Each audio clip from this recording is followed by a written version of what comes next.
the right lane.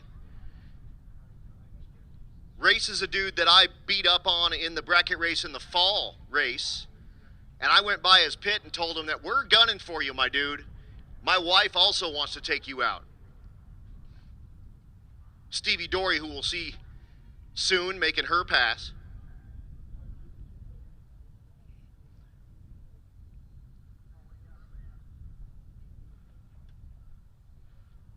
So Dater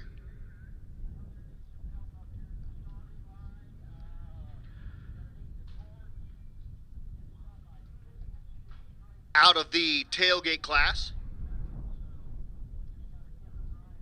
Lusk out of the 12-0 class.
So looking like a little bit of cleanup here before we get back to business with Race Lusk, who, again, I beat the brakes off of in the fall bracket race. In fact, all the people out of that Leading Edge Technology Partners stable, I smacked around. And we're going to try to do it again with that big old Cadillac.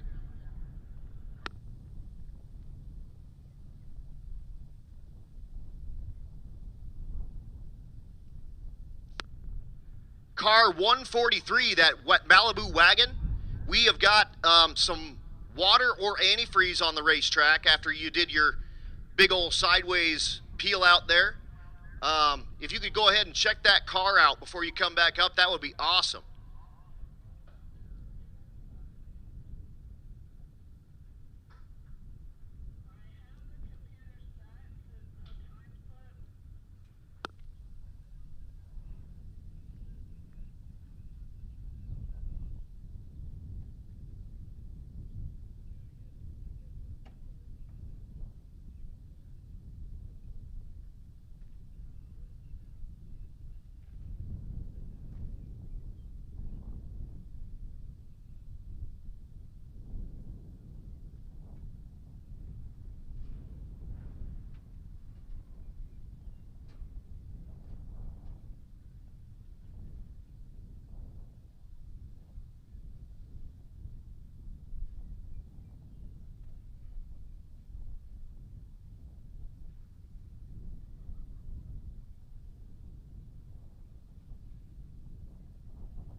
So again, car 143, that Malibu wagon, Mr. Grote, just check that car over for us one more time before you come back up, because we are having to clean up a bit of water there. And again, before we bring you our next pair, I haven't gotten a sweaty hug yet from the elder Lusk just yet. We got like dry hugs so far this week. But Gavin and I do like to give each other some sweaty man hugs. And his boy Race down there with that S550 Mustang. Like I said, I beat the brakes off of him at the fall bracket race, and we went up and talked a little bit of smack earlier. And we're going to see if that big black Cadillac can put him back on the trailer.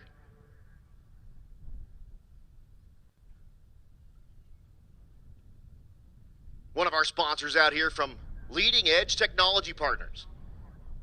IT solutions for all sizes of businesses. Give Gavin a ring if you would like to get yourself a little bit of help with the IT world with any size business. Or for a time trial, but hey, 300-foot burnouts are cool, whatever. She goes 17-13 at 59, 11.73 in the right lane for Kirkland. Here's Ethan Densman. Densman in the right lane, the Crew Cab Nova. He's lined up next to the 68-72 Nova. That's a 70 model. Dustin Wright in the left lane. Wright out of the 11-0 category. In fact, the winner through the week. Taking on Densman out of the 12-0 category.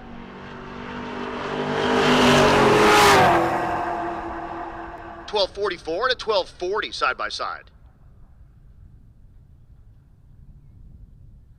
Here's Janae Hammond in the right lane out of Sturgis, the 2019 Ford Fusion, taking on Dominic Gonzalez. Gonzalez was way up, I believe, second place, yes, in the 14-0 category.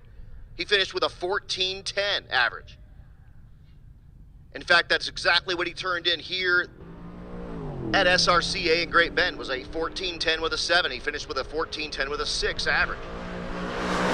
Hammond goes red the first.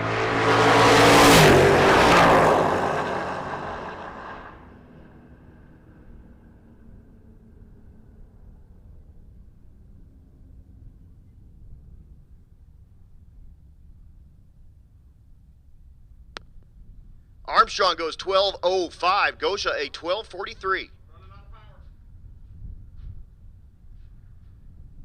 Here's Eric Kuhn in the right lane, the 19. Oh, yeah, there he is. 1970 Camaro. Kuhn finished second place in the 12.0, taking on Jordan White.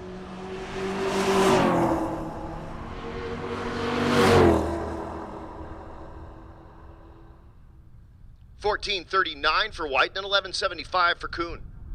After that red light start, again, the first time they're seeing this 5/10 full tree.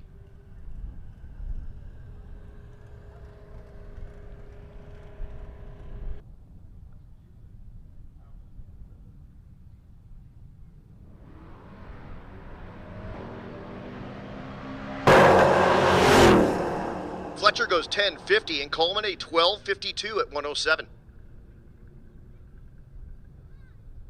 Paul Peel, the 94 Chevy S10 out of tailgate, taking on Alex Arquette. Arquette with the diesel swap Dodge 1500, also out of tailgate. Peel finished number 2 in that tailgate category with 12 CTSV. She just had a birthday. Happy birthday to her, taking 12 CTSV. She just had a birthday. Happy birthday to her, taking on Nick Ball. Ball out of the stick shift category.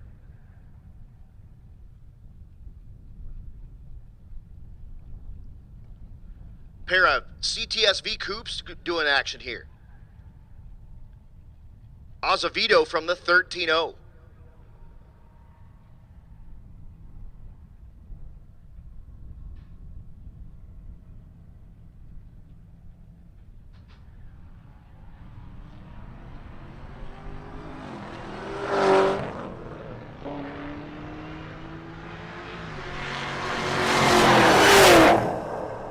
Out there rowing the gears to a 12.07. Azevedo goes 12.28.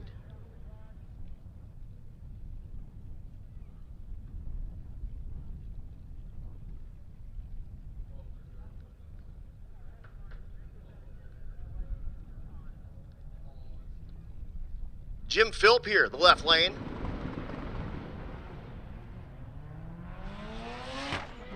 That's not right. That's someone else. Jason Hoggs in the right lane. Out of RX-7. The Angry Dorito goes 12:39. Left lane goes 15:74.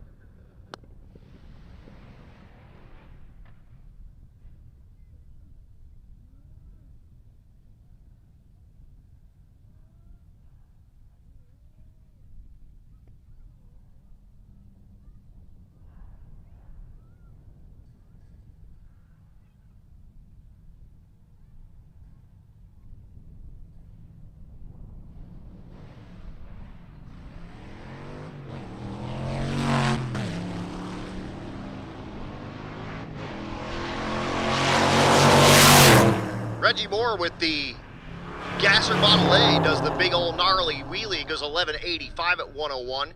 Ernie Riley in the right lane out of Lakewood, Colorado goes 15:71 at 93.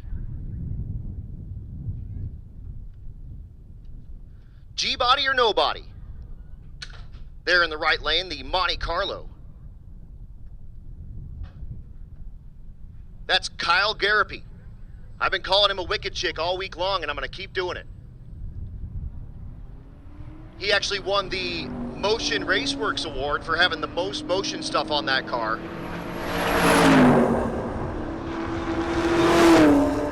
So he got himself a $250 gift certificate to Motion Raceworks, and he goes 10-12. Cody Van Winkle out of Grand Junction, Colorado, goes 13:82. We do need all you folks to be behind that line. If your car is not up there running currently, or you're not media, we need to have you guys behind that line, please.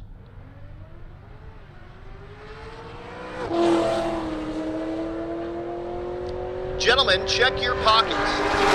Check your pockets. If you are missing keys and a pocket knife, you lost those in the bathroom. I've never had to take my keys or knife out while I was pooping before, but you have lost your keys and knife in the men's room. We have those at the struggle bus if you are missing those. Red Hat Scotty wants to know what you had for lunch. Roland Tabor in the right lane out of Claremore, Oklahoma with that CRX 1200. Taking on Elijah Slaybaugh. Of course, out of our motorcycle category there in the right lane. Slaybaugh out of the 1130 for the two-wheel motorcycle.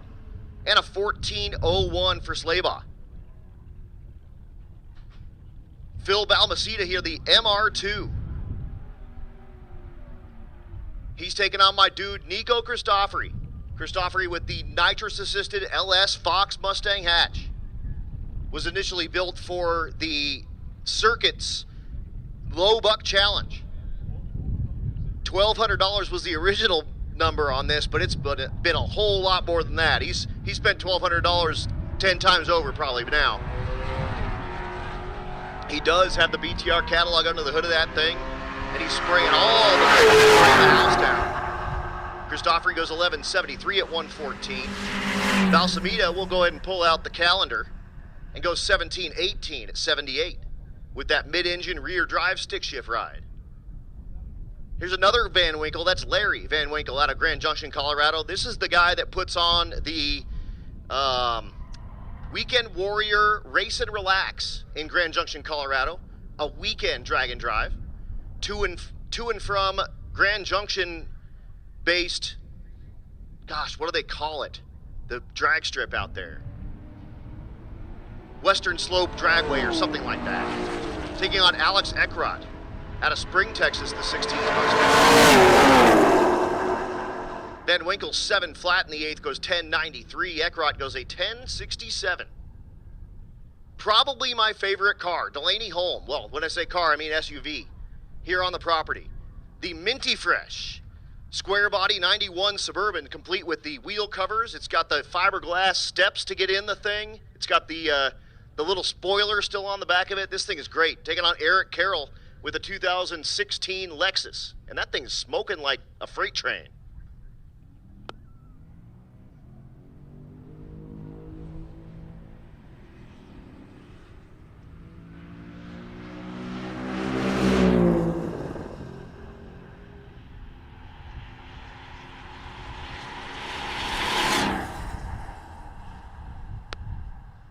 So, folks, no one under 16 needs to be on any motorized vehicle, and that includes electric. So if you are under 16, we need you guys to just be walking around, please. And also, if you're under 16, we need you guys to stay out of that restricted area if possible.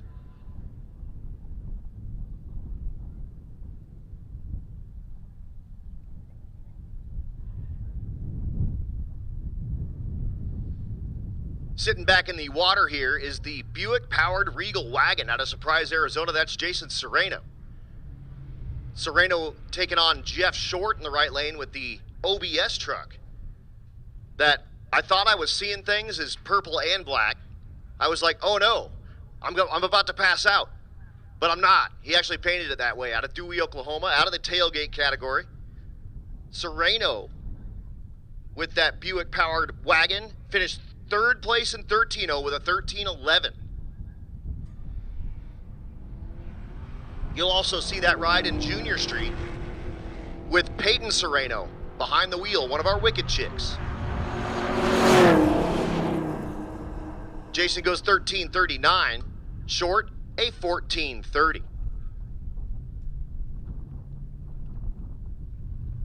Scott Anderson Jr. in the right lane out of the stick shift category with that Fox hatchback. Tulsa, Oklahoma.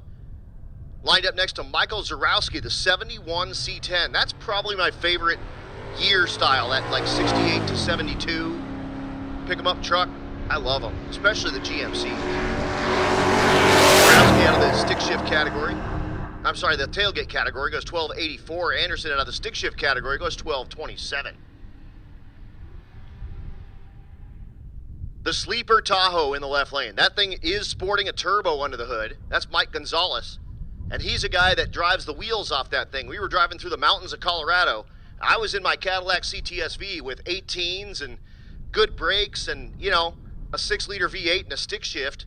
And I was going around all these corners, and I looked in my mirror, and there was that white Tahoe the whole time.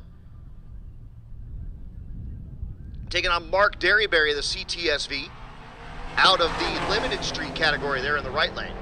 Gonzalez was in the 14-0 category, with a whole bunch of 12s, 20s. 967 and a 1236 at 109 for that turbo Tahoe. And he's got that face on the back like, gotcha. Hey, I'm going to hand it over to Mr. Red Hat Scotty. We're going to talk about Mr. Tom Bagley in the right lane. Corn Dog Tom, I heard he turned this thing way up. Yeah, that's right. So Tom over the right-hand side, that nice little Mustang, Turbo LS, talking to him in the staging lanes, and they've got the 3/4 to the moon tune-up in it. They're trying to get that thing down in the bottom nines. He'd been a bunch of 990s earlier this year, and he's saying this is the last event for the LS. He's going to actually pull that thing out and switch over to a different combo.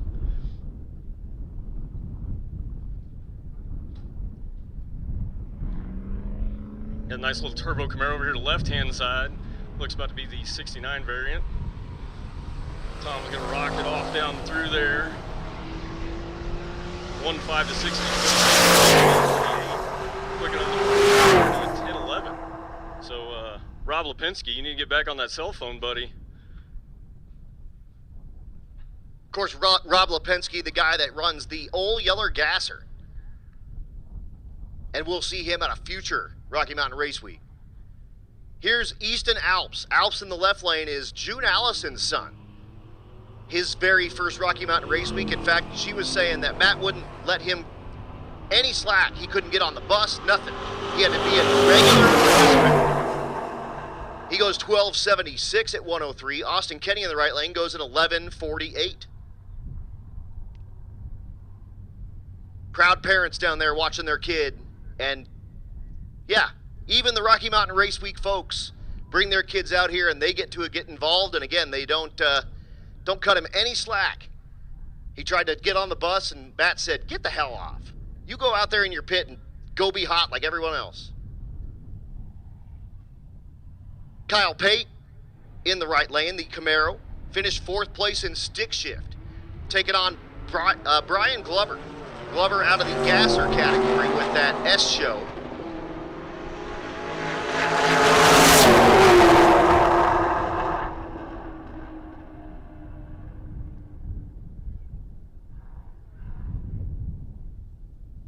And here's Ernie Riley, another guy that is a very, very storied and tenured bracket racer. He typically runs in the class called Super Pro with electronics with his Pontiac-powered Firebird. Out here now in his 48 Chevrolet Coupe, complete with a big block Chevrolet and a 4L80 transmission. It used to be a Cadillac 500, and he just kept killing parts in that thing, and he said, you know what? I'm going to throw this thing in the dumpster, and I'm going to put God's engine in it, the big block Chevrolet. Built this thing with his buddy to get out to Bonneville. Not to drive at Bonneville, but to get to Bonneville. When they first built it, it had a 250 gear in the 9-inch with a Turbo 400 and that big old Caddy 500. He actually brought it on the first couple of Rocky Mountain Race Weeks with a 250 gear in it. And it would still run 14.0 in first and second gear. So here's one of our junior streeters. She is actually finishing Nathan Glover is finishing his license, and you have to turn in time slips that are legal time slips to finish your junior street license, and unfortunately went $8.99. And you have to go 9 flat or slower. So Glover will be up here to try to put something in the 9s up to finish up that license. And then we're going to call them right back around, and we'll do round number 1 of Junior Street. So Glover, 222 to 60 foot with that C7 Corvette. And he goes 941.61 and will complete that license. Yes, sir.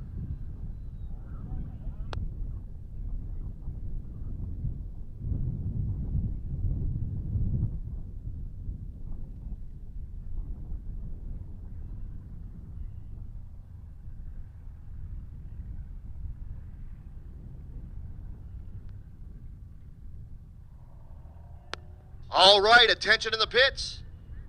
Attention in the pits.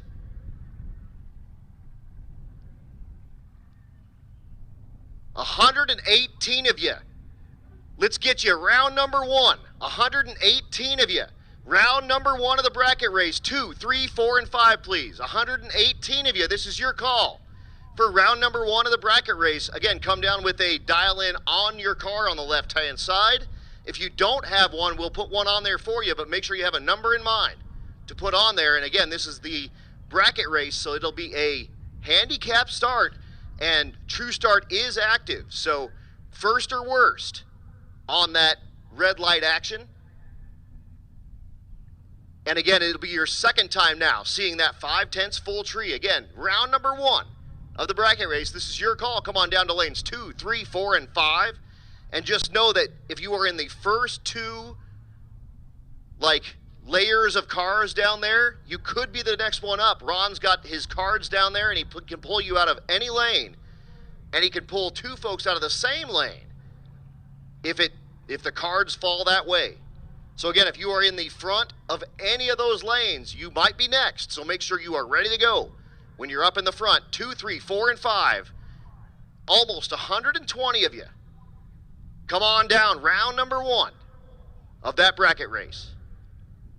2 go down, 1 come back, and again, we will have time for folks to get some time trial passes. If you do lose and you want to run some more, we will have that chance for you if you do not want to pack it up and get ready to go. If you do lose and you do want to leave, now you can start accessing your trailers. Again, if you do lose and you would like to leave, that's when you can access your trailers. And we appreciate you guys coming out to join us with Rocky Mountain Race Week 2026, presented by Brian Tooley Racing and our title sponsor, Motion Raceworks, and all of the umbrella of Motion Raceworks brands. Once again, while we got a little bit of quiet time out here, keep in mind, no one under 16 operating motor vehicles, no one on the starting line area, only 2 people per car allowed in that restricted area while your car is running. And also keep in mind the SRCA merch is available in the bottom of the old tower. That's the tower about 300 feet toward the armory from where the new tower is. Go pick yourself up some SRCA merch. But again, all you folks that are coming down, if you are in the first 2 layers of cars, you might be called next. So make sure that you are ready to go if you're in that first couple of layers of cars out of any of those staging lanes.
Again, racers 2, 3, 4, and 5, make sure your dial-in is on that left-hand side of your car. Or at least have it ready to go, whatever you want to have that dial-in as. And Ron or someone else down there will make sure we get that on your car for you. But again, 2 go down, 1 come back from here forward. And we will whittle these almost 120 cars down to under 60. How many? 59?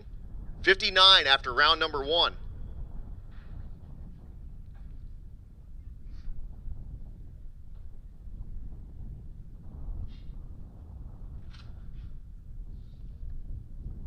Our first taker is Race Lusk. The GT California Special S550 Mustang.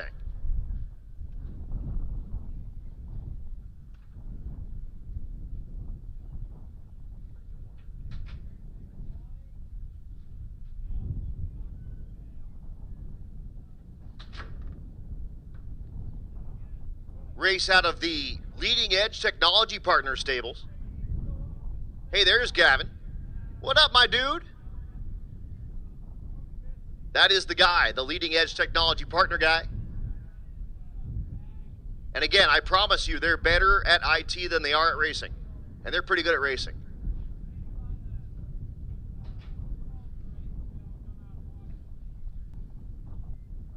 Gavin down there telling him, where is Stevie? We got to stay away from Stevie. She'll put us on the trailer. Oh, and he's going to take on Ray Burns, also out of the Leading Edge Technology Partner stables. The Ford-powered Cougar. Again, 2 go down, 1 come back, and here we go. A couple of buddies. Gavin and Ray are buddies, and Race is Gavin's kid. Pretty good. First matchup in first round, 1198, the dial in the left lane, 1139, the dial in the right lane.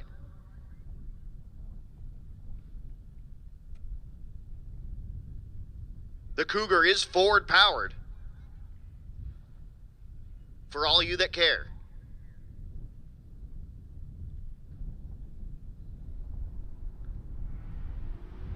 Red light time for Ray Burns, and he would have been in trouble anyway. Race Lust goes 005 on the tree. What race puts up on the scoreboard a 12:20 on that 1198 after a 005 reaction time to green. Next pair up, that Audi in the left lane is Joseph May. He's dialed 1080, taking on Brett Cook out of Borger, Texas with the C7 Corvette, the 7th generation. Some people say the last of the real Corvettes because the engine's still in the front.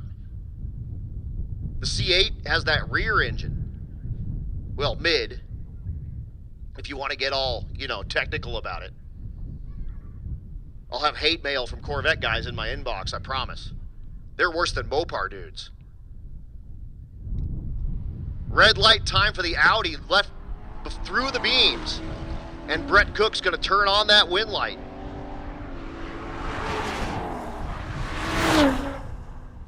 So Cook goes 11:32 on the 11 flat. We'll see him back for round number 2. I got kids up here doing bets. That's Carson Schaffner in the left lane with the 71 C10 dial 1445, taking on the cop car in the right lane of Jordan White with a 1385 out of Oklahoma City.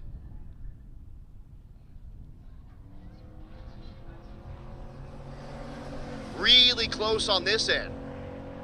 Green lights, but not good lights. Win light. Breakout time by Jordan White in the right lane by a lot. Carson turns on that win light, goes 1448 on the 1445, and we'll see the Circle D Torque Converters GMC C10 back in round number 2. Connor Lewis in the right lane, 1285 the dial on the GTO. Mercury Lusk in the left lane. The 62 Falcon out of Hutchinson, Kansas, dialed 1380, and that car is Ethel, the Shameless Hussy.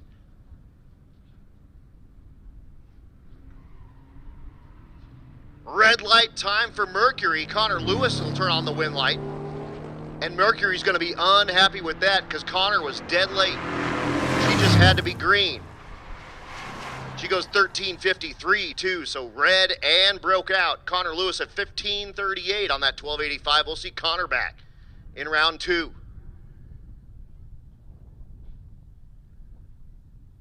Ethan Densman pulls in the water in the right lane, the Crew Cab Nova.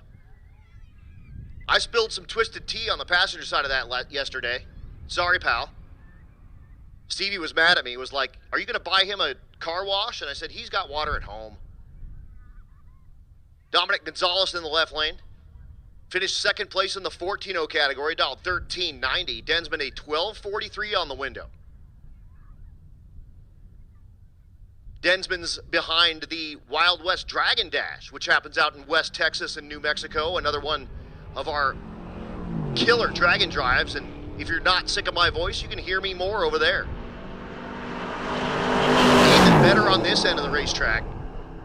Double breakout time. Ethan will break out by less. Turns on that win light, 1241 on the 1243. We'll see that Crew Cab Nova back in round 2.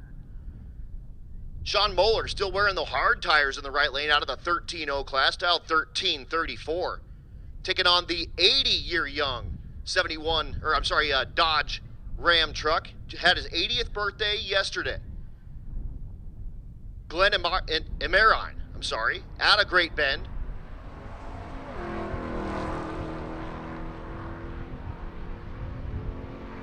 Green lights over here. Can that Nova run down that pickup truck?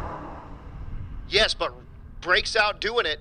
Pickup truck turns on the win light, 1536 on the 1532, and goes 23 reaction time to green. Garrett Hahn here in the left lane, dialed 13 flat with the S197 Mustang, taking on Galen Knowlton. Knowlton out of Sweetwater, Texas. The 68 Camaro with a 1058 on the window. So the Mustang will get about a second and a half head start. And then Galen Knowlton with that pro-charged LS under the hood of the 68 Camaro is going to try to run him down. Wheels up time, green lights over here. That flamed Camaro trying to run down and does it. 1083 on the 1058. Benefit of a, does not. I'm sorry. Garrett Hahn takes home the win. 1320 on that 13 flat. I had the win light dyslexia over there. So Galen is going to put it in the trailer, and he'll get to watch his son-in-law back in round 2. Stephen Thompson up in the right lane with that G-body, taking on Nick Truax. Red light time for Thompson. Truax is dead late on the tree. And again, Thompson's going to look at that slip and go, bah! On the hook, starting green. But that's the way the cookie crumbles. We don't race them on paper. Truax goes 14:01 on the 14:06. Just shy of 100 miles an hour, and we'll see that challenger back in round 2. Mike Gonzalez out of Loveland, Colorado, the 02 Tahoe, dialed 1235. Taking on that Disco Nova in the left lane, that's Tom Taylor. Taylor out of the naturally aspirated small block class, dialed 1072.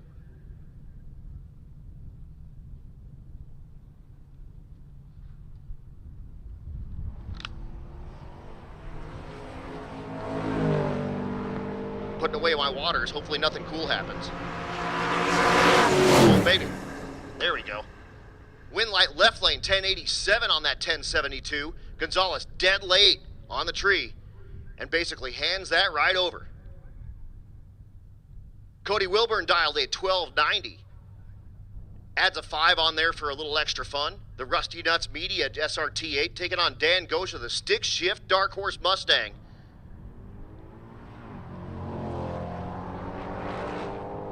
Gosha, another very, very experienced bracket racer, unfortunately dead late on the tree. And Wilburn breaks out. Gosha turns on the wind light after going 469.469 reaction time to green. Cody Wilburn breaks out, and he'll be going home. Here's Micah Grote, dialed 1050 with the 83 Malibu that does the big left front wheel stand, taking on Nick McCartney. McCartney in the right lane with that Silverado, dialed 1455. Here comes that Malibu. Breaks out, but double breakout. McCartney breaks out by more. Micah Grote will be back in round 2 with his Malibu. A guy that's won this before in the left lane is Anthony Watson. Out of Norman, Oklahoma. That's a legit low mile, like 30,000 mile 4th gen Camaro, and it's been on like 3 or 4 Rocky Mountain Race Weeks.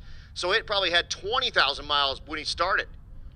He's dialed 1395, taking on Mike Peel out of Marion, Texas, the absolutely, totally clean 2nd gen Camaro. Dialed 1308. Watson trying to stay ahead of Peel and breaks out, runs out of racetrack. Mike Peel turns on the wind light, 1312 on the 1308. We'll see that beautiful 2nd gen Camaro back in round 2. And he takes out Anthony Watson, who has, again, won that bracket race before. Tough break. Price is Right rules, if you've never seen a bracket race before, you can't go over, in this case under, what your dial-in is. Adam Fetter here, the 2000 F-150 dialed 1256. He was looking for anything in the 14 or 13s all week long. Comes out here to Great Bend. First time trial pops up at 12.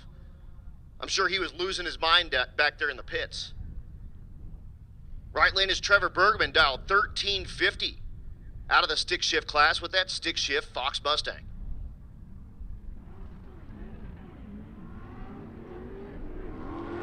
Good lights on this end. Bergman with a little bunny hop when he lets off the pedal.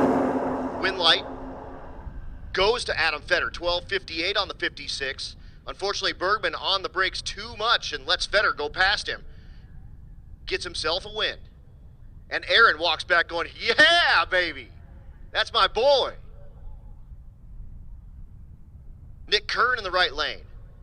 The twin turbo Coyote, also a very accomplished bracket racer. Her son Caleb actually won this before. Janae goes red by a ton and hands over the win to Nick Kern, and that'll be another one where she'll get that time slip and see that Nick Kern went .343 and pretty much just had to turn it green. Kern goes 10-14, and we'll see that twin turbo truck back. Judd Pringle, the paratrooper by trade, in the right lane. The 69 Galaxy out of Amarillo, Texas, dialed 14 flat, taking on Chad Maggard. The Arkansas-based F100 dialed 1230.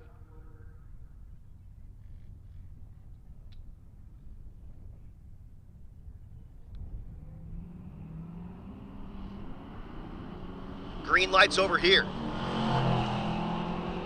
Maggard pulls alongside at about the 8th mile, and Pringle's in trouble. Maggard's to lose now. And he does not. 12:33 on the 12:30. Benefit of a much better reaction time to green. We'll see that bump side F100 back in round number 2.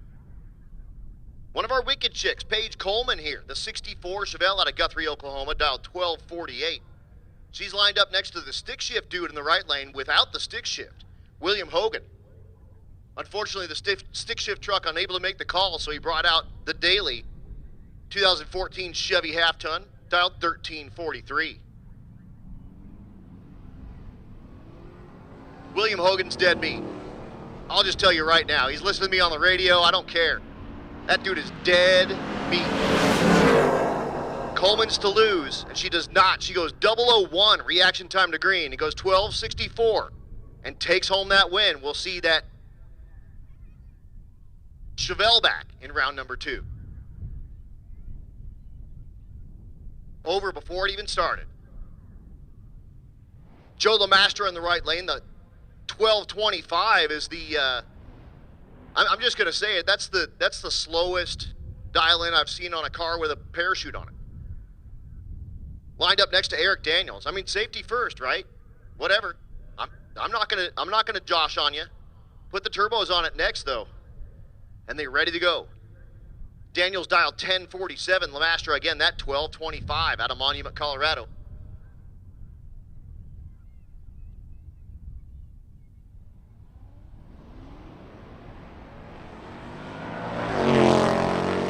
Green lights over here. Not good lights, but green. Lots of smoke out of LeMastre's ride. And Daniels goes 1048.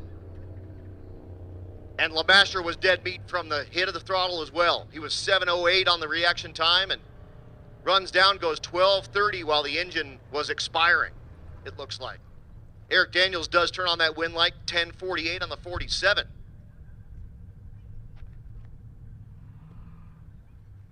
And we are going to be down for a minute while we check out that racetrack. Give me 1 second to give us all of our sponsors a big ol' hit.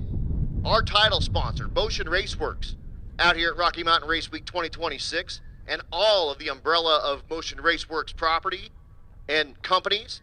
Of course, Fluidworks and Rife Sensors and TBM Brakes, and the newly acquired Mark Williams Enterprises that we actually got to go see and do a awesome tour with our dude Blaine Stark.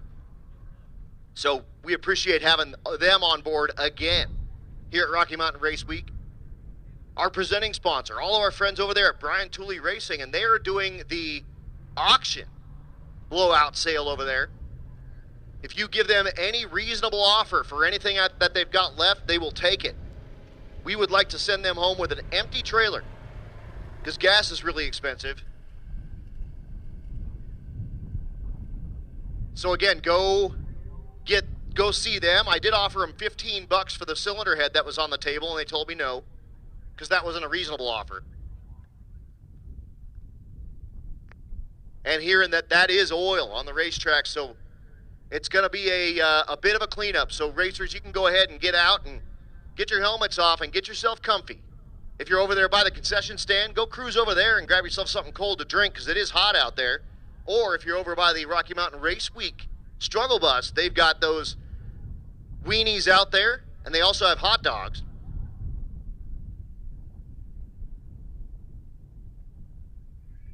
Tough deal from Joe LeMastre there, but he did complete Rocky Mountain Race Week, which is that's a big feathering his cap, and this is his multiple. I don't even know. He's been to 4 or 5 of these things, and I don't think he's ever not made it. He has completed Rocky Mountain Race Week, but unfortunately in round number 1, something going away on that Mustang, and tough break for Mr. Lemastra. Of course, our friends at bankshift.com bringing you that live stream, and that's brought to us by Summit Racing Equipment. The best in mail order parts, so go check them out at summit.com. Boostline Performance Solutions giving us a hand. Circle D Specialties, Cornerstone Performance Transmissions, and they threw in $100 for the best burnout for Junior Street and $100 for the best reaction time for Junior Street, as well as $200 for the tailgate ride that goes furthest in the bracket race. So thanks so much to the Arquettes for coming back on board and bringing a couple of cars out to come play as well.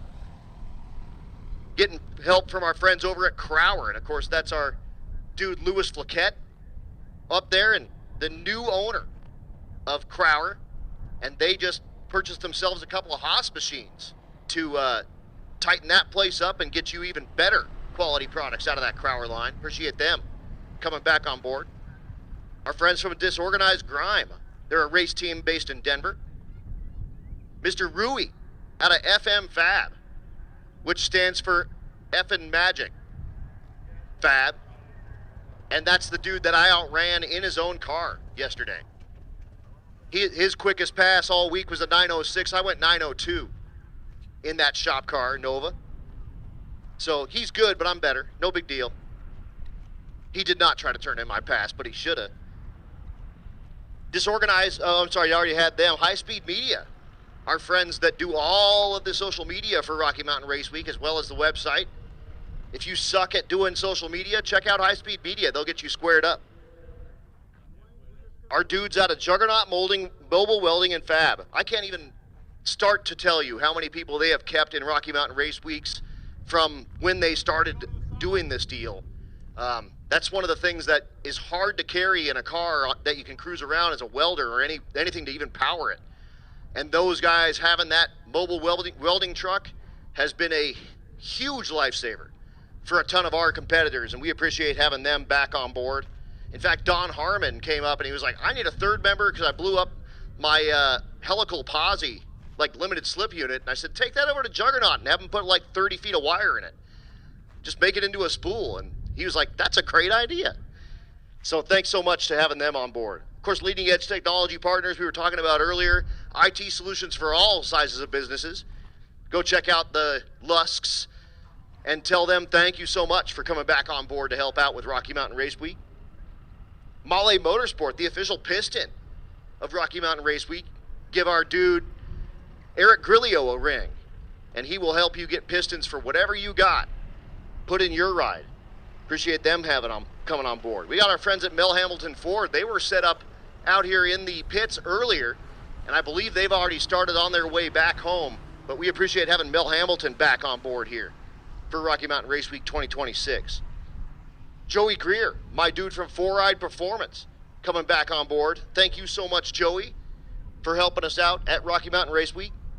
War Performance, who are watching us now on the live stream. Unfortunately, both the War Performance rides are out, so they're back there in California getting all those awesome War Performance throttle bodies put together, as well as a ton of other products. Check them out online, www.warperformance.com.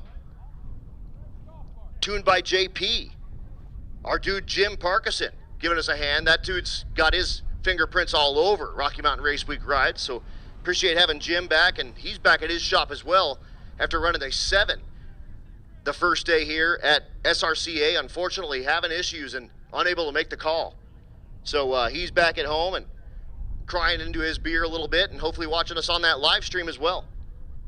Our friends at Trinity Performance and Design, those are the folks that make those Hellcat blower adapters for LSs. They can make them for both a rectangle port or a cathedral port, and you can put a very affordable Hellcat blower on top of your LS. Appreciate TPD being back on board. My dude, Bankshift Billy, the Bankshift Billy, and Bill Armstrong and his totally awesome layer of products. He's got that digital clutch controller that turns your hydraulic clutch into a adjustable type race clutch. Also, he's got the Billy bars and the Billy buttons. The Billy bar, a 4-button system that is a wireless bar that you can put the bar inside your car, do all the wiring outside your car, and not have to blast any holes in your firewall. Also works on ATVs and semi-trucks and you name it. Go check him out. He's got his Bank Shift Billy Easy up out there, and he'd be happy to talk to you about his wares. He's also got those totally awesome Billy buttons that are wireless buttons for your steering wheel. Again, go say hi to him and thank him so much. Summit Racing, again, the provider of our live stream and the best in mail order parts. Rocky Mountain Plumbing and Hydro Heat back on board. Quick Performance for rear ends. The portable car hoist, same deal. Goes hand in hand with the Juggernaut Mobile Welding and Fab. That guy with that towable portable car hoist where you can actually bring the hoist to your broken down car, not your broken down car to the hoist. Pretty cool deal. Nobody Else's Auto, which was a optional stop on our drive yesterday. Appreciate him opening the doors for us and showing us around. And of course, Nebraska Land Tire and Service. Something that's kind of neat with the Mark Williams stop. The rotator here is actually one of the rotators that uses the Mark Williams modular rear end in it. So that is a 9-inch Ford rear end turned upside down, and that's all Mark Williams products. They're on the top of that rotator. So you'll get to see that thing in action as it drives down the strip and turns those big old slicks the opposite direction of the tractor movement. It's a pretty cool deal. But again, thanks to all of our sponsors, thanks to you guys, and give us a few minutes, well, maybe more than a few. We will scrub down that right lane and we'll be back to business as soon as humanly possible. Again, round number 1 of the bracket race, right in the middle, here at Rocky Mountain Race Week 2026.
Vince sends me a picture of a 897 time slip and says, don't lie to those people.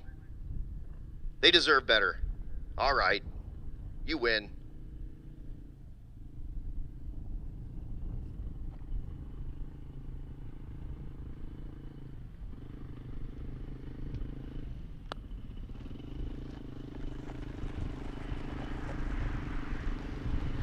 You'll see that Fox Mustang all stickered up with drag, drive, repeat, and all sorts of other goodies.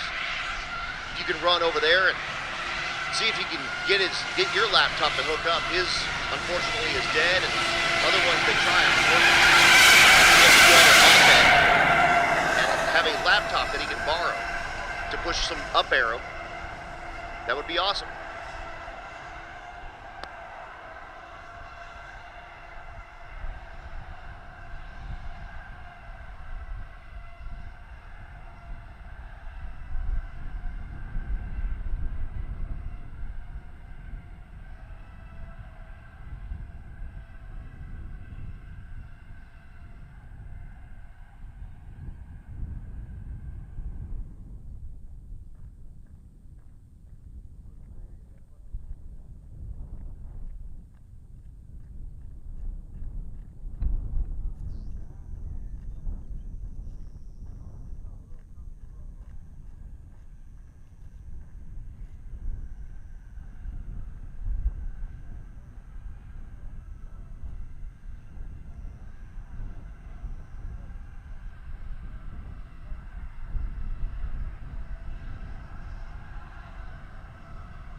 All right, racers being told that they are really near being done here, so you don't need to get in your cars, just meander on near there.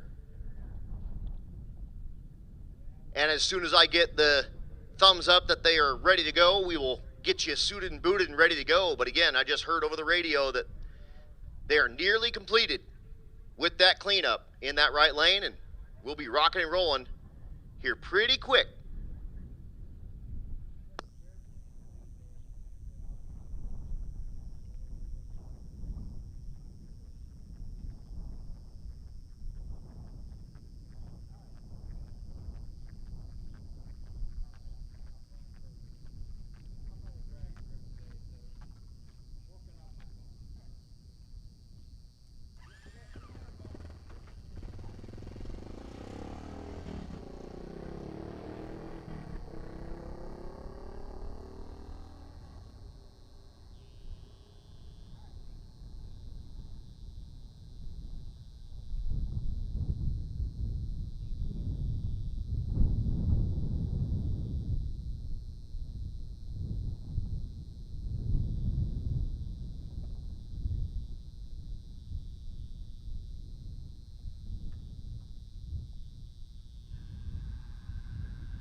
All right, racers, we're filling up the water. Get suited and booted. We're ready to rock and roll here.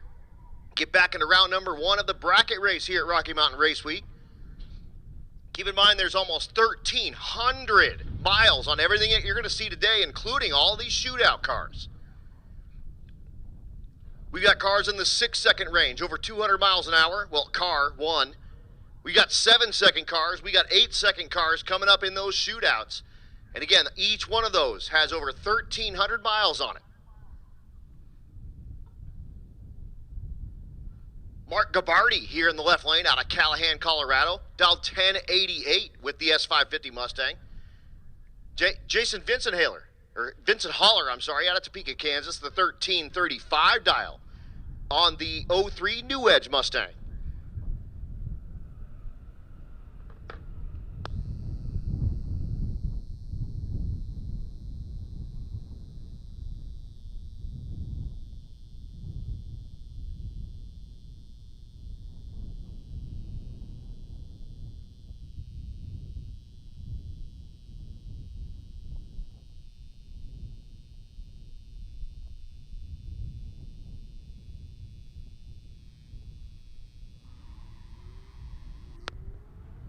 The stick shift ride in the right lane. Real even on this end.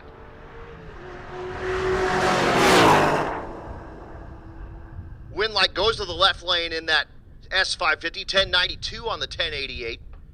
And we'll see that ride back in round number 2. Vincent Holler, unfortunately unable to make the car run the number. Coming at you now, Brian Dater, dialed 1137, the Gentleman Gym Truck. Taking on Matt Coating, who goes red and hands over the win to Dater. Dater to his end goes 15 on the tree. And he'll go 1142 on the 37 dial. Eric Carroll in the left lane, the Thundercloud Lexus GSF, dialed into 1330. Out of Aubrey, Texas, taking on Keith Horton. Horton out of the naturally aspirated small block category with his 66 Chevy. The Chevy 2 Nova dialed 1032, and Carroll dialed again 1330. So a 2-second head start.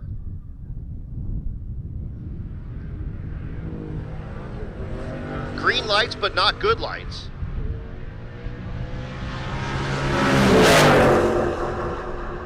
Wind light goes to Keith Horton. Breakout time by Carroll. Horton goes 1036. After Eric Carroll runs under that 1330 dial. And Crystal walks back and goes, shucks.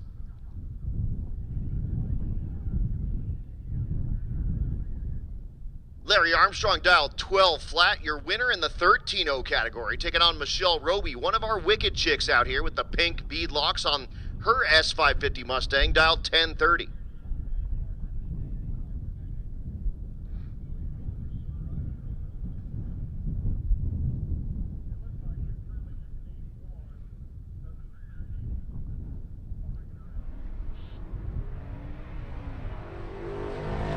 Close on this end.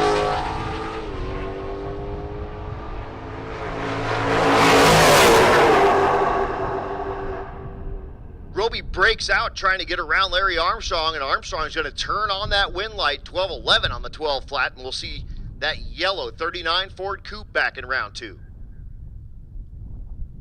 Ryan Gray out of the tailgate class there in the left lane with his 05 Silverado, dialed 1467. Taking on that Oldsmobile in the right lane. That's Cole Meyer out of the NA Big Block category, the 65 Cutlass, dialed to 1320.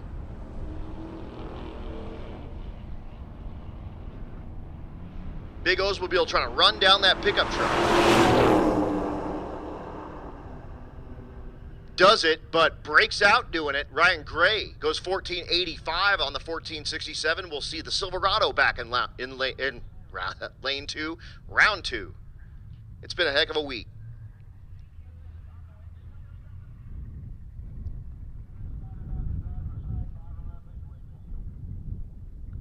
Next pair, that's Dennis Kirkland out of the naturally aspirated small block class, the GTO out of Waxahachie, Texas, down to 1174. He's taking on the crew cabin over in the right lane of Rebecca Horton, one of our wicked chicks.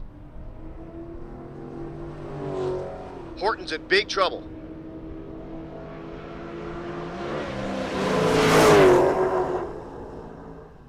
Kirkland drives around, gets on the brakes, and goes 1198 on the 1174. We'll see the GTO back in round 2. Here's Stevie. That's my wife, that's my car. She's taking on Kyle Calkins. Calkins has won this bracket race before. 1172 the dial in the left lane. Stevie dialed a 1382, and she's got her work cut out for her.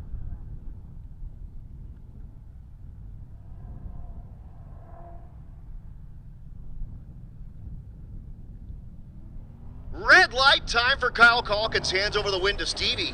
And we'll see that stick shift CTSV back in round number 2.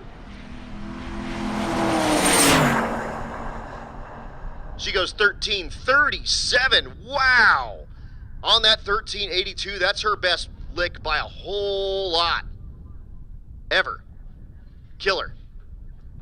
Here's Katie Jones. Jones dialed 13:08 with the Pontiac G8, taking on Jesse Hazlitt. Hazlitt's 02 Camaro Turbo LS for power. Again, taking on Katie Jones, and there's Parker, giving her the vibe.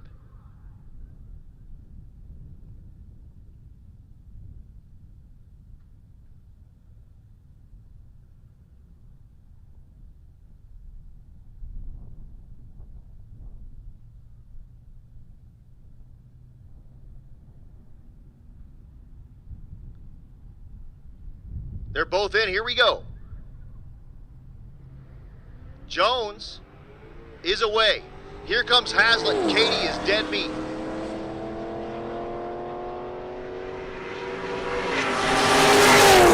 Hazlitt goes 10 reaction time to green, lets off the gas, and goes 10:22, 122. Katie Jones, unfortunately, dead late on the tree, and Hazlitt takes the advantage and drives on past. Lee Watkins in the right lane, dial 11 flat. Watkins out of the Littleton, Colorado area. Taking on Clayton Elliott out of McPherson, Kansas. The 10 model 5th generation Camaro. Dial 1220.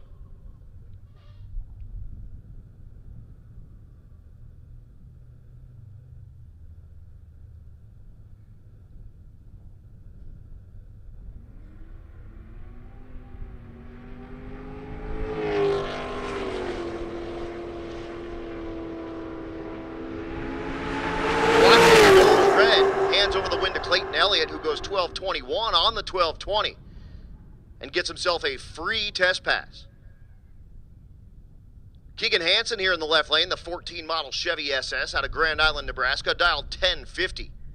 She's lined up next to Austin Kinney out of Phillipsburg, Kansas, 1135 the dial on the 2000 Silverado. Red light time by 7 thousandths of a second for Hansen. Hands the win over to Austin Kinney.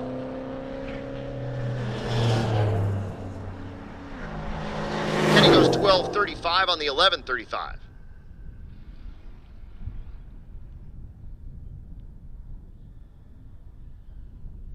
Nate Larson in the right lane out of Dacono, Colorado, the LS Swap 75 Vega, dialed 1080.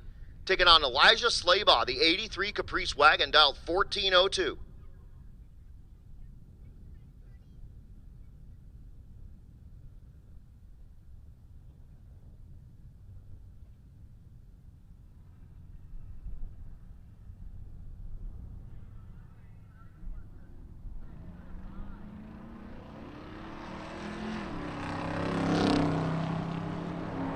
Green lights over here. Here comes Nate Larson, side by side at 1,000 feet. And he turns on the wind light, 1083 on that 1080. And we'll see that Vega back in round 2. Matt Farrow in the right lane is 94 Pontiac Trans Am out of the 11-0 category, dialed 1090. James Daly in the left lane out of Arnold, Nebraska, the F-150, dialed 1135.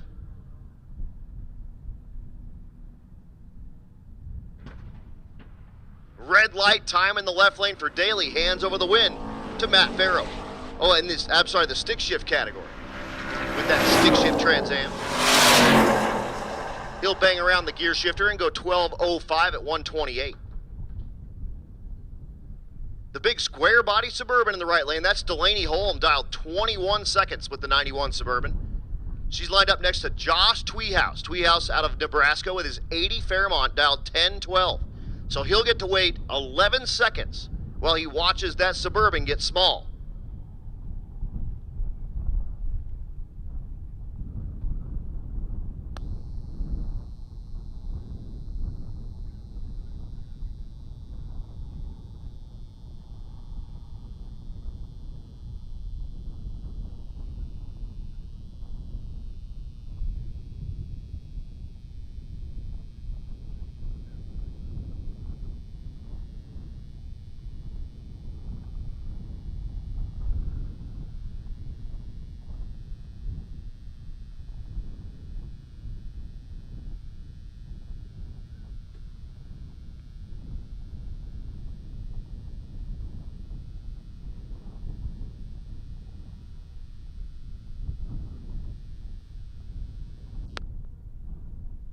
and being told we are going to be down just for one moment. The EMTs are actually working on somebody in the staging lanes at the moment, so we'll shut down racing while they get that taken care of, and we'll be back up in business before you know it.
This is a good time to remind everybody to make sure that you are staying hydrated, drinking water.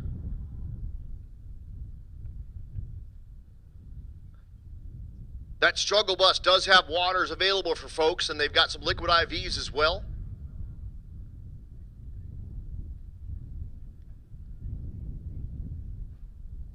So again, everyone, spectators, racers, track staff, everyone, let's go ahead and do it. I'm gonna say it for the first time all week.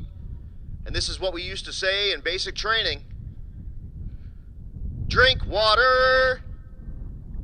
Beat the heat, drill sergeant, beat the heat.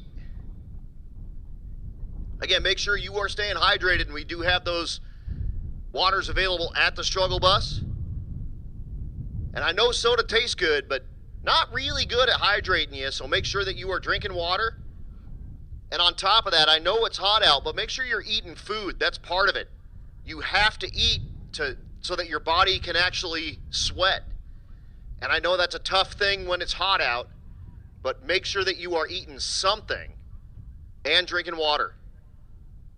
It is highly important because we want all of y'all to have the best time possible, and we can't do that if you guys are all getting dehydrated out there. So again, make sure you're drinking, make sure you're eating something.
I am being told that they are going to go ahead and transport this gentleman.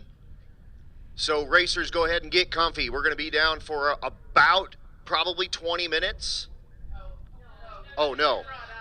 Oh, they brought another ambulance. Okay, never mind. We're not going to be down. My bad. They brought another ambulance out. So they are going to transport this gentleman. But we will be back as soon as they are feeling good and clear out of here. Sorry about that. I thought this was the only ambulance. Okay. So, again, racers, spectators, track staff, everybody, make sure that you are drinking water and eating food. Electrolytes literally are salts.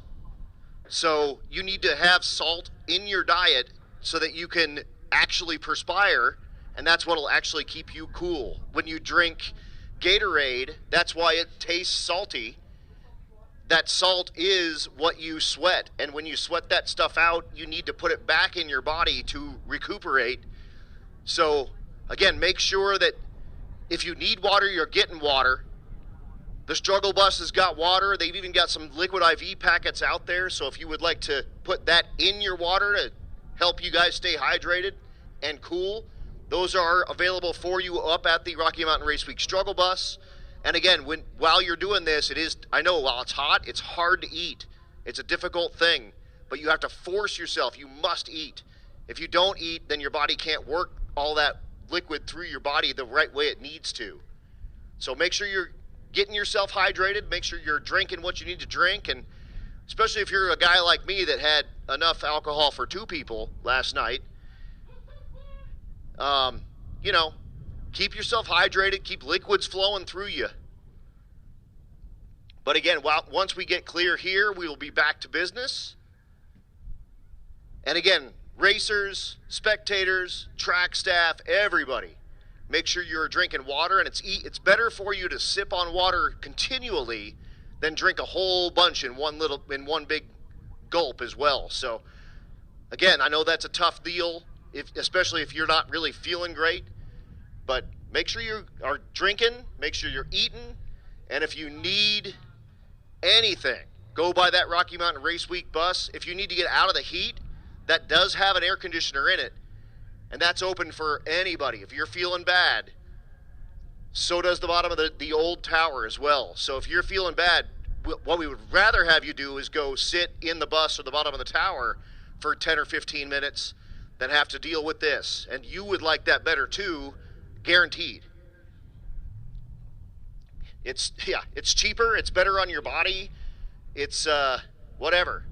So if you need anything, again, even if you're a spectator and you're like, man, I need a water, go by the Rocky Mountain Race Week bus, ask those people for an ice cold water, and they would be happy to give you a water, guaranteed.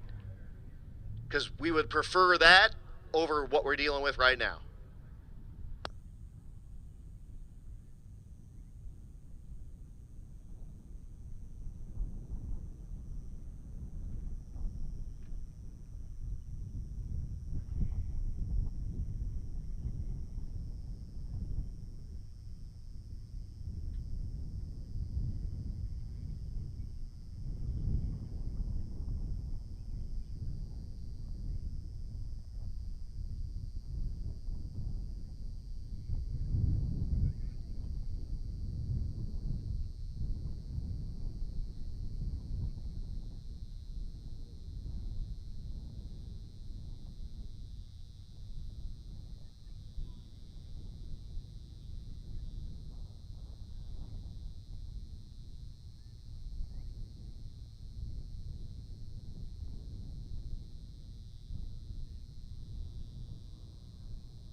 All right, EMS is getting ready to clear out right now, so racers go ahead and get suited and booted, and we're going to be back to business. And again, make sure everyone is staying hydrated. If you need a break from the heat, the bottom of the old tower is air conditioned. Inside that struggle bus is air conditioned. And we would be happy, again, spectators, track staff, anybody. Merch room, yeah, exactly, is air conditions, and we would rather have you go and hang out in there for 10 or 15 minutes and drink some water than have to send you to the hospital like we're doing right now.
So here we go, Delaney home with that 21-second dial-in.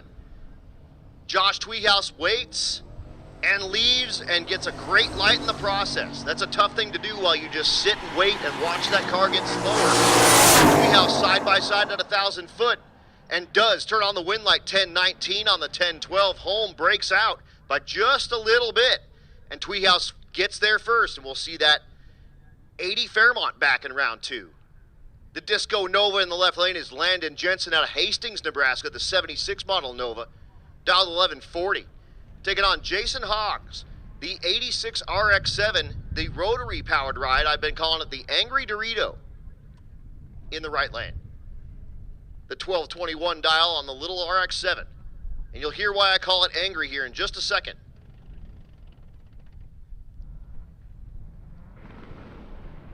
See? I told you. Good lights on this end and close lights.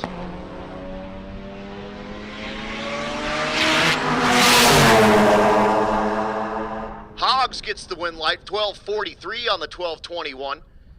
And we'll see that Angry Dorito back in round number 2. Here comes the naturally aspirated big block entry in the left lane. That's Mr. Wayne Baker.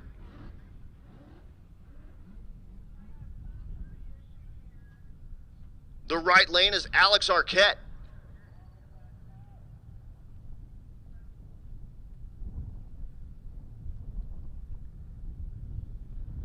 Arquette out of the tailgate class, the Cummins swapped half-ton Ram, and the big block Chevrolet Nova there in the left lane. He bought this thing with 488 gears, took it on one drive and said, no way. Took it to a shop and put himself in some 373 gears. And luckily did that before we had our nearly 700-mile drive. And he said that was the only way that I was able to complete this thing.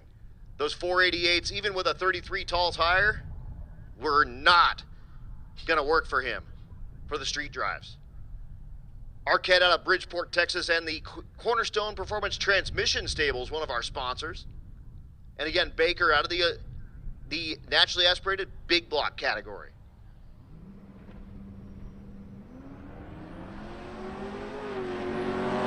Slight starting line advantage there in the left lane for Baker.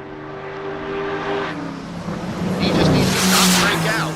Looks like Arquette's going to have problems running the number he is. So Wayne Baker's turns on that win light, 11:63 at only 91 miles an hour.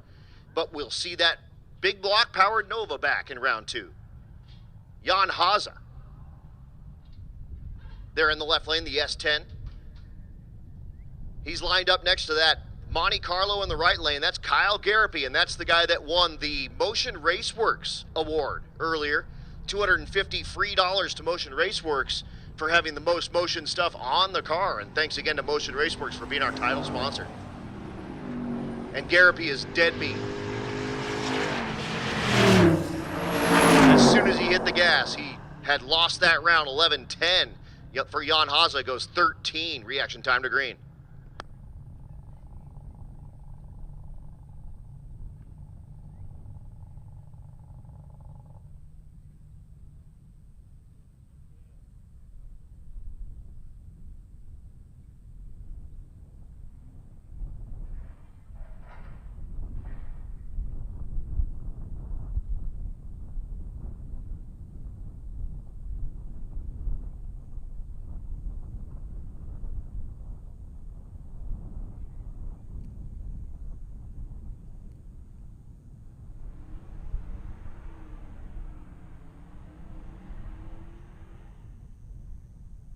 F100, dialed 1250, real close on this end.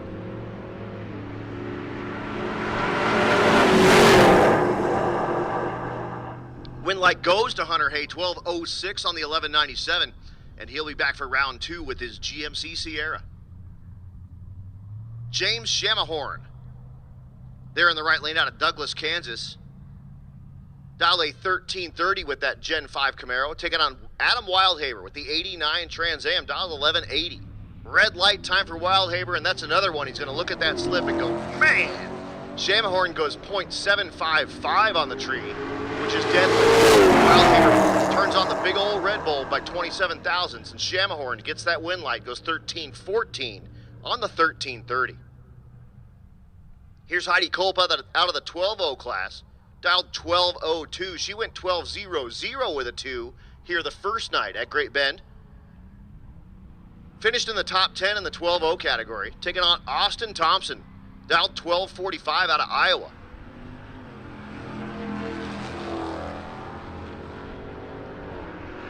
Colt trying to run down that S10. Doesn't look like she's going to do it. It's going to run out of racetrack. The Austin Thompson S10 turns on the win light 1282 after a 10 reaction time to green. James Hall in the left lane, the 97 OBS Silverado in the left lane out of Spokane, Washington. Thanks for making the trip, dude. Dialed 1338, taking on William Patton with that supercharged Suburban, the 1970 model out of Lincoln, Nebraska. The big old Suburban dialed 1105.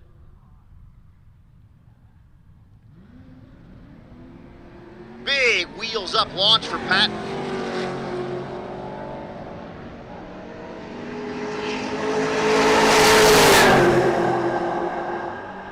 A win light in the right lane for an 1128 on that 1105. Better reaction time to green, and we'll see Patton with his big blown Big Block Suburban in round 2. Rich Thorpe in the left lane out of the Disorganized Grime Stables, which is a race team over in the Denver, Colorado area, and it's in fact a bracket race team. So Thorpe, a seasoned bracket racer, taking on Paul Peel in the right lane out of Colorado Springs with his 94 S10. Good lights on this end, and they're close.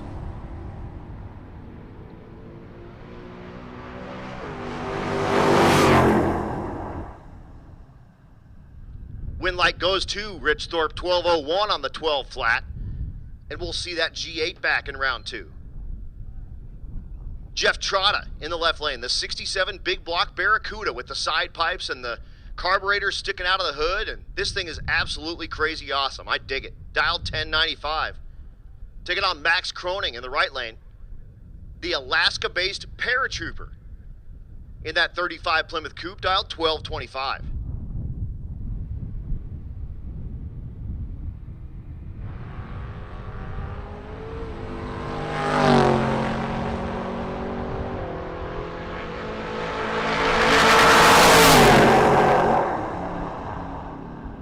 Breakout time and red light time by Trotta. Croning will turn on that win light, goes 12:33 on the 12:25.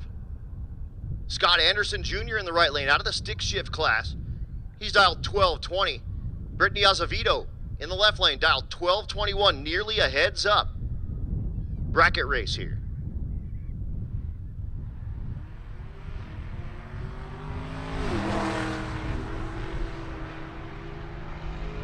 Nowhere close on this end, but she's having problems. Azevedo just needs to not break out, and she does not. 12:43 on the 12:21. And we'll see that CTSV back in round 2.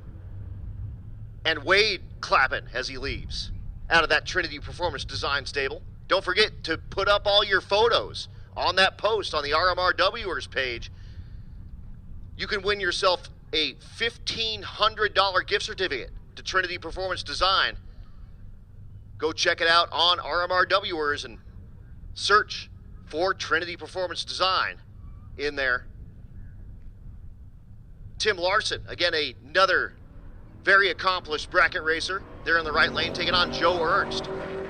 Nearly identical on this end. Larson turns on the win light, 1097. And we'll see that third-gen Camaro back. Don't forget, folks, it is hot out there like crazy. So, we do have ice cream available as well at that struggle bus. That's free with any donation. You can throw any amount of money in the little manila envelope on the front of it and grab yourself ice cream out of there. And all of that money will go to the Wicked Chicks here today when we do our award ceremony. Mark Peel and Jeff Short. Peel dialed a 1247, goes 1256 for that win light. Cody Van Winkle out of Grand Junction, Colorado in the right lane, the 72 C10, dialed 1385. He's lined up next to Nico Christofori, the nitrous-assisted LS-powered Mustang, dialed 1170 out of Greeley, Colorado.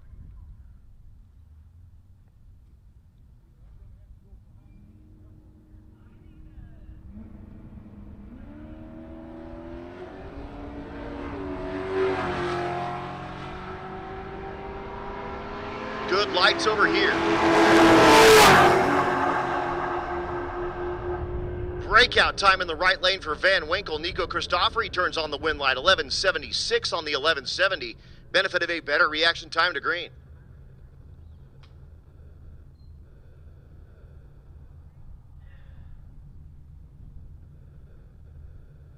Next pair in the water, that's Brittany Arquette with the 2017 LX570 Lexus out of the Cornerstone Performance Transmission Stables. The right lane, the stick shift 1970 Mustang is Matt Horner out of East Helena, Montana, dialed 1125.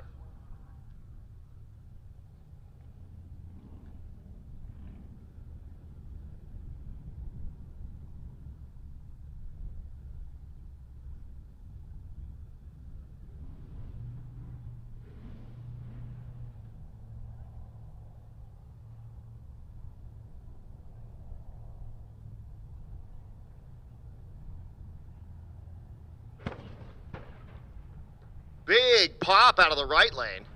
There we go. That was wild. Brittany Arquette away. Horner's got his work cut out for him. Arquette's to lose, and she does take home that win. 16:07 on the 16 flat, and we will see the Lexus SUV back in round 2. Scott Guthrie here. The 74 Corvette called the Angry Pumpkin out of Crestview, Florida. Jason Serrano in the left lane out of Surprise, Arizona. 1340 the dial with the Buick-powered Buick wagon. And Guthrie goes red. Hands over the wind to Jason Serrano, who goes 17 on the tree, by the way. And goes 1343 on the 1340 dial. Mark Derryberry here in the right lane, the 15 model CTSV. Dialed 1940? That can't be right. If he stages, he owns it. James Potter in the left lane, the 68 El Camino, was the winner.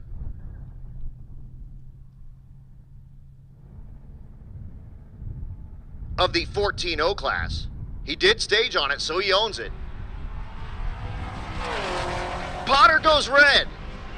Hands over the wind to Mark Derryberry, who's going to go down and go in the 9s. Goes 9:49. That 1940 was sprung up at 9:40. Unfortunately, Potter turns on the red light. Derryberry breaks out by 10 seconds. But he'll be back, and we can actually get... He could write his dial in correctly, and we can get it up there. Jim Phillip. No, it's not. 316 is Jacob Bailey with the Ford Fusion. The right lane is James Farrow. The 64 Cutlass 442 dialed 12 flat. Jacob in the left lane dialed 1570. The Oldsmobile trying to run down that 2013 Ford Fusion. And does it. 1214 on the 12 flat, and we'll see Farrow back with that Olds Cutlass. Here's Phil Balmaceda, the 93 Toyota MR2 dialed 1728. He's lined up next to the 68 Mustang of Don Harmon. Harmon dialed a 1202.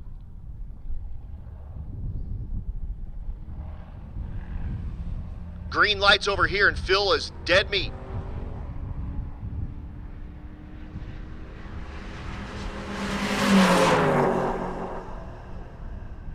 He goes 12:10 on the 12:02 after a 33 reaction time to green. Phil breaks out trying to stay ahead, but was dead late on the tree, making himself a sandwich.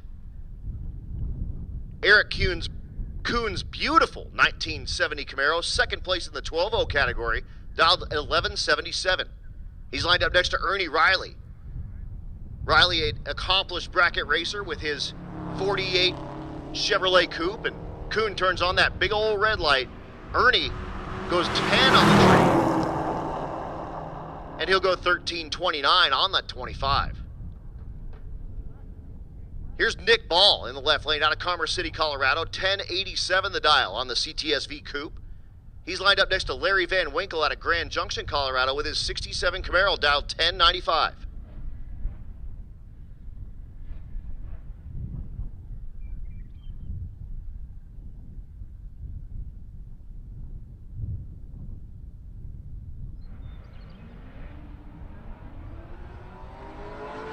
Nick strikes the tire at the hit. Is he going to have enough to try to get back around Larry Van Winkle? I don't think so. He does not. Larry turns on the wind light 1104 at only 108 miles an hour, and we'll see that beautiful 67 Camaro back. Here's Roland Tabor in the right lane, the 1130. Dial in on that motorcycle, taking on Alex Exrott. Exrott with the 16 model S550 Mustang, dialed 1067.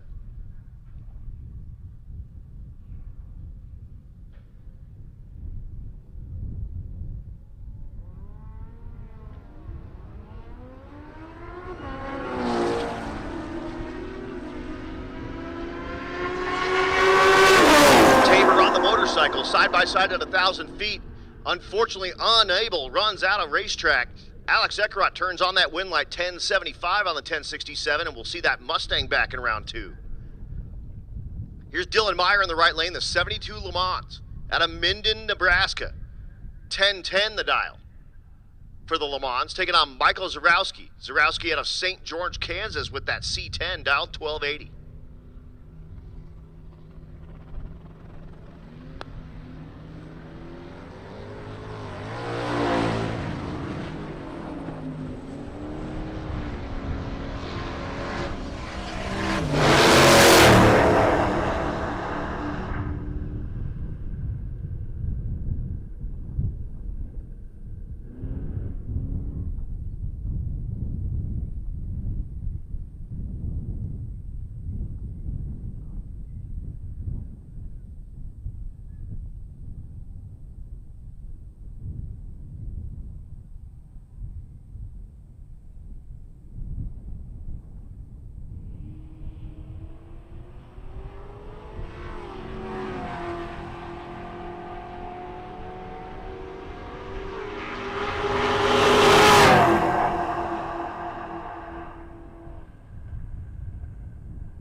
All right.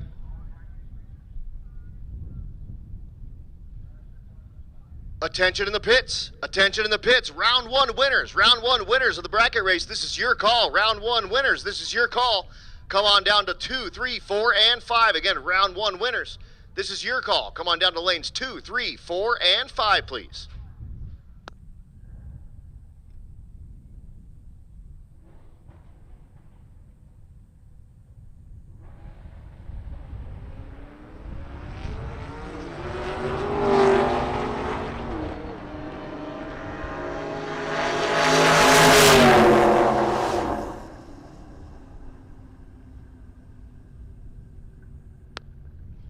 Win light goes to Brian Glover. 1068 on that 1050. Again, round 1 winners. Round 1 winners. This is your call. Back to the staging lanes, please. 2, 3, 4, and 5. Round 1 winners. Come on back for round number 2. Reggie Moore out of Hot Springs, Arkansas, the 1930 Ford Model A. Wheels up. Gasser category. Finished second. Goes 1146 on the 1180.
Hey, Mr. Brian. Mr. Brian Frost, if you can come up to the front of the lanes to help out Mr. Ron, that would be great.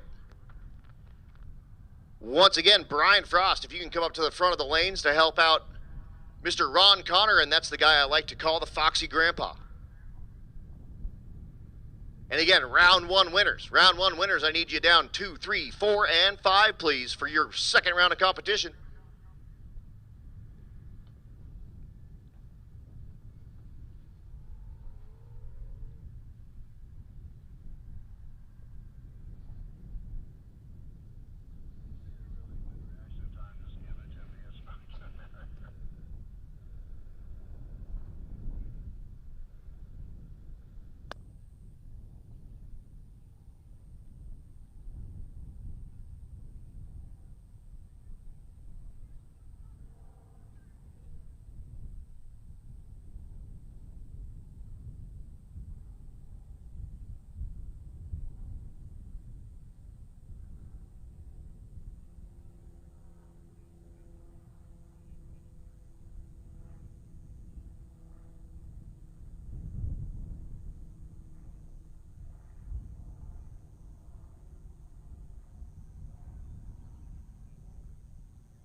And here we go to get it kicked off.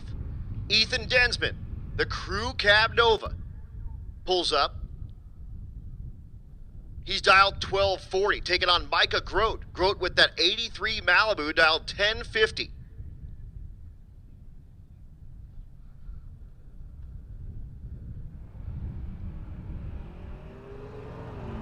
Green lights on this end. Here comes that big old long roof Malibu. Can he run down the Crew Cab? No, the Nova turns on the wind light, 1247. Benefit of a better reaction time to green, and we will see Densman back in round number 3. Ryan Gray in the pick-em-up truck in the right lane out of Andover, Kansas, the 05 Silverado, dialed 1467. He's lined up next to Garrett Hahn. Hahn in the 07 S197 Mustang, dialed 1310.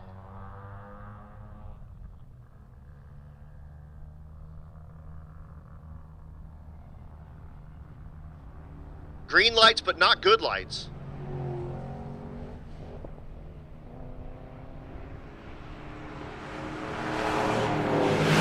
Silverado out ahead at 1,000 foot and will turn on that wind light, 1497. Benefit of a better reaction time to green, even though it wasn't great. We'll see him in round 3. Nick Kern, the 2021 F-150, powered by a twin-turbo Coyote under the hood. Dial 1007, taking on Clayton Elliott out of McPherson, Kansas, the 2010 5th-gen Camaro.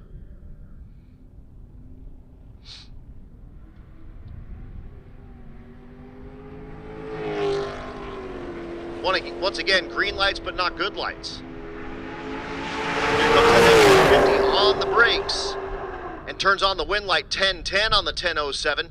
Clayton Elliott breaks out trying to stay ahead, and Nick Kern will be back for round 3 with that Coyote-powered F-150. The purple and black OBS truck is Jeff Short out of Dewey, Oklahoma. He goes with a dial-in of 1247. Taking on Race Lusk. Lusk dialed at 1198 out of Hutchinson, Kansas with the S550. Out of the Leading Edge Technology Partner Stables, one of our sponsors.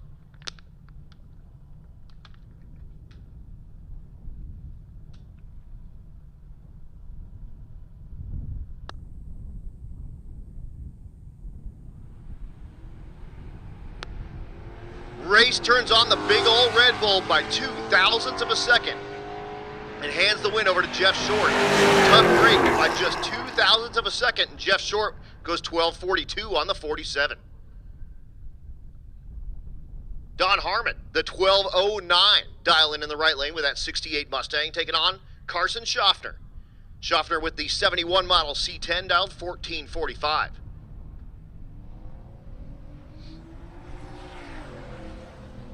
Red light time for Harmon by a bunch. Hands over the win to Carson. Schaffner will go 14:56 on the 45.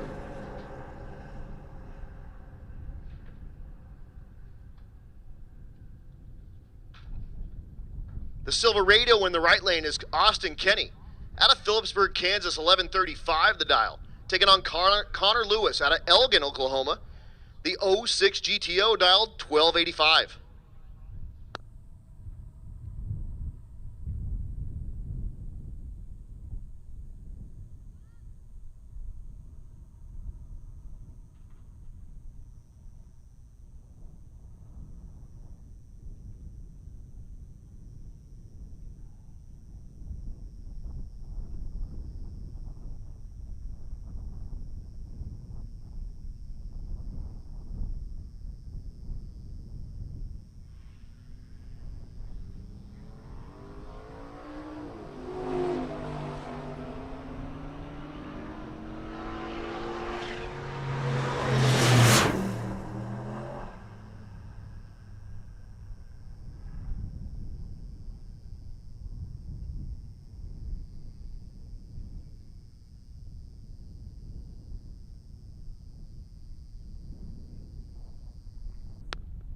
Austin Kenny turns on the win light, 11:95.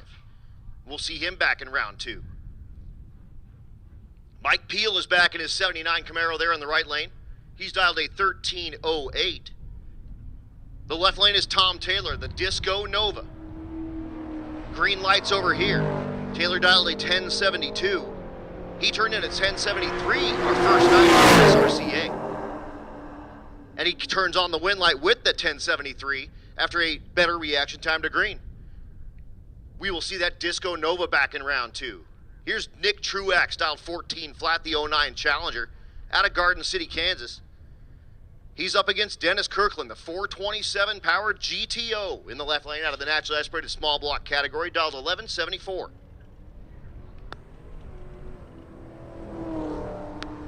Attention in the pits, attention in the pits. Let's get quick 16.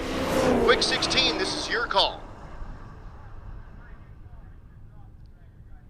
Once again, quick 16, this is your call. We need you to meet up by the bus to pair up for your pairs. Again, quick 16, this is your call. To pair up by the bus to get your pairs, and we will get you up to the front. Once again, quick 16. Sorry, pal. Love you. Come on up. Here's Dan Gosha and Tim Larson. This is actually a race that would have happened at Bandimere and has happened at Bandimere a whole lot. Gosha out of Platteville, Colorado, the 24 stick shift Dark Horse Mustang, and Tim Larson in the right lane, 1093 the dial with the 3rd gen Camaro. Unfortunately, Tim Larson is going to get backed out. His exhaust was hanging off underneath the car and was dragging on the ground. So Dan Gosha is going to give himself a singleton.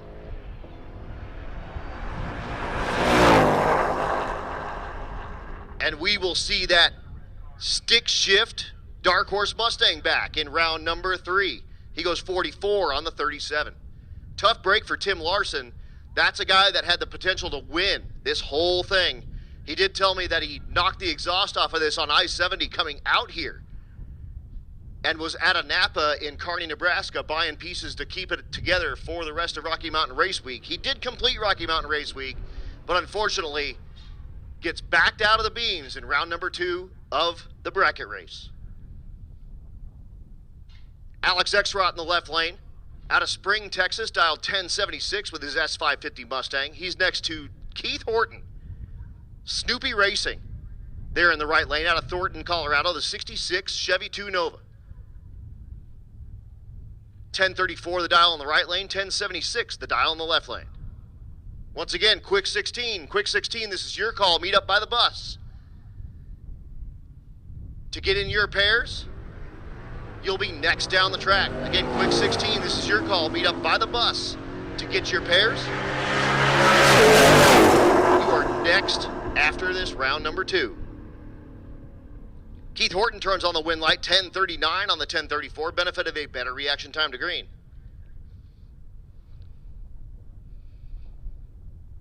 Out of the tailgate class, that's Chad Maggart, who finished 4th in the category.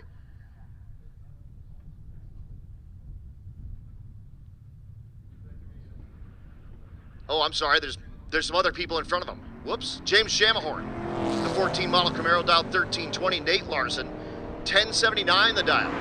Tim Larson's son, way better reaction time to green, and he turns on the win light, 1084 on that 1079. Here's Chad Maggart, who finished 4th in the tailgate class, the bump side 1970 Ford F100. Taking on James Farrow in the right lane, the 64 Cutlass 442 dialed 12 flat.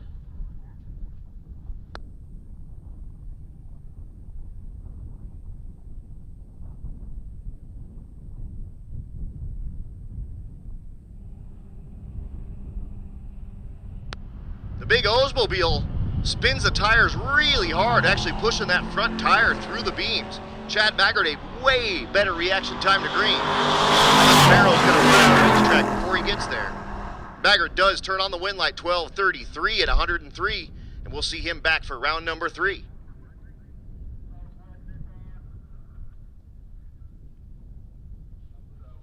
Glenna Marine here in the left lane, out of Great Bend, the 80-year-old that had his birthday yesterday with the Dodge pickup truck. He's lined up next to Austin Thompson out of Garden City, Iowa at the 84 Blazer. 1245 the dial in the right lane, 1534 the dial in the left lane.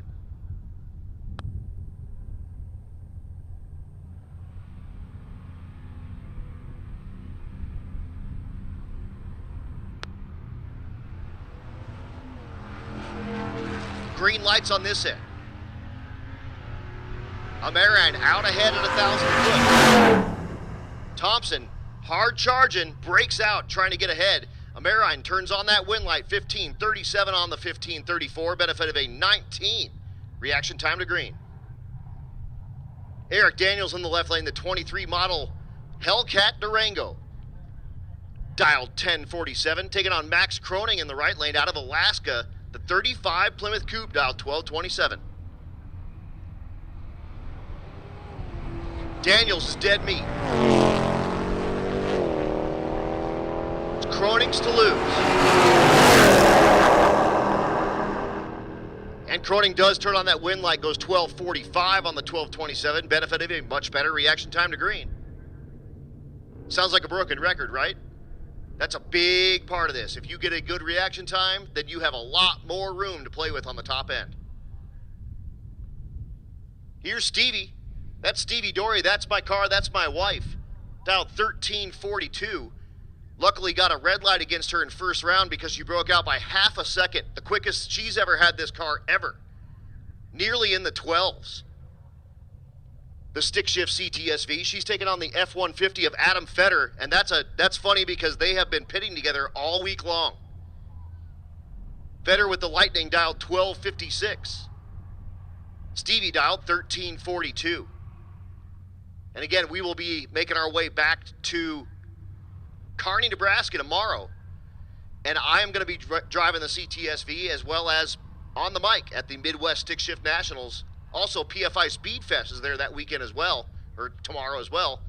So it's going to be stick shifters and importers at Kearney tomorrow.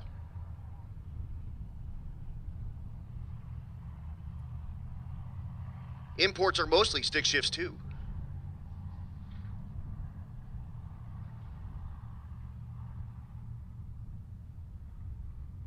I wonder if they have a bet going on this one. Little cheeseburger bet action. Hopefully.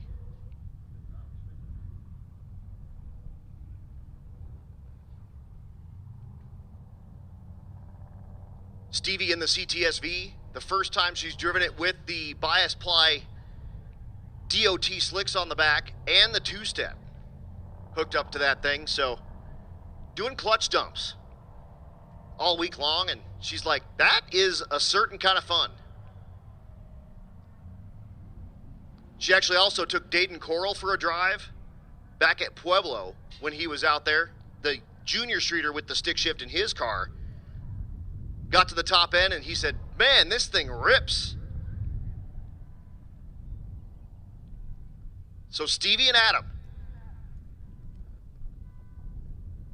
getting ready to duke it out.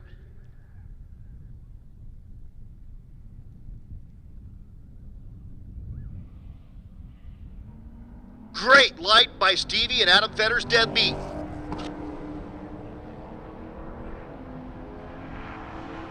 Stevie out ahead, just needs not to break out.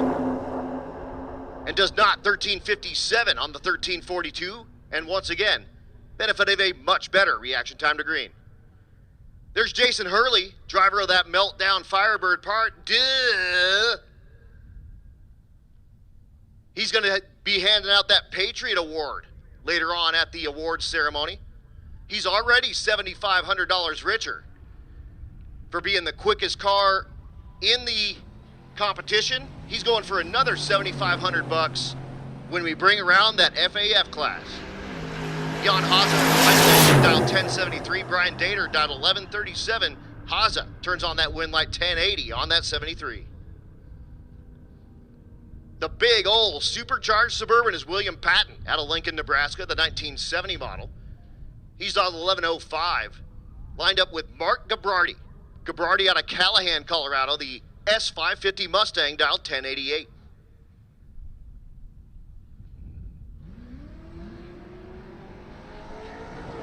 They leave almost identical, which means that Patton is a better reaction time. Can he take advantage of the win light?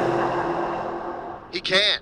Gabrardi breaks out trying to stay ahead. Patton turns on the win light, goes 11:22 on the 11:05, and he'll be back in round 3 with the Suburban. Here's my dude. That's Nico Christofori there in the right lane. Dialed 1170. The left lane is Matthew Farrell. Farrell goes red by 18 thousandths. Nico is going to turn on the win light. We'll see how close he can get to that 1170. Farrell, the stick shift ride. And Christofori goes at 1168 on the 1170. I'll tell you what, since I'm like driving other people's cars, why don't I just take that meltdown Firebird for a run? He's just walking away. He's like, what? Nope. We'll see that in the FAF 8. And again, that car went 699 and 204 miles an hour. Not on the same pass. It went 699, 202, and went way low sevens at 204. And it has almost 1,300 street miles on it in a week. Brett Cook, dialed 11-0 is dead meat. Jesse Haslett, dialed 1020. It's his blue. And he turns on the win light 1024, benefit of a 13 reaction time to green. Jason Serrano in the right lane, the Buick-powered Buick Regal wagon, dialed 1340 out of Surprise, Arizona. He's taking on Josh Tweehouse. Tweehouse out of Nebraska with the 1980 Fairmont, dialed 1012. The big Buick will get about a 2-second head start. And then here comes that Fairmont trying to run him down.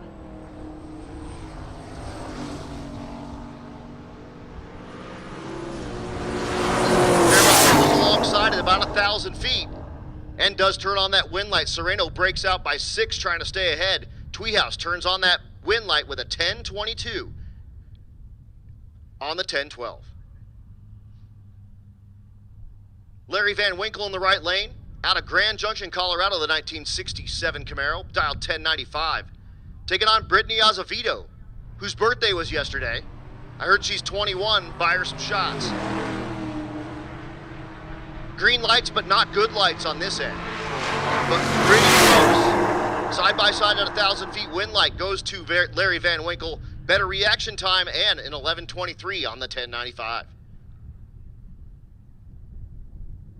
Brittany Arquette with the Lexus SUV there in the right lane.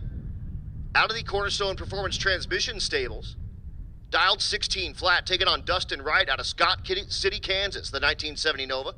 Dialed 1235.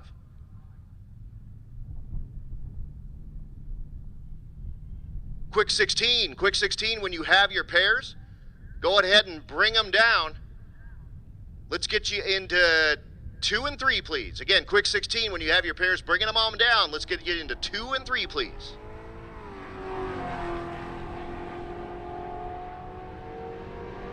Arquette trying to hold off that Nova. And can't do it. Nova turns on the win light 1242 on the 1235. 26 reaction time to green.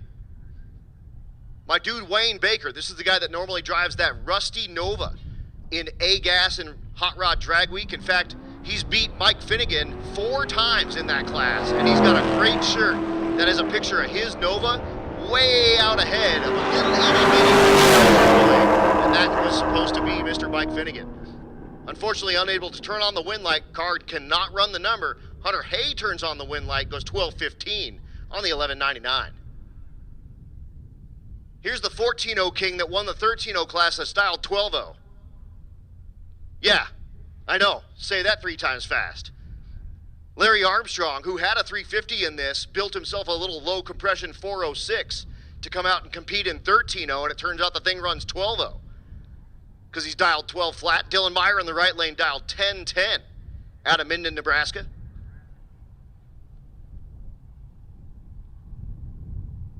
Armstrong had competed in that 14-0 category for a long time, and I gave him the moniker of the 14-0 King, and they even made shirts and everything.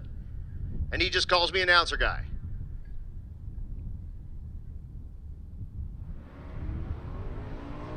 The 39 Ford Coupe is off, and here comes Dylan Meyer trying to run him down with that 72 Le Mans. Armstrong ahead at 1,000 feet, puts on the brakes and turns on that win light 1220 on the 12 flat dial, and here we go again. Benefit of a better reaction time to green. The Angry Dorito is Jason Hoggs there in the left lane out of Thornton, Colorado, the 86 model Mazda RX-7. And again, if you weren't here earlier or you hadn't heard, I call it the Angry Dorito for a reason. You're about to find out. He's next to Brian Glover. Glover in the tetanus shot wearing 1935 Dodge truck out of Humble, Texas, dialed 1050. I don't want to go no 10s in that thing, I'm here to tell you. Green lights on this end and pretty close on this end. Here comes that rat rod trying to run down that Dorito. At the stripe, left lane, 1242 closer to the dial. Glover falls off, can't run the number, and we'll see Jason Hoggs back in that stick shift Mazda. Here is a good pair. These guys have raced many times at Bandimere Speedway. Rich Thorpe in the right lane, Ernie Riley in the left lane. This should be a great drag race.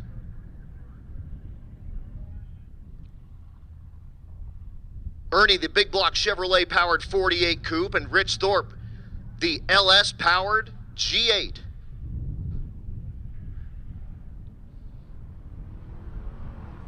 And Rich is dead meat, I'm here to tell you. Ernie has himself a 10th in the bag, and here we go. Does get the win, 13:31 on the 13:27.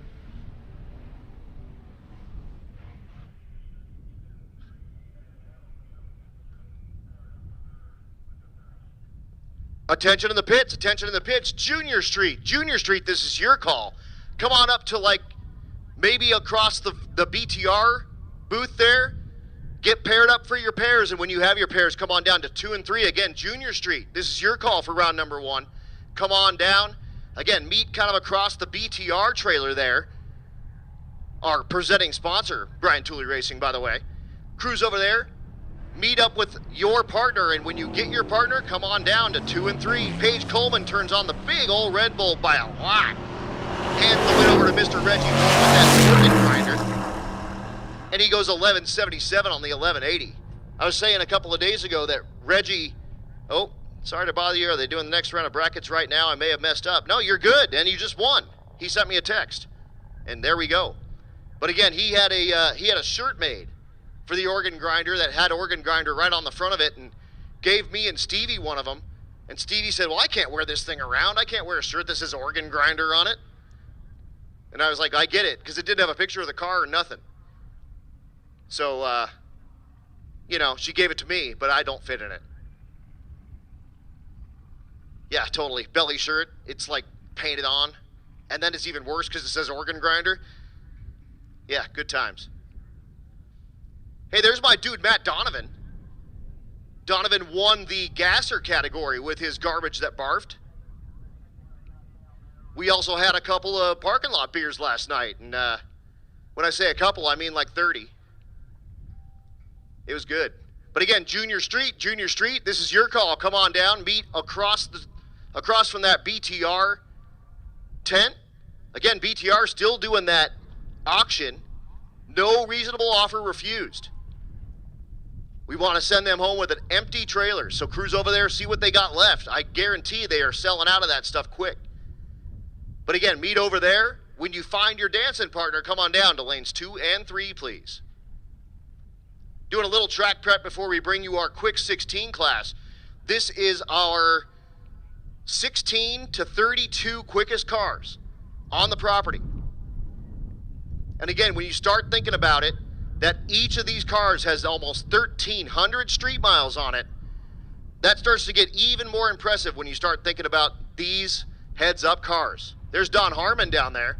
The pink's mostly out of your beard, dude. It happens. They sell more pink dye, easy, no problem. That was the guy that was looking for a third member and said, take that thing over to Juggernaut and put about 30 feet of wire in it. And let's just turn it into a spool. That's funny too, because on his first Rocky Mountain race week, he had an 8-inch in that same 68 Mustang and blew that thing up. So I might start calling him the rear end mangler.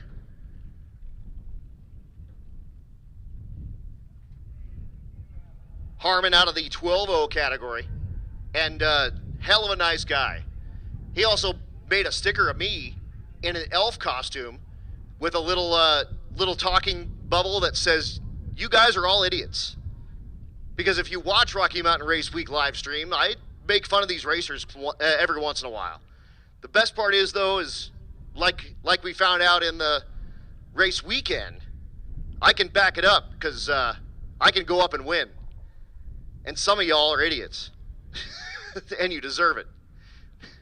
Like Red Hat Scotty, who is an idiot. And the dude, his dad, who is an idiot. So again, getting ready for round number 1 of Quick 16. Again, our 16 to 30-second quickest car. All single-digit rides. And we're going to heads-up race them. Clocks are off and they don't get slips. First to the finish line wins. Run what you brung, hope you brung enough.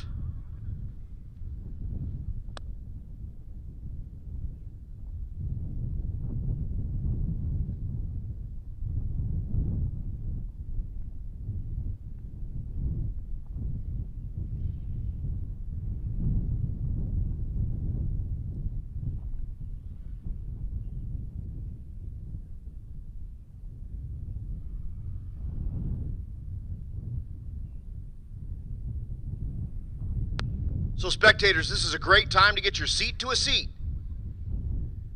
because we are going to lay it down heads up style. And again, no slips, no times.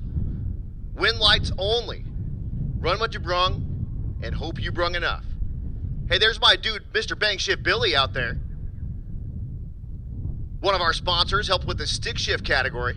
We'll see him in the FAF class after he put up an 852 with that gear banger Ford Fairlane that he actually drove out from Evergreen, Colorado. Dude doesn't even own a truck and trailer, and that's how you know he's an idiot. But again, Ford lovers rejoice. Sporting a 427 cubic inch Windsor motor in that Ford Fairlane with baby 62 millimeter turbos. And again, that 6-speed gear jammer behind that small block Ford.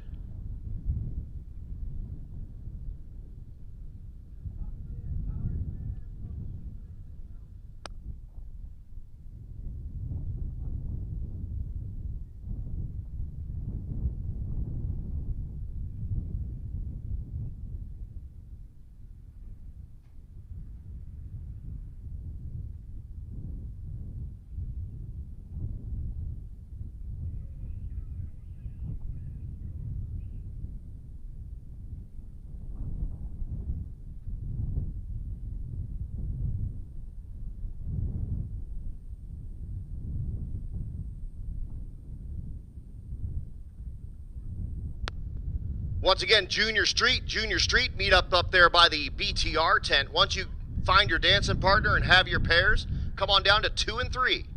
Again, Junior Street, and don't forget, round number 1, you guys are duking it out for a bunch of extra money. I haven't even counted it yet. But you have money for the best burnout, and you have money for the best reaction time. Sean Alsop and Alsop Racing threw up the money for the first for the best reaction time. And I said, that's real racing stuff, but I like burnouts. So I threw up a little for the extra burnout, and then next thing you know, I'm collecting money like crazy.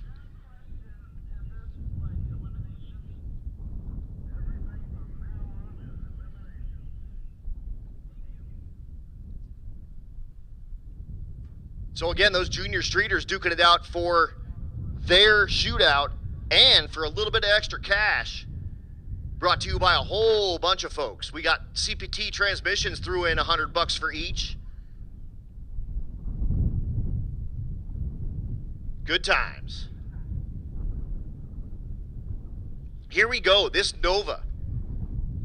This was a Grumpy Jenkins personal owned Nova.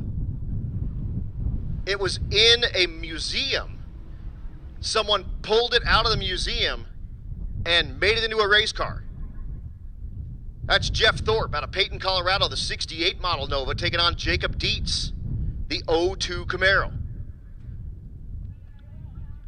Thorpe, the leader and winner of the naturally aspirated big block category. He has been as quick as 976.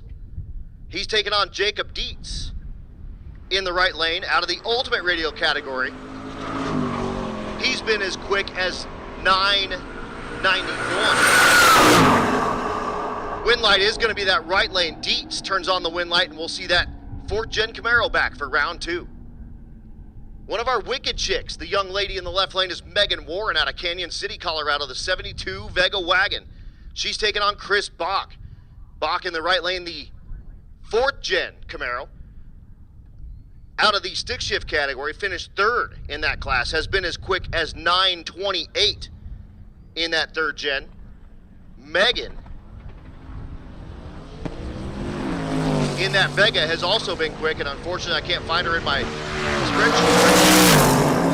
But we're going to have her back with that Vega wagon. We will see her in round number 2 of the Quick 16. The birthday girl, another wicked chick here in the left lane. That's Cameron Andreen, small block Chevrolet twin turbo S10 called the Venom S10. She's taking on Tyler Jensen. Jensen in the right lane. Out of the hot rod category, finished number 2 in that category. His average was 919.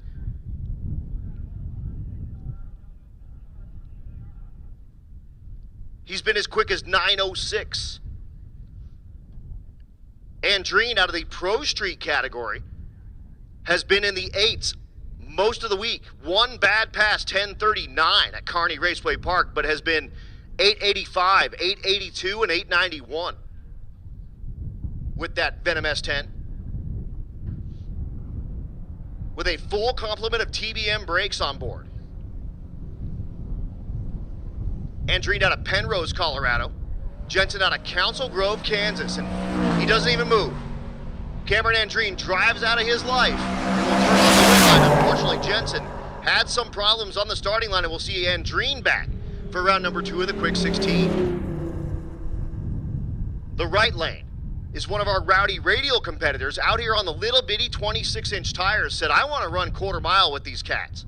And we said, why not? That's Ryan McFadden, the 86 Monte Carlo. Taking on John Doherty, the 74 Nova. The Nova's away. Here comes McFadden pouring on the power. I don't think it's going to happen. Doherty does turn on that wind light. McFadden, with that little tiny tire, had to get it all done in the first half of the racetrack, and unfortunately was behind at the 8th mile mark. And those little tiny tires are just going to make a lot of RPM at that top end, and that's where it's not making any power. The Malibu in the right lane is John Wishman, the 81 model. He's been in the 920 range all week, taking on Nick Thompson Thompson out of the hot rod category has been as quick as 989. Wheels up for John Wishman, having some problems there in the left lane for the Nova, and Wishman's going to drive out of his life and say, here's what 1981 Malibu taillights look like, Mr. Thompson, and turn on that wind light. Darren Smith in the right lane, the absolutely gorgeous 1971 A-model Dodge Demon, or A-body, out of West Texas, taking on Vince Rui. Rui out of the 9-0 category. Darren,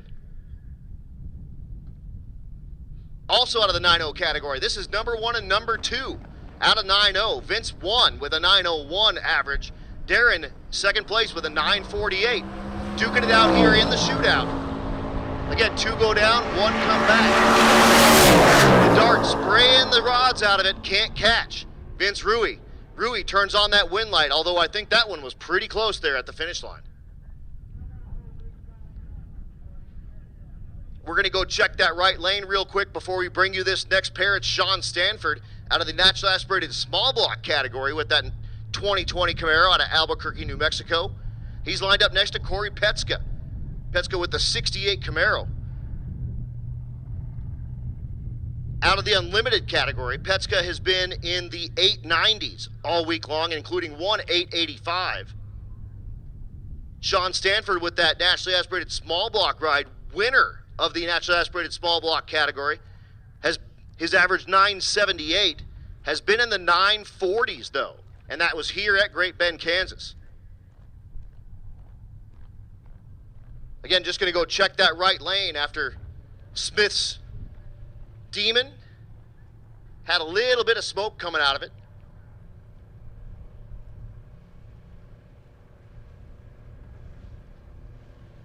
Again, Junior Street, when you have your dancing partners, come on down to 2 and 3. Junior Street, come on down to lanes 2 and 3.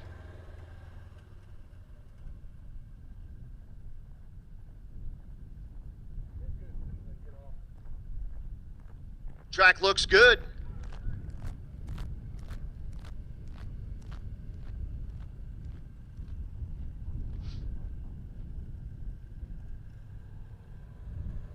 So we'll get that worker back over the wall and we will fire him back up.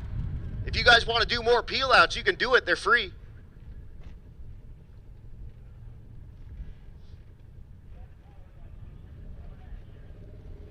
They say no. Oh, no, Petska is going to go ahead and back it up and get himself a burnout. Maybe. Nope, he's going to pull forward. Here we go. Get him in the beams. On paper, this is Petska's to lose. But we don't race on paper. We race on the racetrack, and anything can happen when reaction times start to matter and everything. Did he bump through? He totally did. That's why you don't race him on paper. Sean Stanford turns on the wind light, and he will be back in that naturally aspirated car for round number 2. Again, that's why you don't race him on paper. Everything comes down to when you get down to the race and letting off that button right. Good deal. We'll see Sean Stanford back in round 2. Andrew Loy in the right lane, the LS Turbo Tacoma, taking on Juan Ramirez with the OBS truck sporting no front end. So you can see all the turbo work in the front of that ride. Ramirez out of the limited street category. Loy out of the 9-0. He bumps. Oh, he got back. Okay. He bumped through and it rolled back. So Ramirez actually has something to get. Lloyd's going to drive out of his life and say, here's what Tacoma taillights look like, my dude. So that's our first round of Fast 16. Now we're going to bring our first round of Junior Street. Again, Junior Streeters, don't forget, best burnout wins some cash, and best reaction time wins some cash. Junior Street 13 to 16-year-olds driving full-size cars with their parent or guardian in the passenger seat. Running to the 8th mile. You can't run quicker than 9 flat. And we have a couple of them here that'll probably be dialed 9 flat.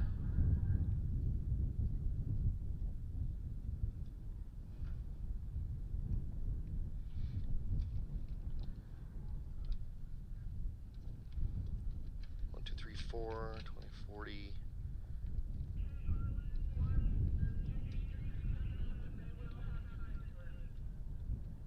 I have $455 in cash on me, and I've got a couple of more people that owe me some that were in my inbox. So I think we're going to have somewhere around $300 a piece for the best burnout and for the best reaction time.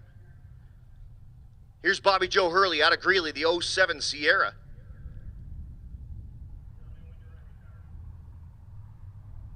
She's taking on Skyla Lipinski with the 11 model Ram out of Frederick, Colorado. Dialed 1020. Lipinski going for some of that burnout money, looks like. Okay. Okay. I see you. I see you. Okay. That's pretty good. Everyone behind her going, oh no, I got to do a burnout like that. Bobby Joe Hurley wants none of that. She's going to go for some of that reaction time money. Bobby Joe did have a triple O. Here comes Hurley. Jason says, watch. Watch this. That's my girl. Bobby Joe riding with her mom. And Jason Hurley, the owner and driver of that Meltdown Firebird Park, watching along. Two green lights on this side and close lights on this side. Bobby Joe out ahead. Here comes Skyla. Win light. Double breakout time goes to Skyla, 10-12. Bobby Joe goes 41 on the tree. Skyla goes 55 on the tree.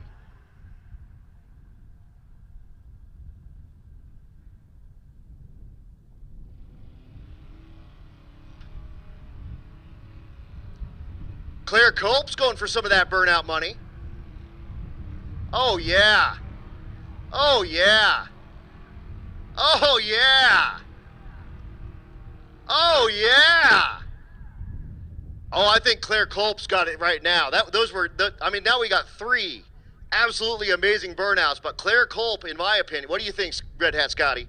Oh, yeah, for sure. She's definitely in the lead, in my opinion. Okay, so Claire Culp with the burnout coming out of the water in high gear. Currently your leader in the burnout competition. Culp dialed 10 flat. Camden Slaybaugh on the right lane. No slouch in that burnout either. Laying it down with a 970. The 14-year-old behind the wheel of the 65 Bel Air wagon.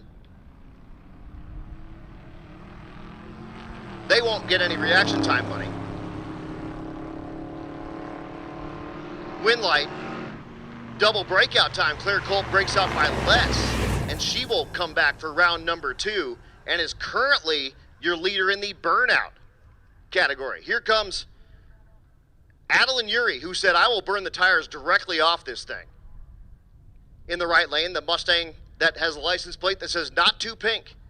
She's next to Eli Bibby out of Shreveport, Louisiana with the OBS truck. The track guy's over here blowing all that rubber out.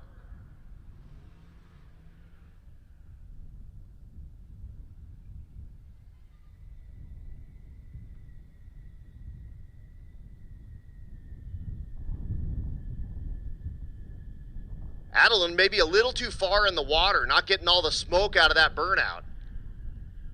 Nope, no. A for effort, exactly, A for effort. But currently Claire Culp in the lead for that burnout competition. Bobby Joe Hurley in the lead right now for the reaction time. You got to beat a 41.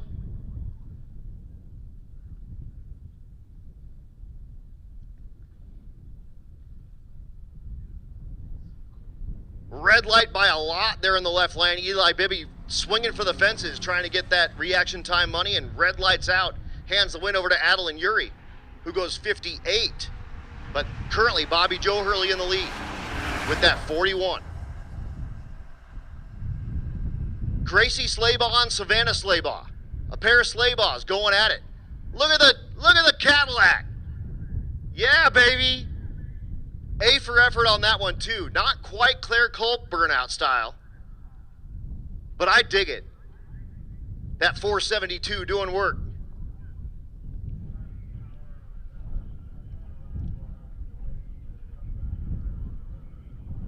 Savannah Slaybaugh dialed a 915. Gracie dialed an 1144.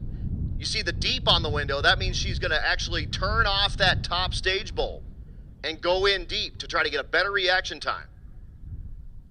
That does work. However, what it does do is it shortens the racetrack a little bit, so the ET suffers. You don't get as much of a run at the starting line. Savannah Slaybaugh and Gracie Slaybaugh. Oh, Gracie goes 006 on the tree and shows Bobby Joe Hurley what's up. And she turns on the wind lights. Savannah Slaybaugh breaks out trying to stay ahead. Gracie, that 006 reaction time is now your leader, and you got to be on it. Two pretty good burnouts. Again, not Claire Culp style. Claire Culp's got it with that 68 Galaxy at the moment.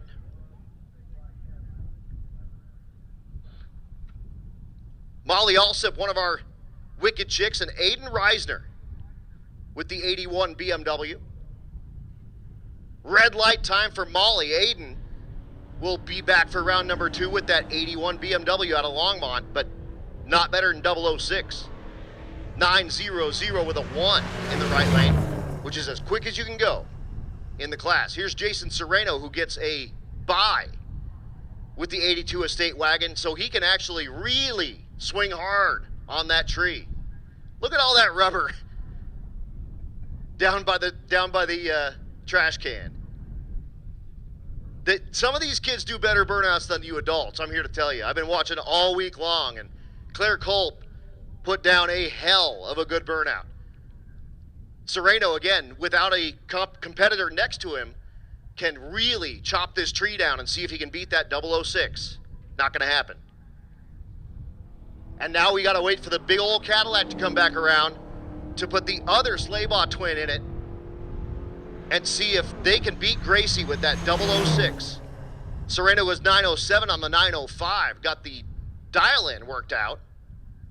But the 405 reaction time is going to need to get a little bit of help. And we'll just be down just a moment while we wait for that big old Cadillac to come around and get the other Slaybaugh twin in there. Gracie currently in the lead with that 006 for the reaction time money. And the current burnout leader is Claire Culp. And I mean by a lot. That was a hell of a good burnout. Top tier, indeed. Yes, sir, says Red Hat Scotty, and the crowd goes wild. So we'll wait for Lexi, who won the Junior Street category, to come back around with the Cadillac DeVille. Currently, Gracie in the running to get herself a little bit of cash money. Lexi's already got herself a little cash money by winning that Junior Street category. We'll see if she tries to come out with a little extra burnout action or can beat up on her sister's 006.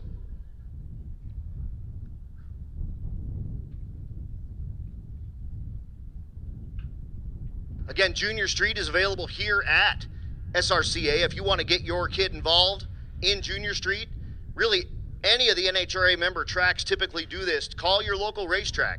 It is an easy way for you to get your teenager into racing without needing to buy a whole junior dragster operation. You just stick them in your whatever, Ford Focus or whatever you got, tow rig, doesn't even matter. And bring them out to the racetrack, and you can teach them all kinds of stuff. And we say all the time that you learn a whole lot more at the racetrack than you do inside of a classroom. There's competition, and there's, good sportsmanship. And, of course, peel outs.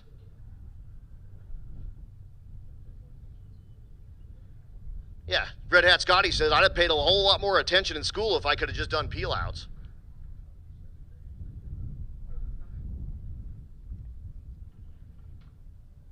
So we'll wait for that big old black Cadillac to come back around. Again, Gracie currently in the lead with that 006 reaction time, and Claire Culp currently in the lead of the burnout competition. Those are little side competitions put on, and thanks so much to Sean Alsip for throwing up the first bit of money on that. And then everyone else that is thrown into that pot. Even Reisner was down there, and he was like, hey, I'm going to throw in a little money, but on the reaction time side because the BMW won't do burnouts.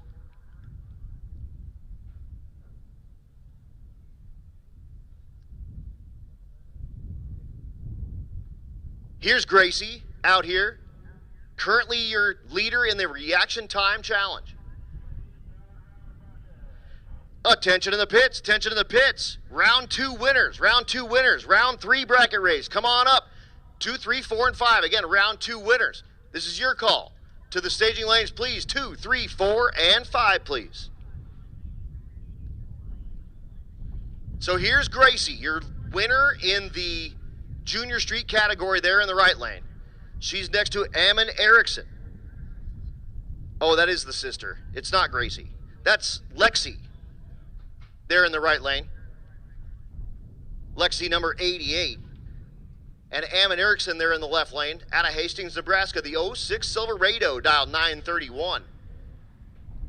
Ooh, Ammon wants some of that burnout money. He goes, I got something for Claire Culp.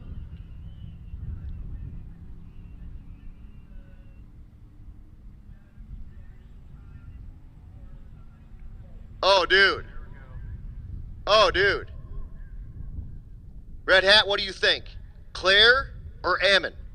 I'm going to Ammon right now. That was a pretty controlled, nice, smoky burnout. Ooh, I got, hold on. I'm going to need to get a third opinion here because I've got someone saying Claire. Well, hold on. Because hold on. Lexi hasn't done hers yet. Oh, she's trying hard. That 472 building all the torque. Claire was in the 68 Galaxy 4-door. So I've got one with Ammon and one with Claire, and I need a tiebreaker. What do you think? Oh, let's do the fans in the stands. That's a great idea. Okay, who thinks just raise your hand out there in the stands. Who thinks Claire in the Galaxy? Put your hands up. Okay. Who thinks Ammon in the Silverado? Oh, dude, Ammon's got it. Ammon's got it. That's a win for Ammon. So Ammon is going to be your burnout winner. What? Who? Win? Why?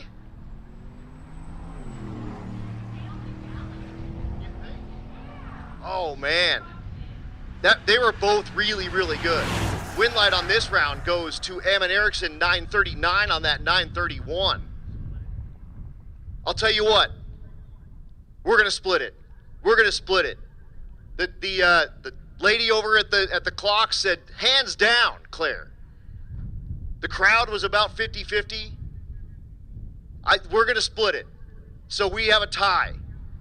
Claire Culp and Ammon Erickson are going to split the burnout money. I think that does sound fair. And Gracie Slaybaugh wins the reaction time money with that 006.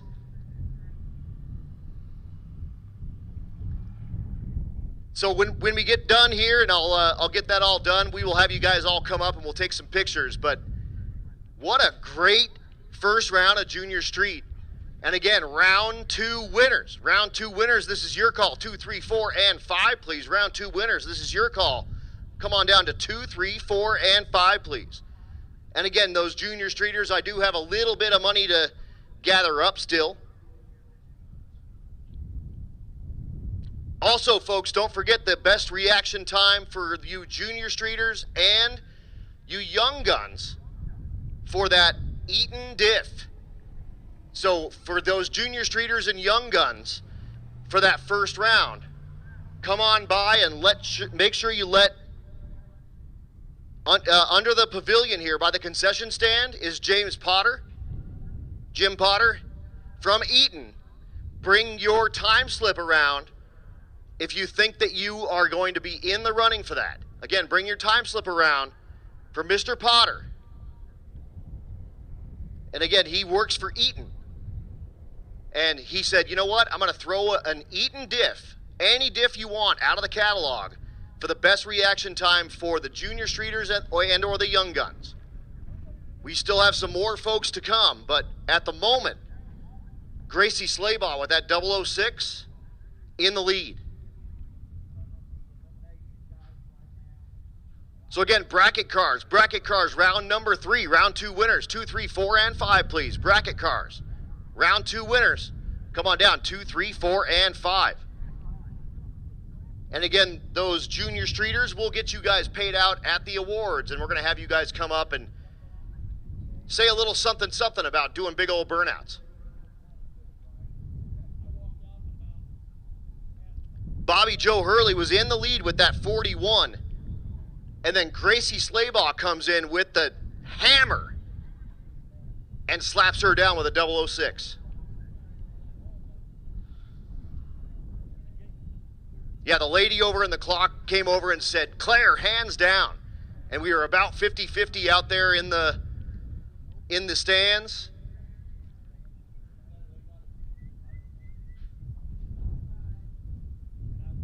So we're going to split that burnout money between Ammon Erickson and Claire Culp, and Bobby Joe with that 006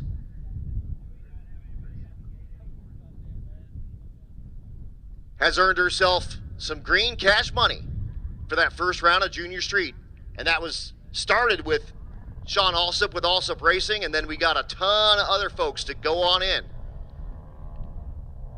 to help us with a bunch of cash to give to those teenagers. And that is the future of drag racing out there, y'all. Those teenagers are going to be doing this stuff when we're old and gray. There's Bobby Joe Hurley down there.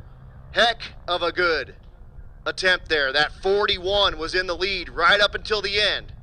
And then Gracie Slaybaugh said, hey, Bobby Joe, check this out, and goes 006.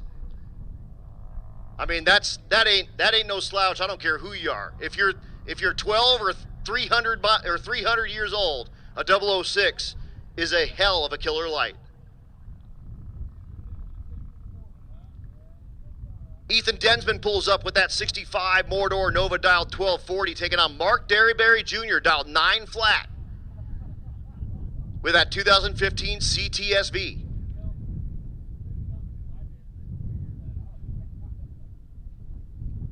So Ethan is going to get himself a 3-second head start. Almost 3.5 second head start.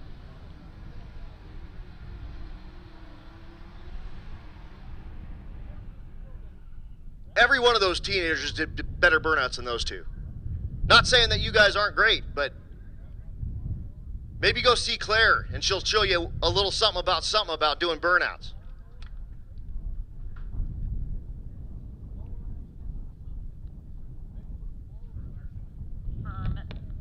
Left lane water box.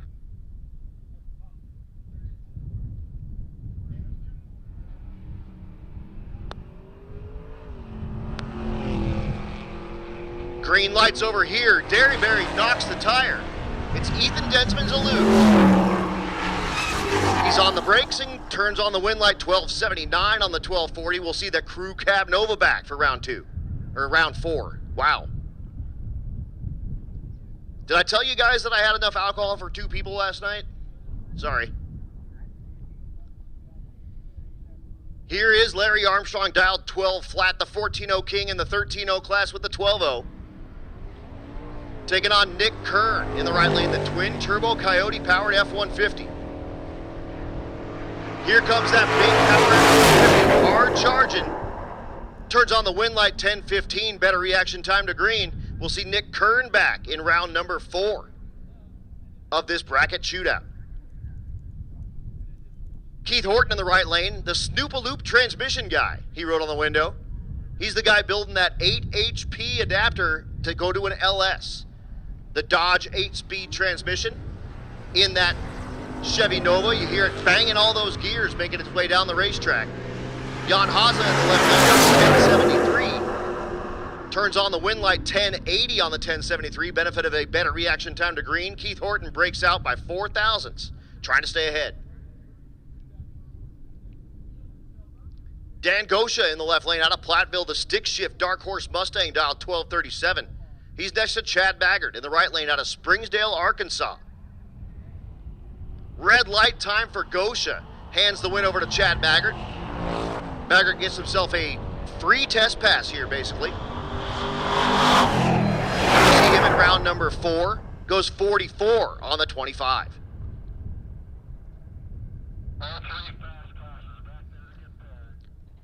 Attention in the pits, attention in the pits. FAF 8, FAF 8. This is your call to the top of the staging lanes to get paired for your first round. BMF 8, BMF 8. This is your call to the top of the staging lanes to get paired for your next round. FAF, hang over there by the BTR tent. BMF, go on over to the other side to get your pairs. When you have your pairs, FAF, come on down to 4 and 5. BMF, come on down to 2 and 3. And then give me quick 16 round 1 winners. Quick 16 round 1 winners up by the struggle bus to get your chip draw and paired for your next round. Again, quick 16. This is your call up by the struggle bus with your card for your chip draw and for your next round of competition. Ryan Gray turns on the win light after a 13 reaction time to green. We'll see that Silverado back in the next round. Carson Schaffner in the right lane, dial 1445 out of Alma, Kansas. The Circle D Specialties ride, dial 1445, taking on Nico Christofori, the Nitrous LS Mustang in the left lane, dial 1165. Pretty close on this end. Carson trying to hold off that big top end charge, cannot do it, breaks out trying to stay ahead. Nico turns on the win light, 1172. And he'll be back to the next round of competition and a benefit of a better reaction time to green. Glenna Marine here in the left lane with that Dodge truck. Again, the 80-year-old as of yesterday. Had his birthday on Rocky Mountain Race Week, his very first one. And we ruined him. Jeff Short in the right lane, dialed 1235 out of Dewey, Oklahoma, the OBS truck. Little tailgate on tailgate crime coming at you.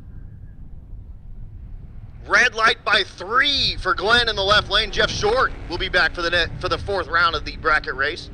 Again, FAF, this is your call. Going on down to the top of the staging lanes over by the BTR tent to get your dancing partners. When you have your partner, come on down to 4 and 5. BMF, this is your call to the right side of the staging lanes if you're in my way, left if you're pulling in, to get your pair. And then quick 16 round 1 winners back by the struggle bus with your cars to do your chip draw and get your pairs for round number 2. Tom Taylor is back in the left lane with his Disco Nova, dialed 1072. William Patton, the supercharged Suburban in the right lane, dialed 1120. And the next pair, Stevie's got Ernie. Tough break.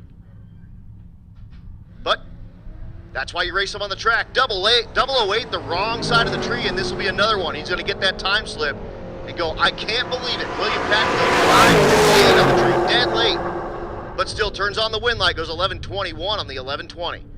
And here is Ernie Riley in the right lane, the big block powered 1948 Chevrolet Coupe. Taking on, that's my wife, that's my car, Stevie Dory. Ooh, Ernie goes dirty and double bulbs her. Stevie dialed 1342, Ernie dialed a 1329.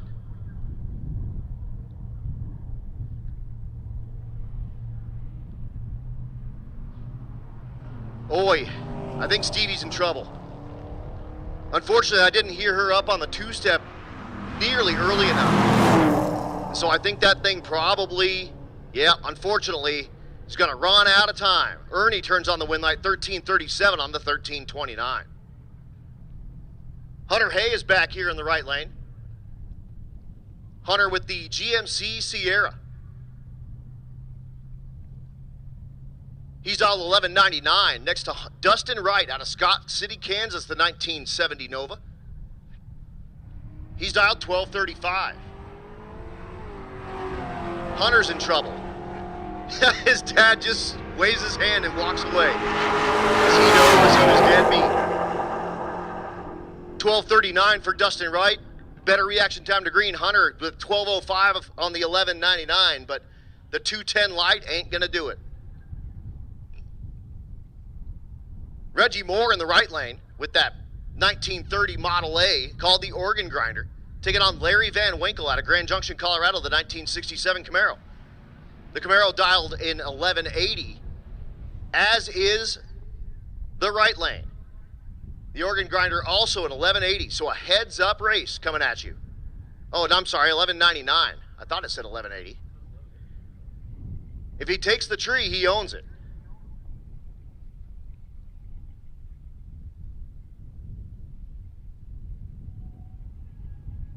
There it is, 1180, 1095 in the left lane. Okay. All right.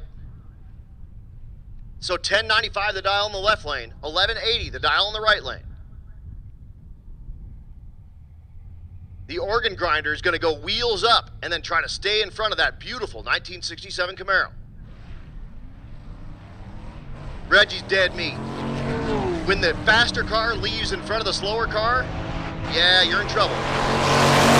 Larry Van Winkle's to lose. And he does not. 1106 on the 1095. We'll see that gorgeous 67 Camaro back for round number 4. Max Croning. Jumpers hit it. The 35 Plymouth Coupe out of Alaska. The paratrooper. Jumps out of airplanes and kills people for a living. Dialed 1230, Nate Larson in the left lane. The engineer out of Dacono, Colorado, the 75 Vega, dialed 1078. Two great lights on this end.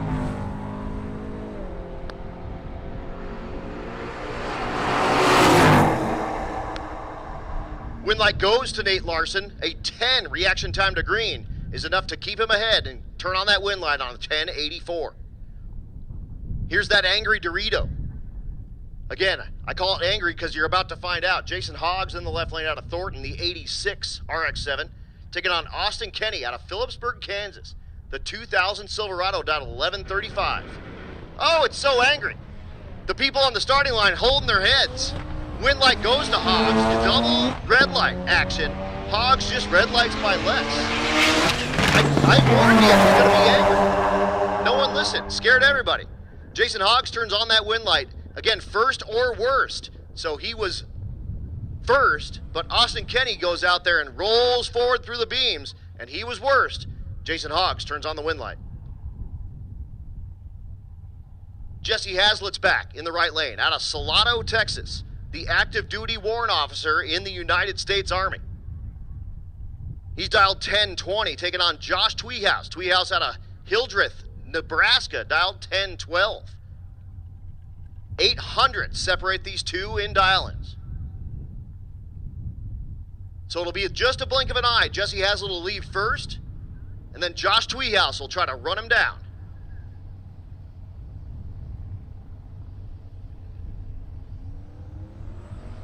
They leave nearly at the same time, and that normally spells trouble for the slower car. Tweehouse a little bit ahead on 1,000 foot. And yes, Jesse breaks out trying to stay ahead. Josh Tweehouse will be back for the 4th round of the bracket competition. Again, I should have my FAF, our quickest cars, over there in the staging lanes over by the Brian Tooley tent. I should have our BMF cars on the other side. When you have your dancing partner come on down, FAF come on to 4 and 5, BMF come on down to 2 and 3. Quick 16 round 1 winners, you should be back by the struggle bus with your cars to get your chip draw done, and then when you get your partners, come on down to 4 and 5.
So spectators, get your seat to a seat. We're going to bring you the baddest stuff we have to offer you here at Rocky Mountain Race Week. Our quickest cars in the FAF, which is known as the fast as beep 8.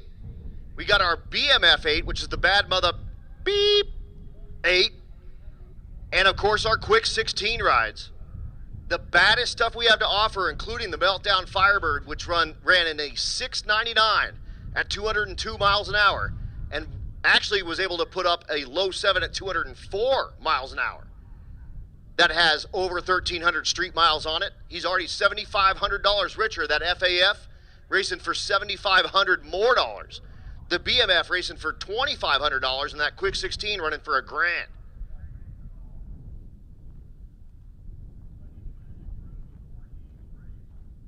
Again, quick 16 round 1 winners. I need you guys up by that struggle bus with your ride.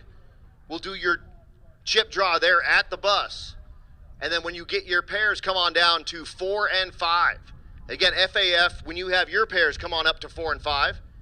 BMF, when you have your pairs, come on up to 2 and 3.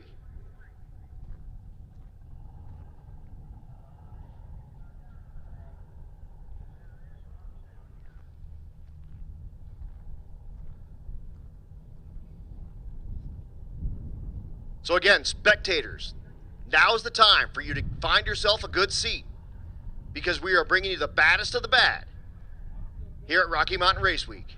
I'm going to go see a man about a horse so I don't wet myself when I get to watch all this awesome side-by-side racing.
What's your request?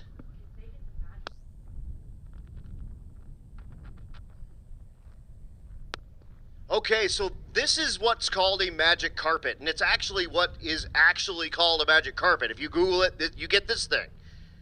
And the ladies over in the tower over here at SRCA, which are all volunteers, by the way. This is a non-profit drag strip.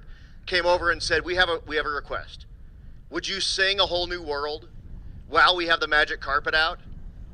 And I said, yeah, I will. So, a whole new world. I don't know any of the rest of it. What about the magic carpet ride? Isn't there another? Yeah, Steppenwolf song. BJ Bax is over here going, you are a very talented dude. And you're right. Hell yeah. But again, this thing is actually called a magic carpet. It's a pretty cool deal. It's a carpet on the back of a four-wheeler that has different sized holes, so it'll actually pick up big pieces and small pieces all the way up to dust. and put it on top of that carpet so that they can just dump it out on the off of the racetrack. And it's a really, really handy tool to pick up bolts and nuts and rocks and whatever else might be in or on or around race cars. Little pieces of rubber. A whole new world.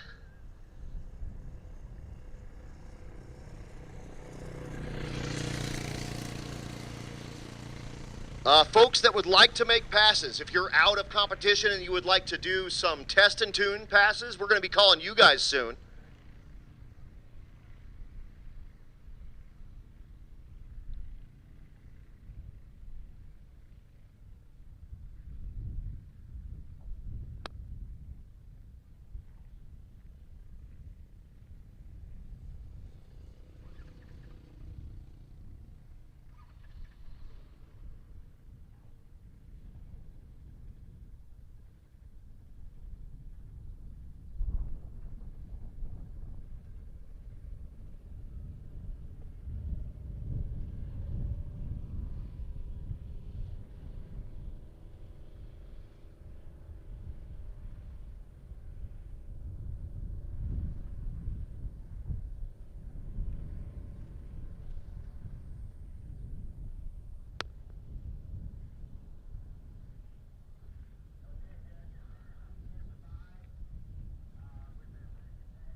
Again, those folks that are out of competition and just want to make test and tune passes, we will have that available for you here coming very soon. I guess June told those Quick 16 folks that they are going to be running after another round of brackets. So we will figure that out. So if you brought your car down, just go ahead and swing and park it somewhere. Yeah, get in where you fit in. It's all good. Easy peasy.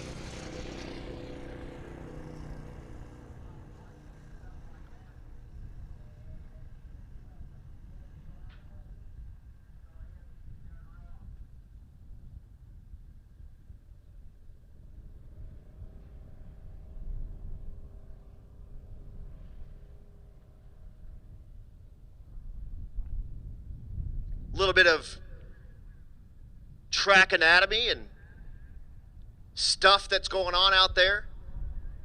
That you're seeing right there, and that some of you on that side of the racetrack are smelling at the moment, is trashing compound.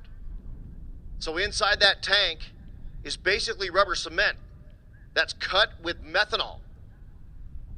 That's just so it'll spray through the nozzles. The nozzles on the back of that, not unlike the nozzles that you have on your sprayer for your garden. There's just a big, long line of them. No methanol on that one, 100%, okay? Okay, well, so that's 100%. So it's basically just rubber cement. And something that I learned from my dude Cliff Parvin is, here's your $10,000 word of the day. It creates a covalent bond. Yeah, that idiot says covalent. I love that dude, but it creates a covalent bond on the racetrack once it dries, and it is really, really sticky. In fact, up at Big Sky Race Week at Yellowstone Dragstrip, they had a barrel of that stuff fall over, and they came in the next morning and there were like 30 mice stuck in it that were, of course, dead.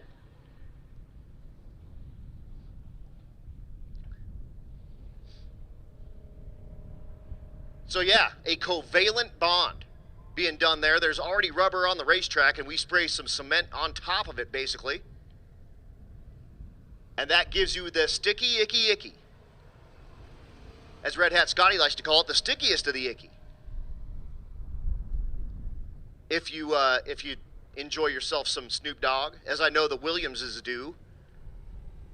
Looking down and I see the Williamses. They've been rocking all the gangster rap inside of the Hellcat Challenger that I like to call the margarita transport vehicle, because the back does have a full margarita bar in it. All right, FAF, let's get you. 4 and 5, please. FAF, come on up in your pairs to 4 and 5. BMF, come on up in your pairs to 2 and 3. FAF, 4 and 5. BMF, up to 2 and 3. But anyway, the Willie Eye, as we like to call them, because they are super cute. They always wear this, like, not always, but they have matching shirts a lot. They're wearing their SRCA garb at the moment. Debbie, the much better half of the pair, has been the co-pilot for Robert for the last handful of years, and she's a G, man. She's a gangster. She will get in there and get dirty, and she does a bunch of the work. And in fact, they're in their kind of like easy button car here this week, but he typically has a 7-second Nova that she will crawl underneath and help him change tires and all sorts of stuff. What a cool deal. Yeah, she just throws up her horns and says, "Diva!" Yeah, she's a gangster. That lady is pretty cool. You might actually know Robert's son if you watch Finnegan. They call him Big Willie. That's David Williams.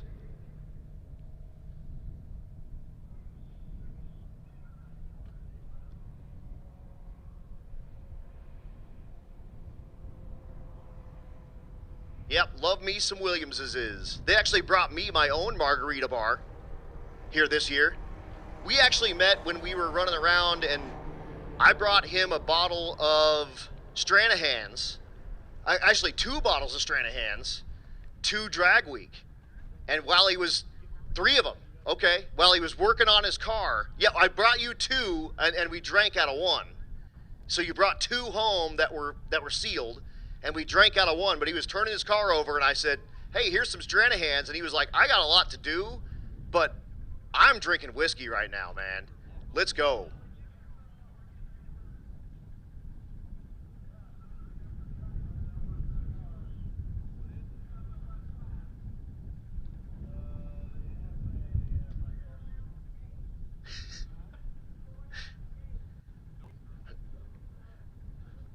Ron, I like to call him the Foxy Grandpa down there. You know, we need to get Ron and the dude together. Yeah, Adam, we do. That'd be a great matchup right there. I can just imagine the things that would be said with Ron and Dude. Dude, yeah. And I do have my dude Red Hat Scotty up here. He's going to give me a hand with all of these heads-up classes coming up to you as well. Red Hat in the 10-0 category with his car that they call the black car. And again, Drag and Drive in his world is Pantera cranked up to 11, Brian Tooley Racing Parts, and Bucky's. That is what creates a successful Drag and Drive. Yeah, you know, so that was the deal in 24. That was the perfect recipe for that 10-0. Oh, yeah. We didn't have Bucky's on this one, so I wasn't able to get it myself. Right. But we did find, though, there was quite a few other competitors in 10-0. When they ran against me, they actually got the 10-0. Oh. So they were just siphoning all that power. They were siphoning the BTR and Pantera power. Yeah, exactly. Here's that first round coming at you. It's Jason Hurley in the right lane, the Meltdown Firebird Part 2, and he's taking on Nate Curran with the stick shift Fairmont. The Fairmont's been in the 840s, and of course the Firebird has been in the 690s.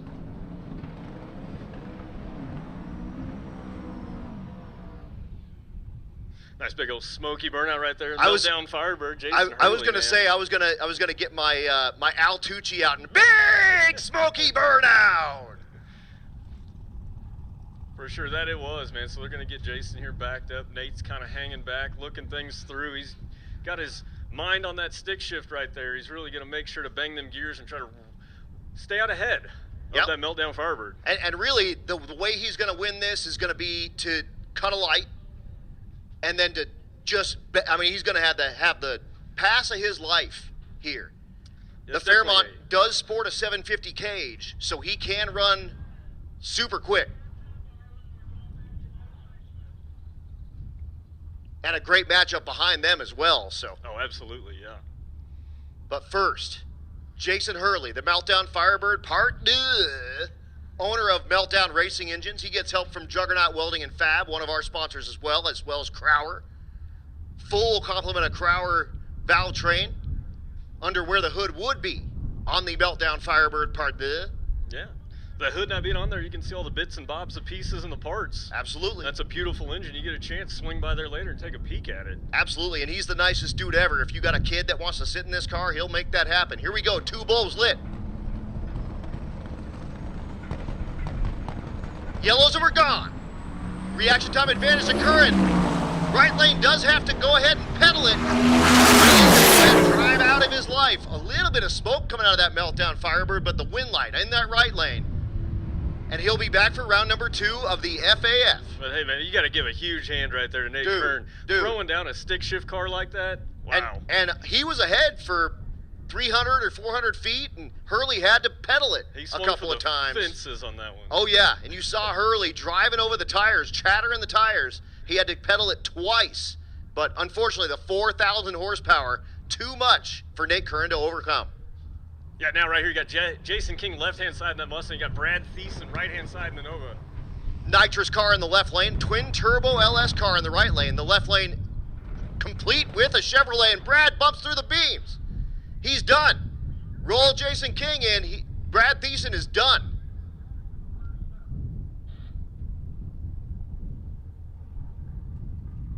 Maybe?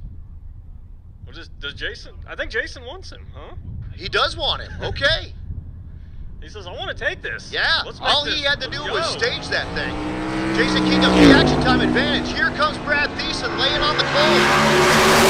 And that twin turbo LS is too much for that nitrous small block Ford to handle. Man, all Jason had to do was roll in like that second stage beam, and he would have gotten a wind light. And he said, nope, bring him back. Let's do it. Here's Brad's son, Blaine, in the left lane with the Isuzu truck. The twin turbo LT powered ride. Yeah, that L8T motor, that direct injected motor sitting underneath the hood of that nice little Isuzu. And still direct injected. He's taking on my dude Bill Armstrong in the right lane, the 66 fair lane. No truck and trailer with this guy, and it's a stick car. He drove it here from Evergreen, Colorado. Blaine way out ahead. Bill rowing the gears, trying to get ahead. Ain't gonna happen. Blaine will drive out of his light and turn on that wind light. We will see that Isuzu back for round number 2 of FAF. Again, these folks running for $7,500. So they got a lot of reasons to pull out all the wick. Chris Baker in the left lane with the turbo Hayabusa, taking on that Cornhusker Cougar in the right lane. Yeah, Dustin Peterson up out of Nebraska, the Cornhusker Cougar, trying to see if he can stay out ahead of this nice little Hayabusa over here. Yep, Mr. Baker. The turbo Hayabusa, again, they have the same rules, 1,300 street miles. Everything you have to live with for a whole week inside that bike. Baker spins the tire. And Dustin's going to turn on that wind light. The Cornhusker Cougar will be back for round number 2 of FAF. And that'll bring in our BMF cars. Here comes the BMF cars.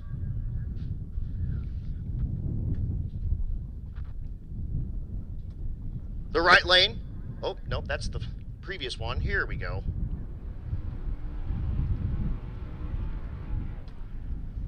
That's Brady Davis, the winner of Pro Street in the right lane. That pickup truck has been as quick as 852, which is really impressive when you consider it's got the coefficient of drag of a barn door. Yeah, flying bricks are always impressive. So, bring out that big old truck out here and take a class win like that fast. Dude, all day. Jaden Gash in the left lane. He's been as quick as 877, and that was here at SRCA.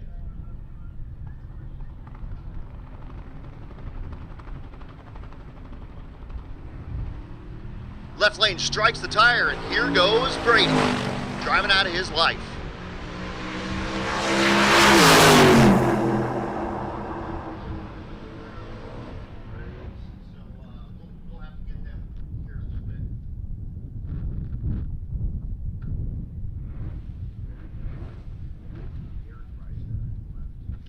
Eric Reiser over here in the left-hand side, that nice little kind of mustard-colored Mustang. Yeah, dude, grabber orange.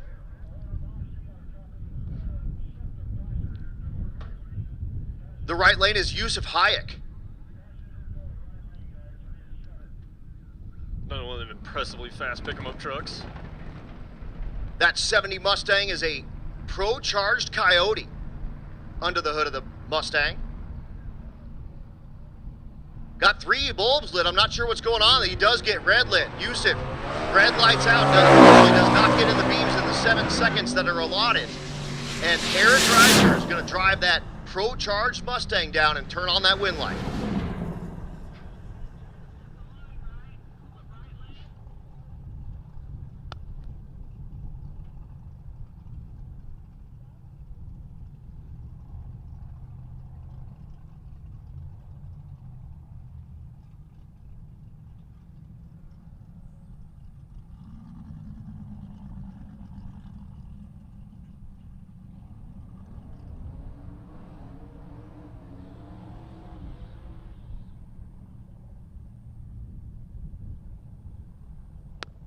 The right lane is the absolutely crazy twin-turbo 6.4 Hemi under the hood of the 68 Dart.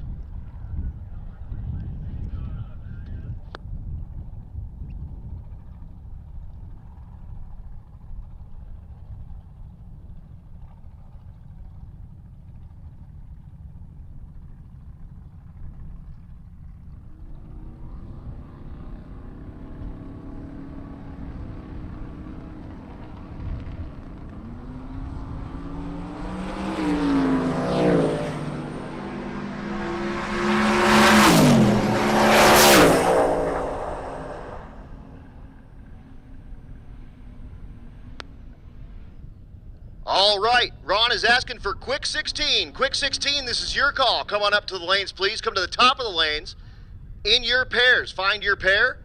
Again, quick 16, this is your call. Come up to the top of the staging lanes, please, to find your pair. Ron wants you now. Sorry, guys, we're working through some stuff up here. Anthony Reed in the right lane, the 1978 Malibu. Wagon taking on Ryan Minyard with the 1978 Malibu. Yeah, little Coupe. G-body on G-body. Got the long roof in the right-hand side, the coupe on the left-hand side. Yes, Both sir. Turbo LS powered. Absolutely. Anthony Reed finished second in the unlimited category. Ryan Minyard finished third in the unlimited category. So a little 2 versus 3. Again, quick 16. Quick 16, this is your call. To the top of the staging lanes, please. Quick 16 to the top of the staging lanes, please. Wagon, advantage. Here comes Minyard, laying on that scramble button and runs out of room there. So the right lane, Anthony Reed turns on the wind light. We'll see him back for the next round of BMF. Again, quick 16. Quick 16, this is your call. Come up to the top of the staging lanes, please, to get paired for your next round of competition. Quick 16.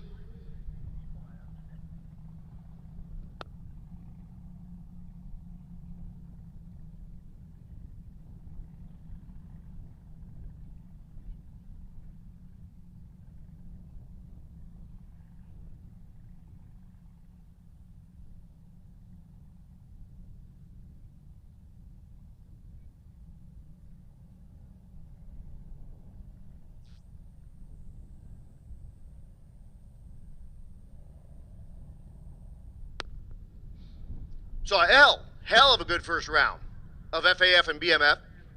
Again, quick 16, round 1 winners. Quick 16, round 1 winners. Let's get you to the top of the staging lanes to get paired.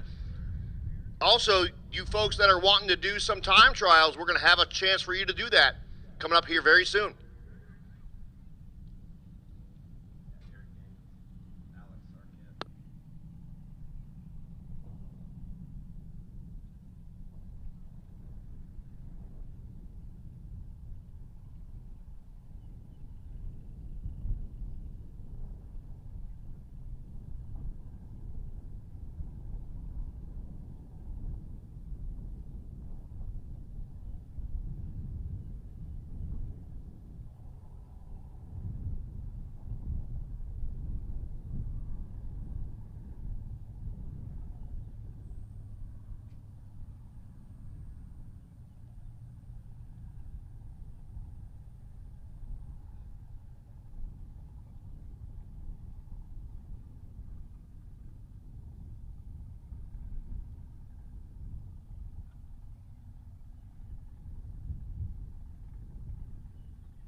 So again, quick 16 round 1 winners. Let's get you guys back. Quick 16 round 1 winners. Let's get you guys back to the top. Run your second round.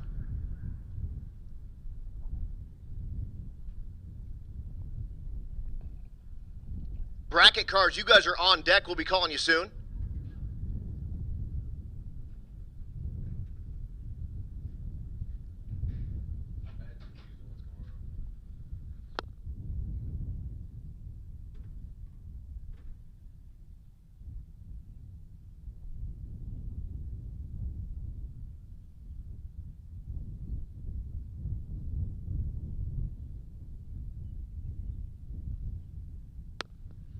Once again, quick 16, come on down. Top of the staging lanes, please, to get your pair. When you find your dancing partner, come on down to 2 and 3. Quick 16, when you get your dancing partner, come on down to 2 and 3. Sorry for the confusion. I know when you did your chip draw, they said we'd do another round of brackets, and Ron said, no, sir. Let's get you guys down to 4.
Once again, quick 16 cars. I know that was a little confusing. Sorry.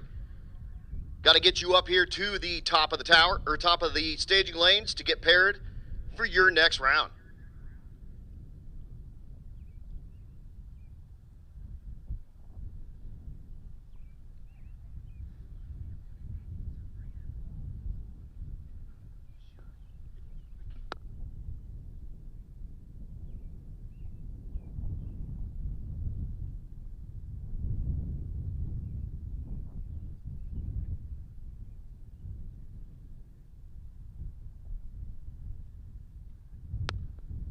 And again, bracket cars, you guys are on deck. We'll be calling you soon, as well as Junior Street. Junior Street, you guys are on deck. We'll be calling you as well, round 1 winners. And once again, congratulations to Claire Culp and Ammon Erickson, as well as Gracie Slaybaugh.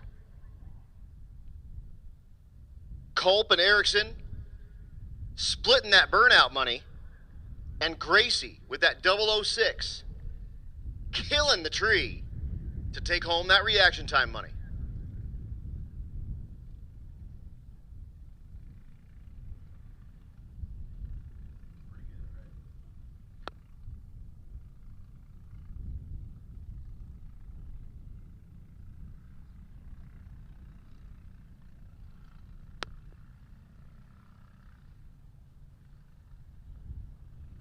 Need to give a big shout out to all of our sponsors out here, y'all. Motion Raceworks, the title sponsor here for the 2026 Rocky Mountain Race Week. Our presenting sponsor, Brian Tooley Racing. And they've been along all week long with that BTR trailer, keeping folks in competition. And again, they're still doing that flash sale over there. No reasonable offer refused. I want to send them home with an empty trailer. Because the way diesel prices are right now, I'm trying to save them money. You're welcome, guys. Hi guys, Again, welcome Race Weekers. I'm Andy Cook. I'm one of the owners of Motion Raceworks, Mark Williams, TBM Brakes, Drive Sensors. This is our facility. This is where we make basically everything from the transmission back. Get your drive shafts, axles, third members, rear ends, everything, front to back. October of last year, Motion Raceworks acquired Mark Williams. We bought the whole thing turnkey, so we were able to keep it producing parts for everybody that loved these parts. We got a good staff that we kept on board, about 30, 35 people that we kept here, a lot of long-term people. So we're happy to be here and continue this standing tradition of Mark Williams. Like we've done in the past, Motion's super excited to be a sponsor of Rocky Mountain Race Week and all the Race Week stuff. We love to see these cars and see you guys using the products and just seeing all the cool things and the stories that come with the Race Week event.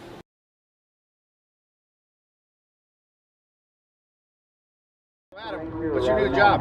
All right, man. So I am a social media liaison for Motion Raceworks. What that means is that I'm looking for folks that are asking for what's the best catch can, what's the best throttle body, what's the best XYZ, and I link all the best US-made Motion Raceworks products into those, and we try to boost those sales. On top of that, I'm doing a lot of customer service action as well. So looking for folks that are having problems with products, both with install, during working with it, racing and whatnot, and after the fact, any problems like that, getting in those people's inboxes, helping them get in the right place to get the best customer service they possibly can. Awesome. And on top of that, you're an announcer, so it works out because then you're basically right there and you can give that information out to anywhere you go. So 100%. Huge, isn't it? I have boots on the ground at every race I'm at, even if it's not a Motion Raceworks sponsored event like we're at right now at the 2026 Rocky Mountain Race Week. But every race I go to, Motion Raceworks has a person there. And so I can offer awesome customer service to everybody there and get all those parts that we can keep people either in races or in drag and drives or wherever to keep folks rolling, because as you know, we all really strive to keep all of our customers as happy as we possibly can, either if it's a customer at Rocky Mountain Race Week or at Motion Raceworks or any of the other amazing vendors that help out with racing that you like. Absolutely. And on top of that, Motion not only is a sponsor of all these events, they actually hire guys that are boots on the ground, they hire people that are actually at these races. I mean, you're a Rocky Mountain Race Week guy. Blaine got hired on to do some stuff at Mark Williams. So they're not only sponsoring, they're supporting the people that have actually bought their products and are knowledgeable about their products. And on top of that, I think for us it's a big thing for them to sponsor, because if you look at it, they're not only a sponsor for Race Week, but you look and they're on billboards everywhere at the tracks. They are putting their money everywhere. And where people don't say, well, why? Maybe you might decide that they're more expensive than what you are normally looking at, or maybe there's another product out there. But one thing that we know is you guys are making stuff American made. You're supporting American companies that are here locally, and you guys are basically putting all that money out and filtering it back out there. And what that does for a guy like me that's a promoter, when you guys sponsor us, it not only helps our event, then that allows me to be able to go sponsor events myself. And it basically is putting all that money back out there. So when you're looking at that product and you're like, well, it may be a few dollars more than this other one that maybe came from China or whatever, spend that extra money, because when you spend that money, that's coming back in full circle and you're actually being supported by that company with the money you're spending. Absolutely. And that's huge. Dude, and Motion Raceworks is unapologetically not the cheapest ever. The race to the bottom is not the Motion Raceworks way. It is all high quality product. It's always going to be the highest quality product. The reason for that is it's all made in Iowa, it's all made in Florida, it's all made in Colorado. And again, the reason is they currently have almost 100 employees making living wages here in America. All that stuff stays right here. And again, like you said, can support tons of different races, tracks, you name it. The ripple effect is absolutely there, and it's a really, really humbling thing to be involved in. On top of that too, they are putting their products while they're testing them on drag and drive cars. How many products have we seen that are not tested for drag and drive cars? They are just race car parts. They are actually working on trying to get us parts that will survive these events, and that's huge. The longevity of things has gone to the wayside, and it feels like that you guys are trying to bring that back to where you're spending a little bit more money, but it's lasting longer. And then on top of that too, they got to pay a little or spend a little bit more money or charge a little bit more money to do these things because their product's going to last longer, where the other guy's going to get it 3 times because he bought it. You bought 3 of those for the price of this one, but you had to put it on 3 times. It's not cheaper to buy the cheaper thing twice, is That's what we right. like to say a lot. Buy once, cry once, pay the money, especially like the TBM brakes. The folks that are over there, Jason, who we were talking about earlier, they're on Power Tour right now as we're talking. He says, you know, it's a terrible business model because I can only sell a guy a caliper once and he never has to buy one ever again because they're so good. You never need to buy another one. You can get all those rebuilt. All these parts you can get serviced at all of the Motion Raceworks locations. It's absolutely crazy awesome. And again, buy once, cry once. It's not cheaper to buy the stuff twice. Thank you for spending your time with us. Thank you for everything. It's super awesome. Happy to have 'em. I'm a real big fan of Rocky Mountain Race Week. I'm a big fan of Motion Raceworks. Really, anyone that's really doing this, putting their passion into it, you can't fake the passion of any of this stuff. It absolutely matters. And again, please support the companies that support racing you like, because the ripple effect, it goes far. Like you said, you can now sponsor additional races that are out here at local races like the Pueblo Motorsports, Steel City deal. Steel City, The Havlicks. the Havlicks deal, lots and lots of that. It does not happen without the help from all of these companies that really put in their passion, their money, and their time in behind all these products.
radial category.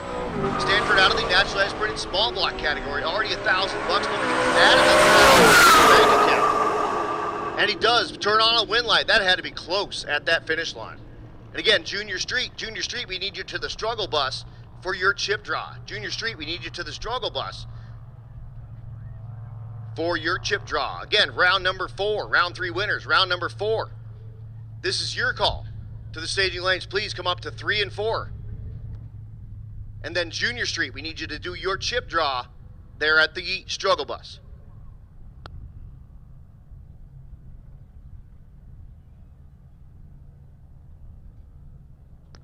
To bring up John Wishman, left-hand side, the 81 Malibu, rolling out against Megan Warren, one of your wicked chicks over there in the 72 Chevy Vega wagon. Both of them kind of wheels up action rolling down through there. John got a little stumble there, and turn on that wind light. We'll be seeing that little awesome Vega back. Dude, the Vega panel wagon. Once again, bracket cars, this is your call. Round number 4, come on up to lanes 4 and 5, please. I don't know what I called you to. 3 and 4. 3 and 4 is where I called you. Bracket cars coming up to 3 and 4, please. You don't need to hold up there. Come all the way forward. And again, Junior Street, I need you guys for your chip draw back at the struggle bus. Junior Street for your chip draw back at the struggle bus. And again, bracket cars, come on up to 3 and 4.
Again, Junior Streeters, we need to do that chip draw. Junior Streeters, we need to do that chip draw. Once you get that chip draw done,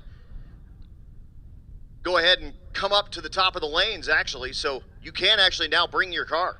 So Junior Streeters, if you want to bring your car to that chip draw, but go on back and get that car and come up to the top of the lanes for us, please, and you'll be the next contestant here on race day number 5 at Rocky Mountain Race Week.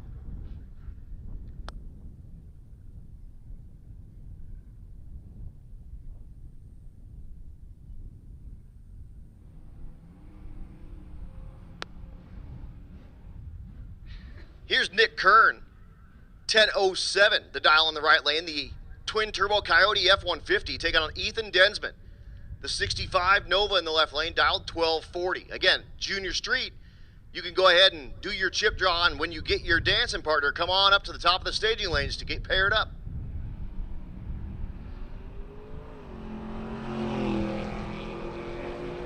Both rides are away and both are green.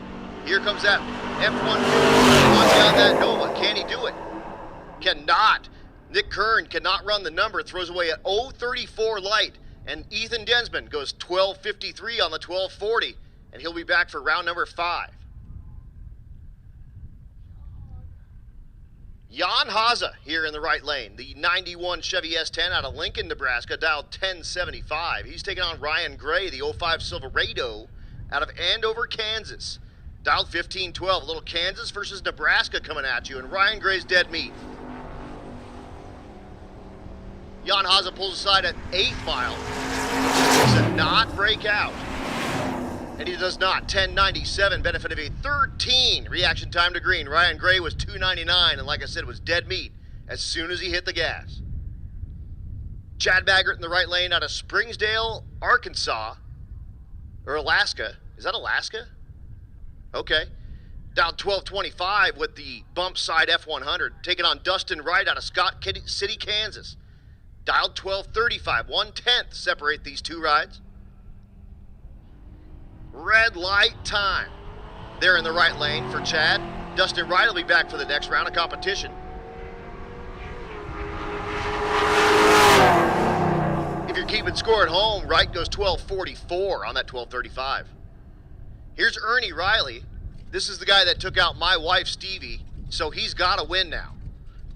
Because basically, if you beat my wife and you end up winning, then she got second, pretty much.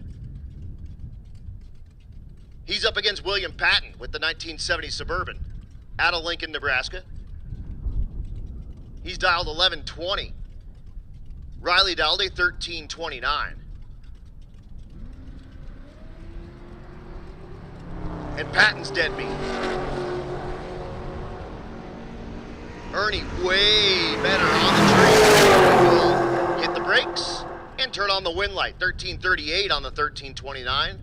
Benefit of a much better reaction time to green. William Patton has the thing on the number. Runs 1121, but his 416 light, that ain't gonna do it. Nico Christofori, the nitrous-assisted Mustang in the left lane, and Jason Hoggs with the Mazda RX-7, who blew out a couple of guys' eardrums last round with the stick shift ride. Hoggs, great reaction time to green. It's his to lose. Here comes Nico, though. He's not going to go down without a fight. And Nico gets the win. Drives around him at the top end, goes 1176. Hoggs throws away a 17. Reaction time to green, and Nico turns on the wind light. That's why you don't race him on paper. Anything can happen. Josh Tweehouse here in the right lane, out of Nebraska, the 80 Fairmont, dialed 1012. He's lined up next to Jeff Short. Short with the OBS truck, dialed 1235. Again, Junior Street, we need you at the top, or at the bus for your chip draw, and go ahead and just bring your car. When you have your dancing partner, come on up.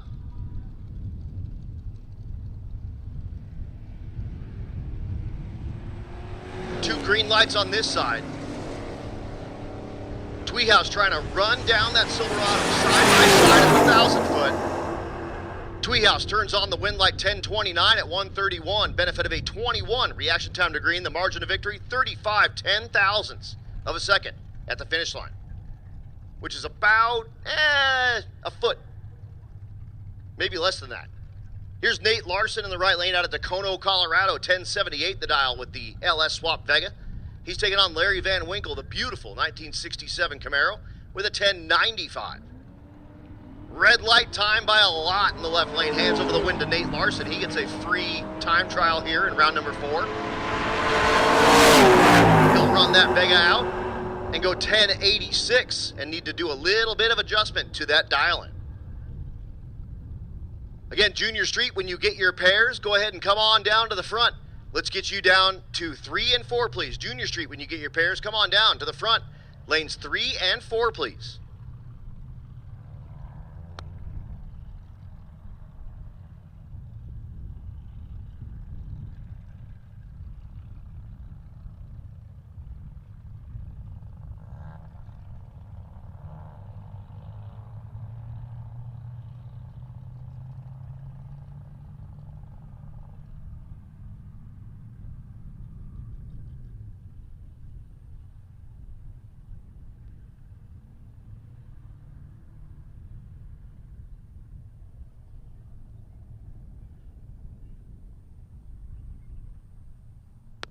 So check that, Junior Street. When you get your pairs, come on down to 2 and 3.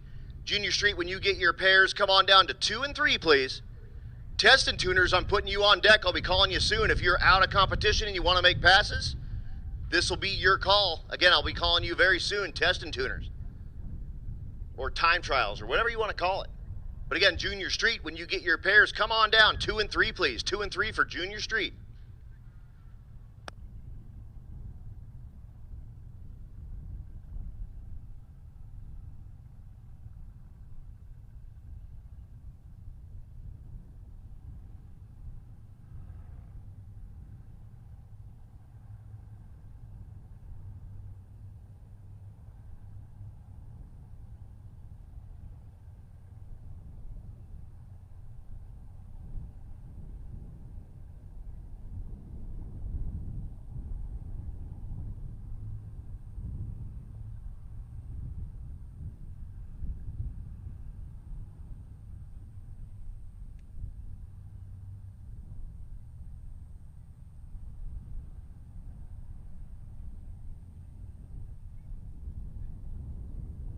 Adam Dory, I'm here with Matt Frost and Kyle Garapi, who is, don't let him fool you, a wicked chick out here at Rocky Mountain Race Week 2026. And something that is very cool that we're doing this year is we're going to recognize some of the folks that have most of the sponsored parts on their car. And Kyle, tell us about all the motion parts in the G-body. Of course, valve covers, the valley cover, all the frag oil, plumbing and fitting, catch cans, engine, coolant, transmission, adjustable timing pointer from them. A lot of cool parts they make. It's got a catch can. I see an Icon throttle body. Got the Icon throttle body. I see the valve covers that are on this thing. It's got a Mark Williams drive shaft in it. It does.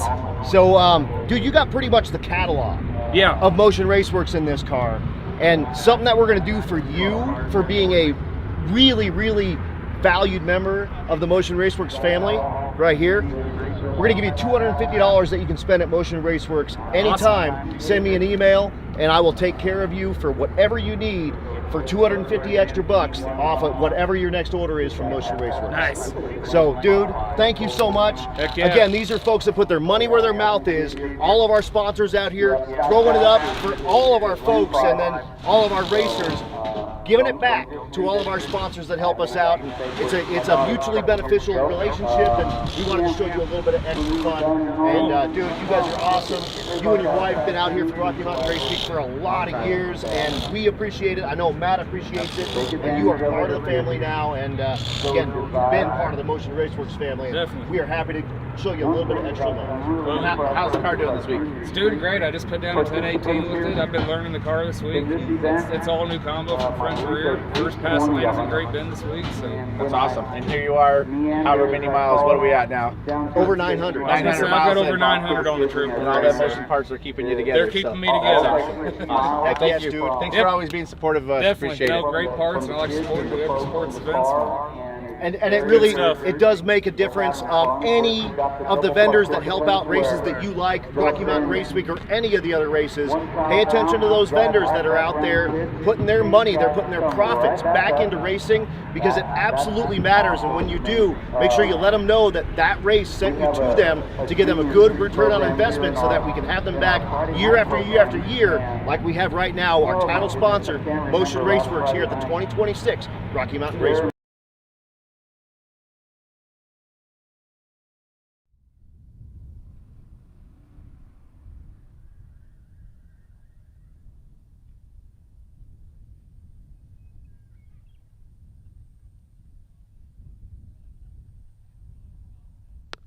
All right, here we go at Junior Street. It's Claire Culp, half of our burnout competition winner. She's dialed 995 with the big old Galaxy, taking on Aiden Reisner with the 81 BMW, dialed 9 flat, which is as quick as you can go in Junior Street. Attention in the pits, attention in the pits, test and tune, test and tune. This is your call. Come on up to lanes 4 and 5, test and tune. Come on up to lanes 4 and 5, please. Red light time for Reisner, hands over the win to Claire Culp. Culp goes 995 on the 995. She'll be back for the next round of Junior Street. Again, test and tune, this is your call. Come on down lanes 4 and 5, please. Test and tune. Come on down to lanes 4 and 5.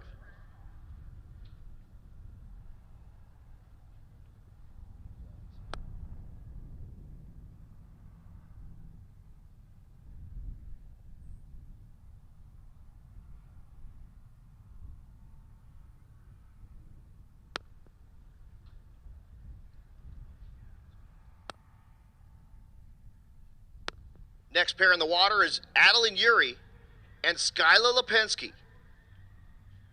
Lipensky dialed a 1010, Yuri dialed in 1130. Again, test and tune, test and tune. This is your call. Come on down 4 and 5, test and tune. Come on down 4 and 5, please.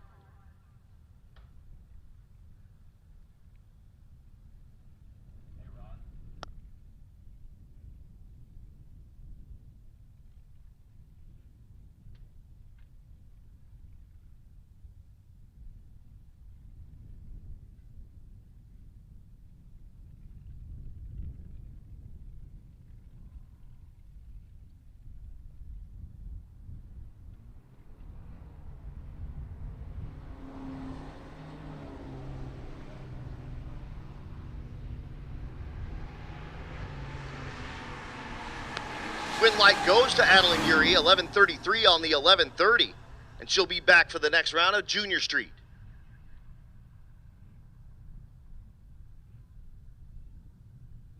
Again, I need test and tune cars. Test and tune cars, come on up to 4 and 5, please. Test and tune cars. Coming up to lanes 4 and 5, please.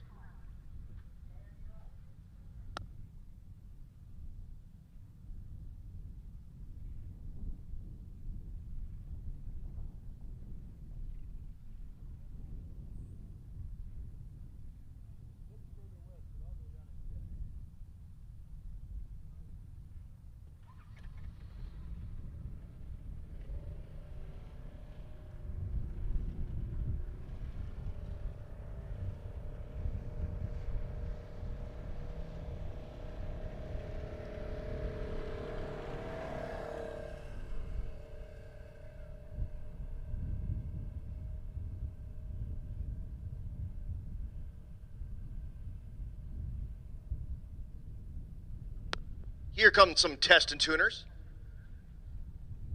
But first, Lexi Slavaugh. Down to 11:53 with the Cadillac, taking on Jason Serrano. In the left lane, the Buick-powered Buick Estate Wagon. Dialed 905 there in the left lane.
Green lights over here.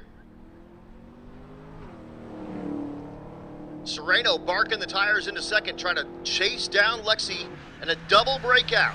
Jason Serrano takes the win, 902 on the 905. Ammon Erickson gets the bye.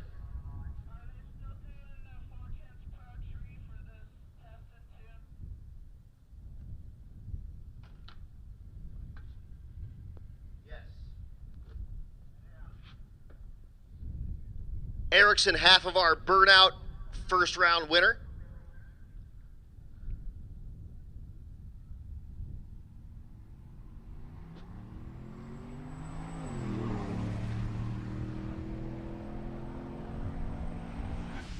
He goes 947 on the 931. We'll see him in the next round of Junior Street.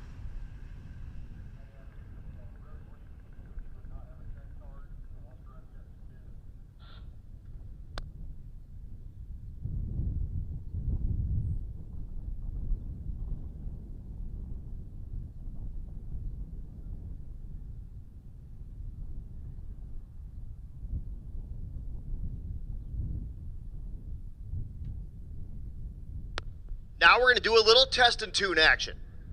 These are folks that are out of competition at the moment, but are going to make some passes.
Once again, doing a round of test and tune cars while we let everyone cool.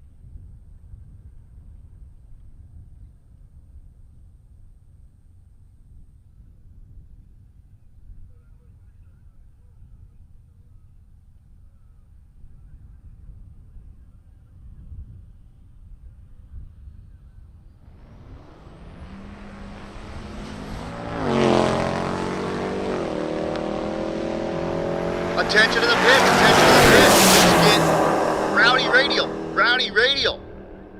This is your call. Come up to the top of the staging lanes, find your dancing partner, and come on down to 2 and 3, please. Rowdy Radial. Rowdy Radial, this is your call. Come up to the top of the staging lanes, find your dancing partner. When you do, come on down to 2 and 3, please. Let's get FAF. FAF with your cars. Come down to the struggle bus for your chip draw. Again, FAF with your cars, come down to the struggle bus with your cars for your chip draw. BMF, come on down to the top of the staging lanes on the other side, the far side from the struggle bus for your chip draw with your cars.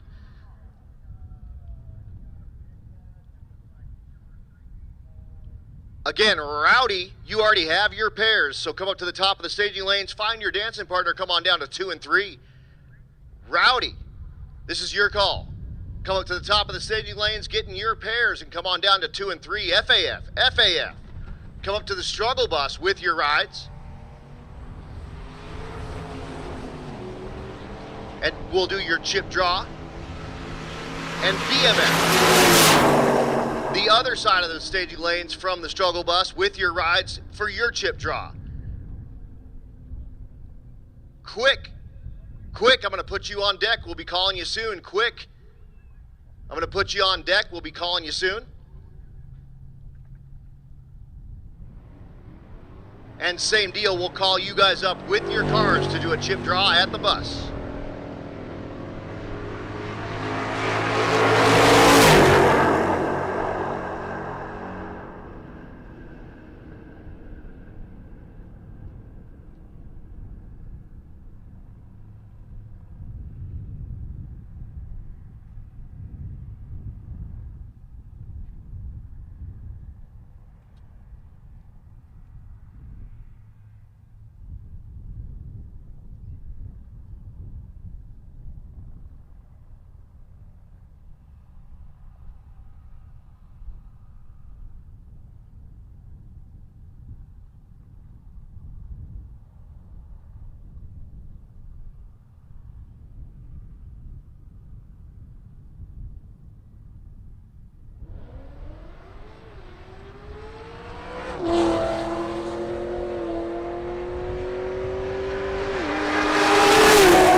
I need to give a shout out to the Coolings, Mark and Carla Cooling.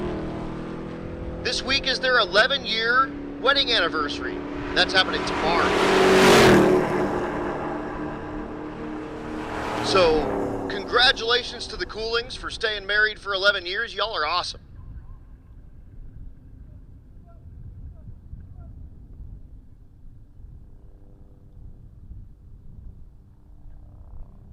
And once again, FAF, you guys should be making your way up to the struggle bus to do your chip draw for your next round. Rowdy, when you have your pairs, come on up to 2 and 3, please, for your first round.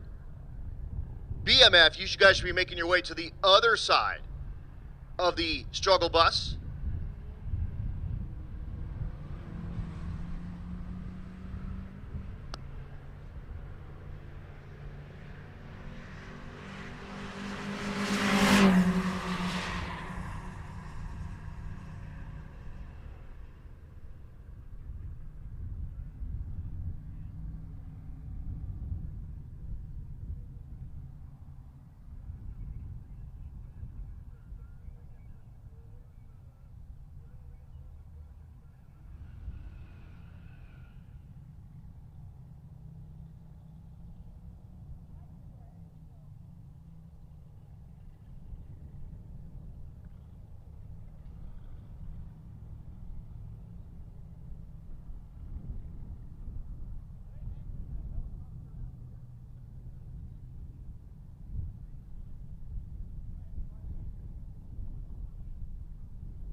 Attention in the pits, attention in the pits.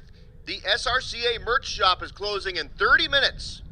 So if you would like to get yourself some SRCA merch, you have until 7:30 to get that done. Again, SRCA merch shop is going to be closing down in 30 minutes.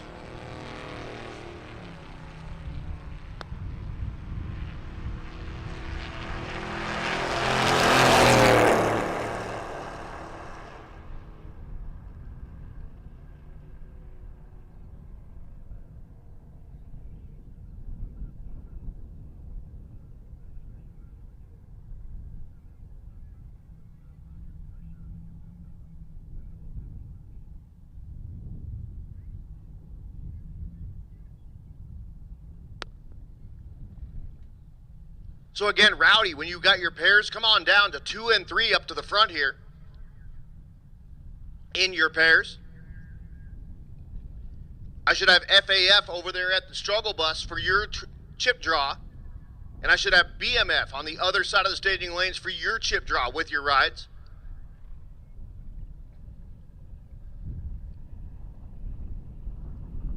Let's get those exhibition cars up to the top of the staging lanes as well. Exhibition, this is your call. To the top of the staging lanes, please.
This is our Rowdy Radial class, and that was Donovan Linwood turning on that wind light, and he will face the winner of this pair in the finals of the Rowdy Radial shootout, running for $1,000.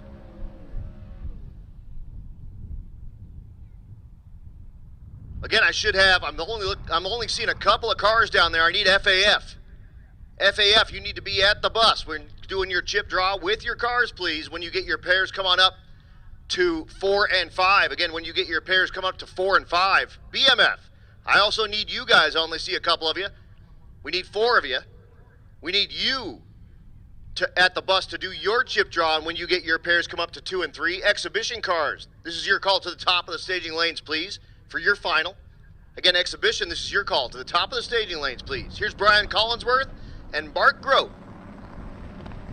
The Rowdy Radial category, running a 235 Radial or a 26-850 slick. Grote, a little bit of puff and smoke there, but puts himself out front, and he's going to be that Fox Mustang final. All Foxes all the time. Donovan Linwood and Mark Grote going to take each other on for $1,000 in that Rowdy Radial final. And again, FAF, when you guys all have your pairs, come up to 4 and 5 in your pairs. BMF, I'm sorry, Rowdy, FAF. BMF, when you get your pairs, come up to 2 and 3. Wow. Whew. In your pairs. And then those exhibition cars. Let's get you guys to the top of the staging lanes. Quick 16, I'll be calling you next to come up with your cards for your chip draw. And then bracket will be right behind them. We're going to run that out. And then we'll bring you all our finals.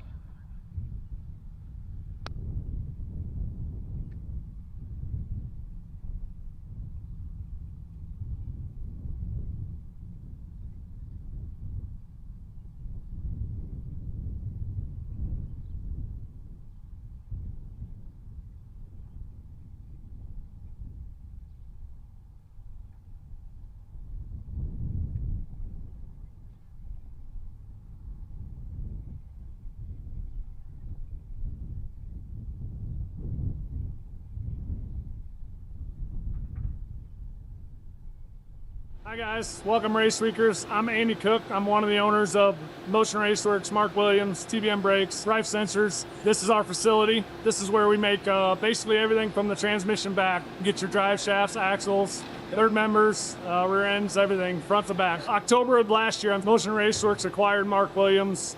We bought the whole thing turnkey, so we were able to keep it producing parts for everybody that loved these parts. We got a good staff that we kept on board, about 30, 35 people that we kept here, a lot of long-term people. So we're happy to be here and continue this standing tradition of Mark Williams. Like we've done in the past, Motion's super excited to be a sponsor of Rocky Mountain Race Week and all the Race Week stuff. We love to see these cars and see you guys using the products and just seeing all the cool things and the stories that come with the Race Week event.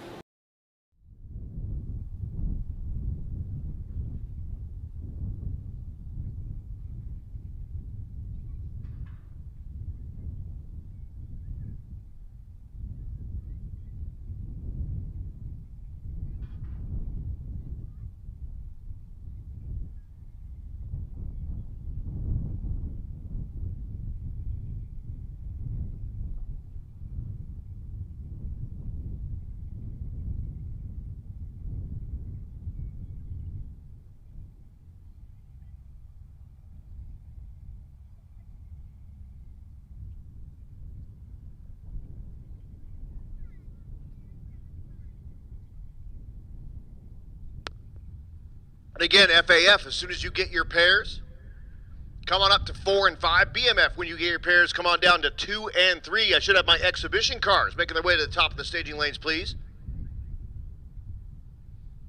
Again, exhibition cars. You should be at the top of the staging lanes, please. Those are folks that are out of competition, has broken, but have fixed their cars and are back here at SRCA to start duking it out. Once again, they'll be racing for $500, which is better than a kick in the kneecap.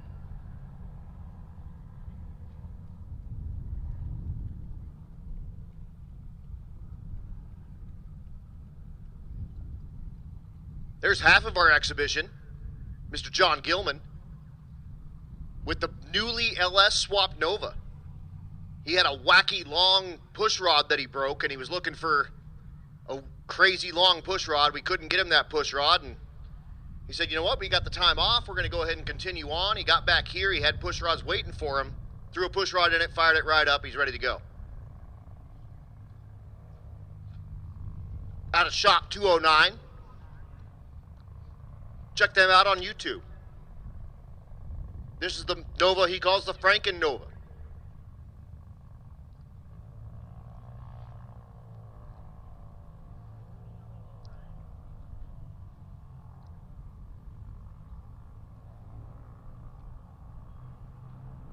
Attention in the pits, attention in the pits. Quick 16, our semifinals.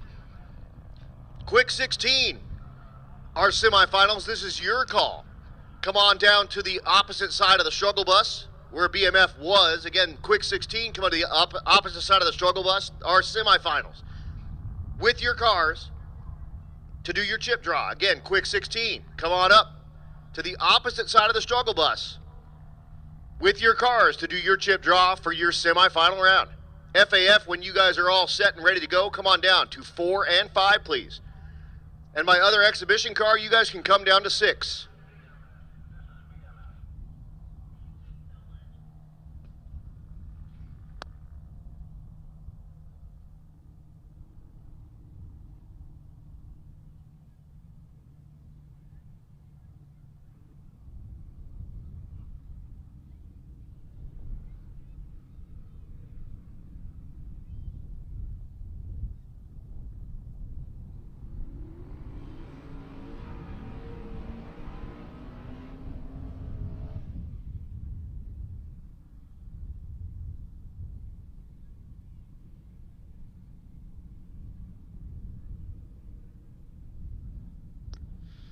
All right, he's going to bring up Brady Davis, left-hand side, and that's Silverado.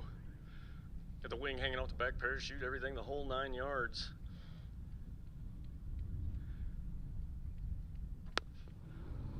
The turbocharged 6.4 Hemi Dart in the right lane. Beautiful A-body Mopar. Side by side at the 8 mile, making his way down. Light goes to that Dart in the right lane, and we'll see him back in the finals of the BMF, racing for $2,500, and he will face the winner of this pair. It's Eric Reisner in the left lane with the Pro-Charged Coyote Mustang.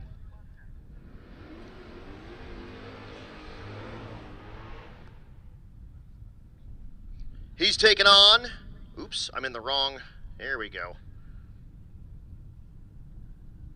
Hold on, yes. Anthony Reed, the 1978 Chevy Malibu wagon. Yeah, long roof versus the vintage Mustang here. Got Pro-Charge versus Turbo. Yep, LS versus Coyote.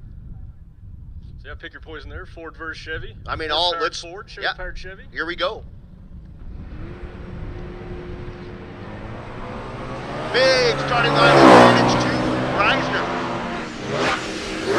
See that showing what the taillights of the 70 Mustang look like. And he'll be back for the finals. So that does set up our final in BMF. That Dart taking on that Mustang. So a little Ford versus Mopar action. It's a Ford and a Ford and a Mopar and a Mopar.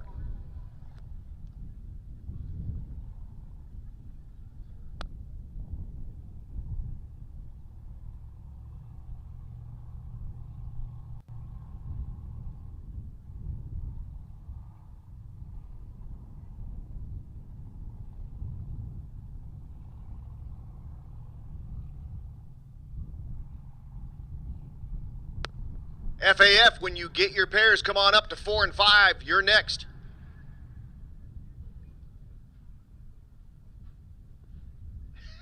Again, FAF, let's get them up here. 4 and 5, let's set up that final. Again, quick 16, you should be making your way up to the struggle bus with your ride to get your chip draw done to get you guys down to a final. And I should have my exhibition cars. There they are, down in lane number 8 or 6. We can run those guys while we wait for FAF to get their stuff together.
So again, exhibition cars, if you guys want to go ahead and get suited and booted, let's run you guys while we wait for the FAF to get their stuff together. Again, exhibition cars that are down there in lane 6, go ahead and get them suited and booted. Let's run you.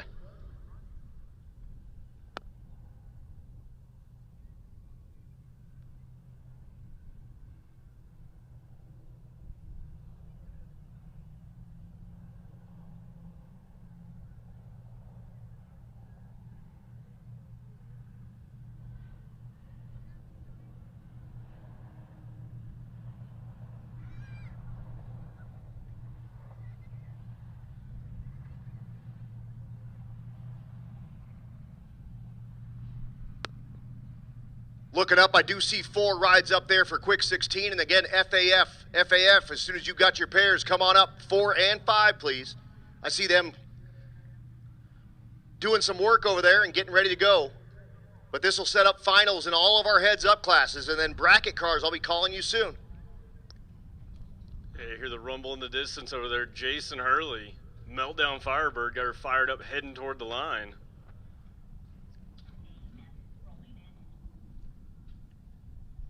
Yes, this is FAF coming at you now, 4 and 5. And again, we will run those exhibition cars after we run our quick 16 cars and get those down to a final. Reason for that is, when Ron made a good point, I don't know what kind of tires these exhibition cars have on them, and we don't want to mess up this starting line for the fastest cars we have coming. There's a pair of them to draw to right here. Like I said, Jason Hurley, right-hand side, the Meltdown Firebird. Brad Thiessen over here in the left-hand side, that beautiful Nova. A pair of twin-turbo hot rods coming at you here. The LS-powered one in the left lane with that flat hood. And, of course, the Meltdown Firebird, part 2, in the right lane, the 6-second 200-mile-an-hour street car. Quick 16, when you get your pairs, come on down to 4 and 5, please. Quick 16. When you get your pair, come on down to 4 and 5, please. So our semifinals, the winner of this pair goes to the finals to face the winner of the next pair.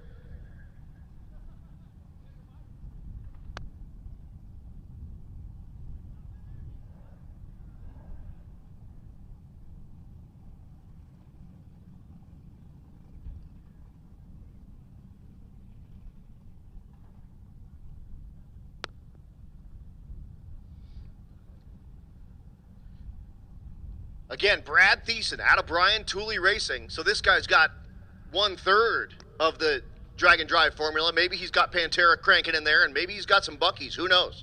Right, correct. So for sure, BTR parts. I'm sure there might be some Pantera somewhere loaded on his playlist. Maybe. So here we go. 3 bulbs are lit. Here comes Jason. And we're gone. Hurley, a big starting line advantage, but runs over the tires again and has to pedal it. Here comes Brad Thiessen. Brad Thiessen runs out of power. There goes Jason Hurley, and he will be in the finals, and he's trying to get himself another $7,500. He won Unlimited, which is $2,000. He won the quickest overall, which is $7,500. So he's already $9,500 quicker or richer. He's looking to add another $7,500 to that bank account, but he's going to have to face the winner of this pair. Yeah, right here, left-hand side, Dustin Peterson, the Cornhusker Cougar, and then Blaine Thiessen, Brad's son, out of the BTR stables. Yep. In the little Isuzu. Yep, the LT-powered direct-injected ride. The Cornhusker Cougar knocks the tire, and Blaine has some issues, and he smartly pulls off to the side. It'll be the Cornhusker Cougar taking on Jason Hurley in the finals, and we luckily have Blaine off to the side. Big boom out of that car, but what I didn't see was a lot of smoke or a lot of fluid. Correct, yeah. So he did the right thing there, just getting out of it, pulling over, stopping so we can continue this race in action tonight. Yep, these guys have all the moon tunes loaded in these things because their truck and trailer is right over the fence here. So they don't need to try to drive this thing another 300 miles or something tomorrow. They have all the wick out, and you could see right there with Blaine Thiessen, he may have just pulled out just a little bit too much of that wick. So we'll zip on down and get him scooped off the racetrack and check out that racetrack in the process, and then we will be back to business before you know it, and it'll be those those quick 16 cars.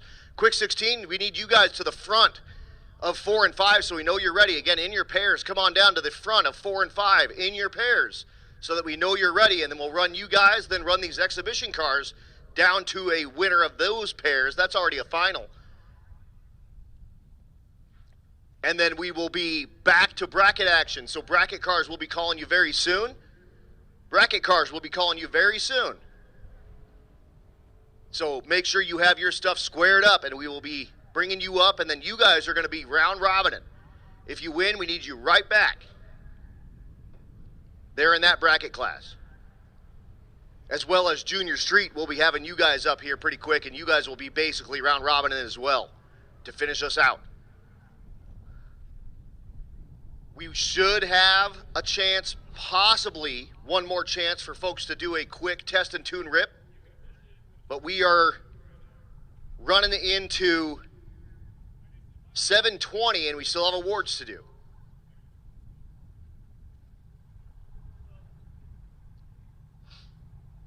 Red Hat's up here allergic to me, I guess. You're losing it.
So like we were saying, looks like no fluid, no problems, just a big old boom, something let go, but it didn't make it out of the diaper. And I guess we are going to go ahead and run exhibition. So exhibition cars coming at you now. Out of shop 209. That's John Gilman.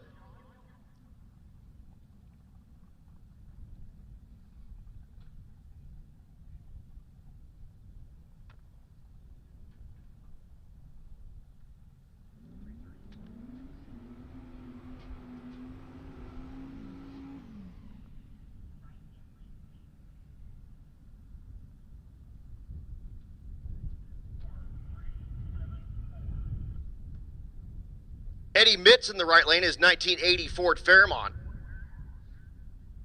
He is out of the 11-0 category. And left lane is John Gilman.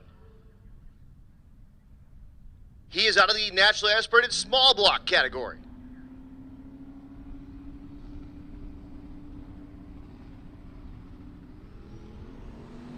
Oh, Gilman having some issues there. Hiccups a little bit, leaving the starting line, and this is going to be that right lane. Getting the win and $500 is Eddie Mitz. Turning on that win light. Coming at you next is going to be BMF. Let's go ahead and get bracket cars. Bracket cars, this is your call to the staging lanes, please. Bracket cars, this is your call. Come on down to 2 and 3, please. Bracket cars, come on down to 2 and 3. Junior Street, come up to the top of the staging lanes with your cars at the struggle bus, please. Junior Street, come up to the top of the lanes to the struggle bus for your chip draw for your next round. Again, bracket cars, come on down 2 and 3, and we're at that point where we need you guys to turn and burn them. So cool them and fuel them as quick as you can, and we will get you right back. Yeah, now it's going to bring up John Doherty, left-hand side, rolling out against Megan Warren, the little 72 Vega panel wagon. Yep, little turbo action versus nitrous action coming at you. Yes, sir, big block with some spray for Mr. Doherty. Big reaction time advantage for Doherty, but here comes that turbo power. Megan pulls alongside of him.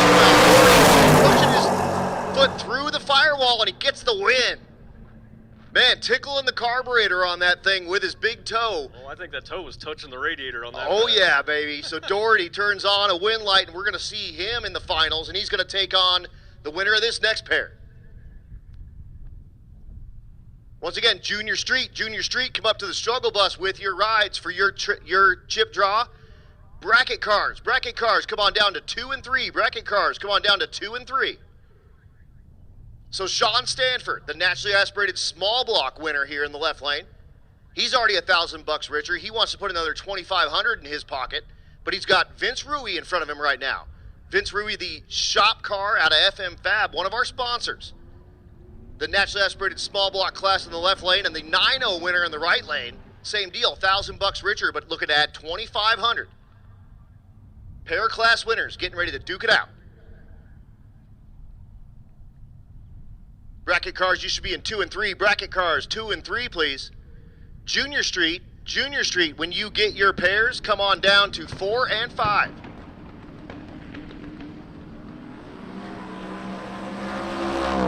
Vince a little bit ahead. And I think that naturally aspirated car is unfortunately the turbo car with too much power. And Sean Stanford is going to go ahead and put it back in the trailer, and we're going to have our final. John Doherty with the nitrous big block, and Vince Rui with the twin turbo LS.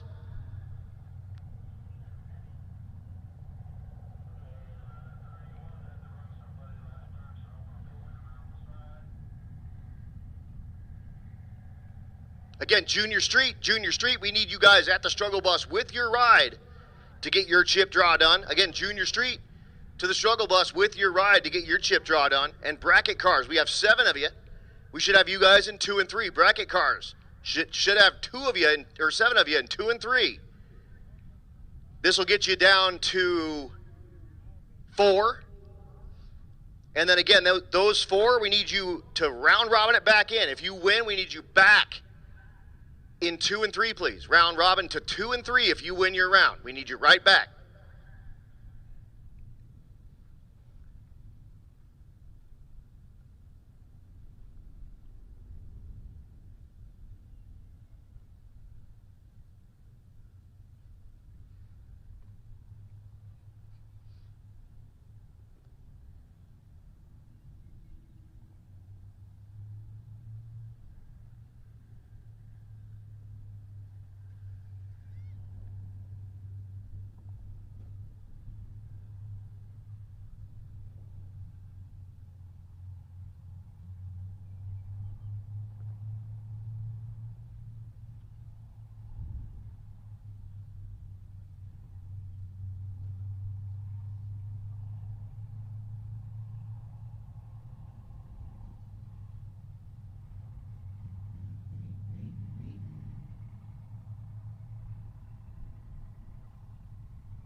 All right, I got Ernie Riley, left-hand side, dialed in 1334, the 48 coupe. Ethan Dinsman, right-hand side, that 65 Nova, dialed in at 1240. So the coupe gonna leave first. Ethan gonna try to run Ernie down. double 01 on the light for Ernie Riley.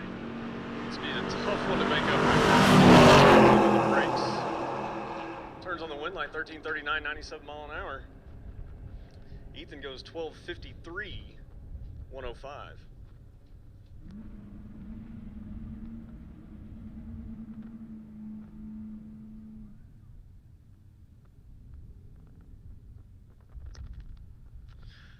Dustin Wright, left-hand side, 70 Nova. Scott City, Kansas, dialed in 1235. Right-hand lane, Nico Cristoferi, dialed in 1165. And that nitrous LS Mustang.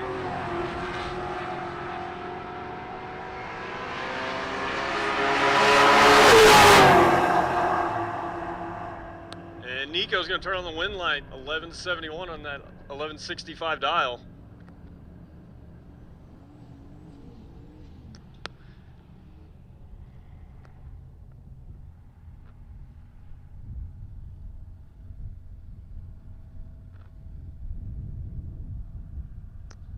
Yes, we're Josh Tweehouse in the LS Turbo Fairmont against Jan Hasse in the 91 Chevy S10, also Turbo LS. 036 on the line for Jan, 078 for Josh.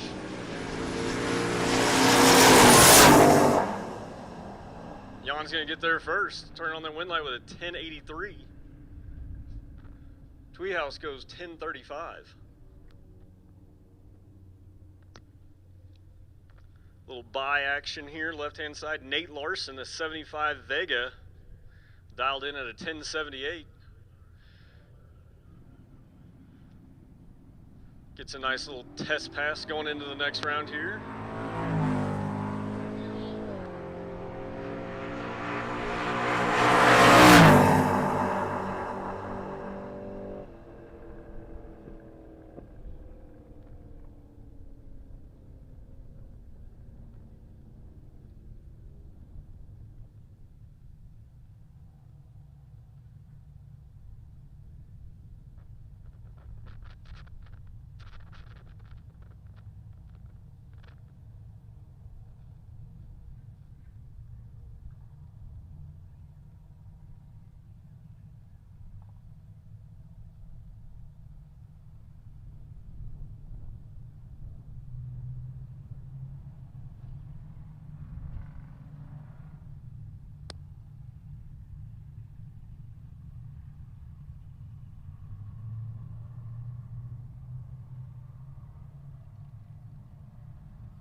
All right, rolling into our junior street class. Claire Culp, left-hand side, that's 66 Galaxy.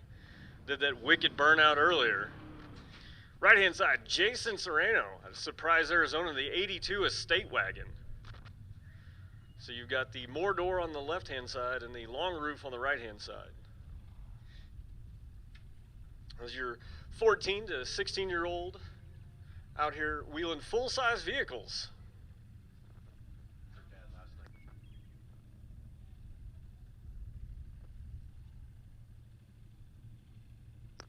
And the trunk's big enough on the back of the Galaxy over here that they had the grill up there and was cooking out, making all kinds of good food. So it doubles as a table also.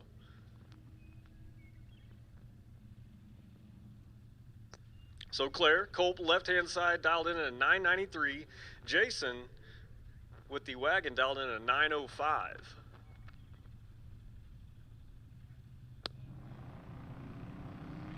Claire's gonna go 240 on the light. Jason's gonna go 315. Wagon's making some steam up top. Gonna see if he can squeak around Claire.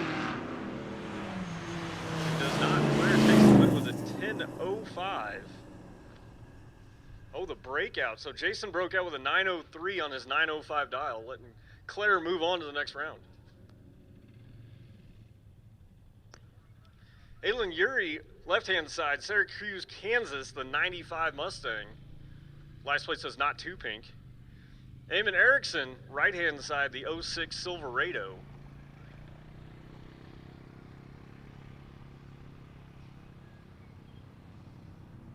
Adeline goes 132 on the tree. Juan goes 337 on the tree.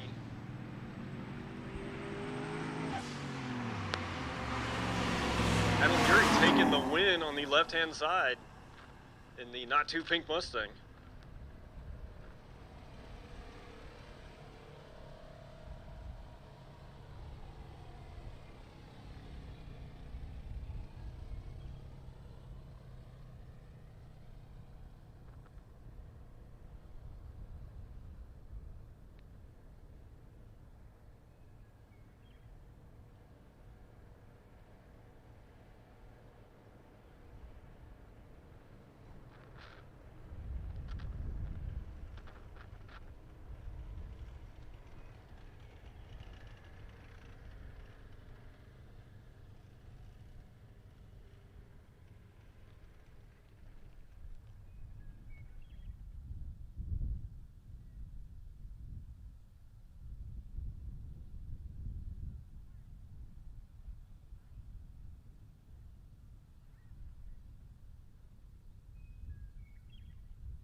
All right, continue on with the bracket action here.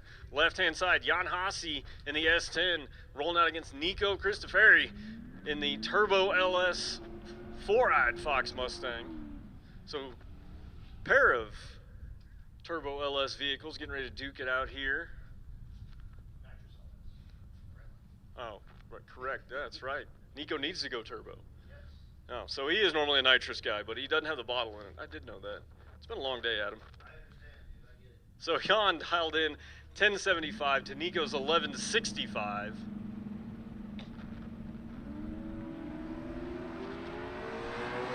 Jan go 069 on the tree to Nico's 192.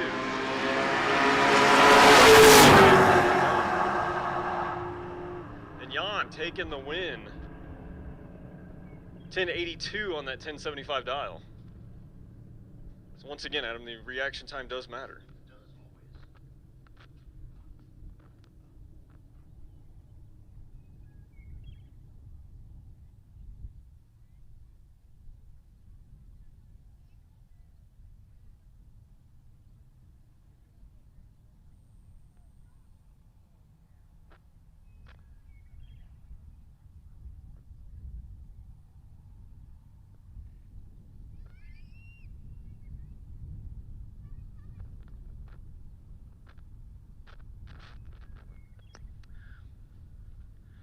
right, Ernie Riley, left-hand side, that 48 Chevy Coupe, dialed in 1329. Nate Larson, right-hand side, the 75 Vega.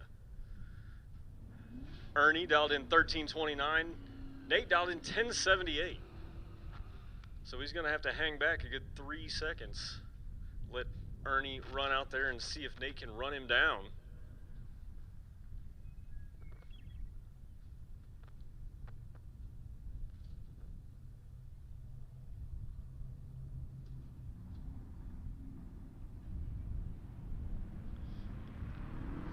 Ernie goes 048 on the light. Nate goes 072. Pouring the coals to it on the backside. It doesn't. Ernie squeaks the win right there. The breakout, Nate Larson, a 1076 on a 1078. So Ernie's going to come right back around and run Jan Hasse for the final in the bracket shootout.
All right, there we go. Let's get BMF, let's get Rowdy, let's get FAF. We need you guys up here like right now. It's time. There we go, much better. BMF, Rowdy, quick, everybody, we need you to the bus right now.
Again, I need all my heads up classes. Rowdy, quick, BMF, FAF, it's time to finish us out here.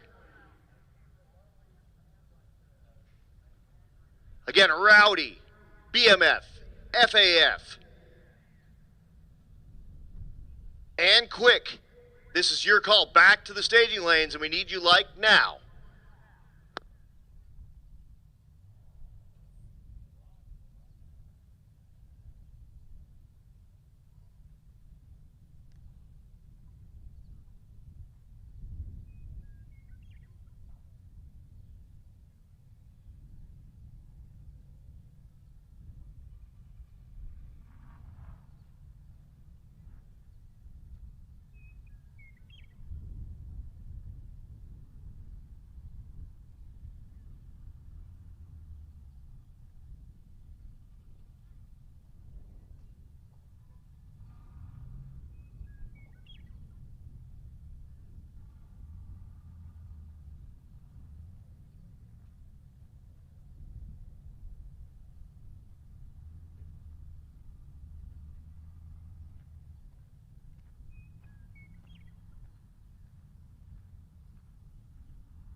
Here comes our Rowdy Radial Final, and these guys wanted the clocks on. They want to see what these things are going to run, and here we go. Mark Grote in the left lane out of Papillion, Nebraska. The 84 Mustang taking on Donovan Linwood in the right lane with his 89 Mustang. Donovan Linwood already won the Rowdy Radial category, looking to double up.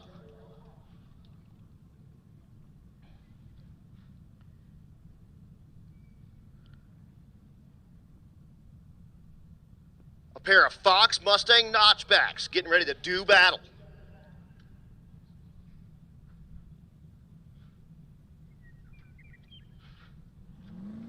Two bulbs are lit. They're building the boost. They'll get them all bumped in. Here we go. They're gone. Grote, a little bit of an advantage, but here comes Linwood. They're side by side. Win light. Linwood. 507 to a 508. Beautiful side by side passes in Rowdy Radial, and Donovan Linwood turns on that win light, 149 miles an hour. And again, a 507 to a 508. And Linwood is another $1,000 richer.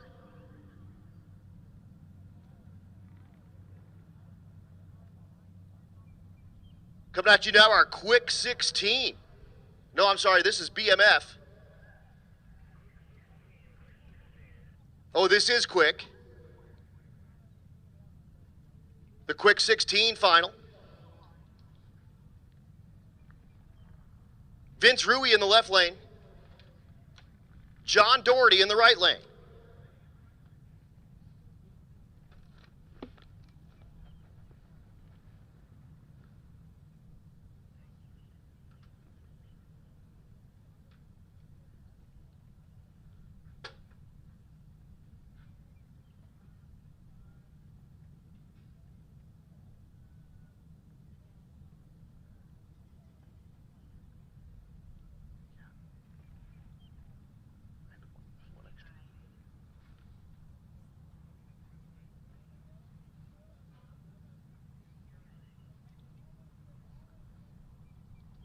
Here we go. Doherty in the right lane.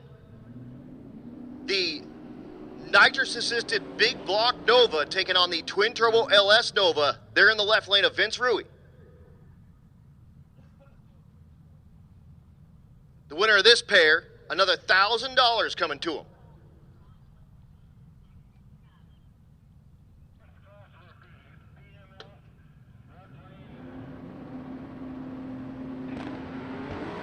Rui's ride pops just as the light turns green. Does he have enough to outrun Doherty? Goes alongside on 1,000 foot and does turn on that wind light. Vince Rui is your quick 16 champion.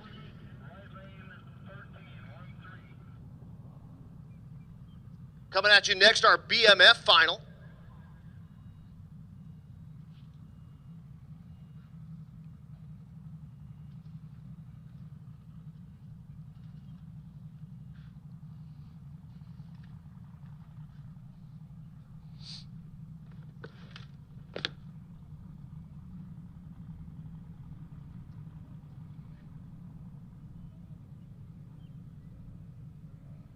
Joey Keating pulls up in that 68 Dart in the right lane.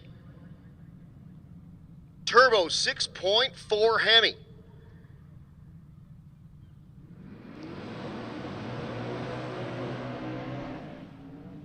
He is going to duke it out with that grabber orange Mustang there in the left lane.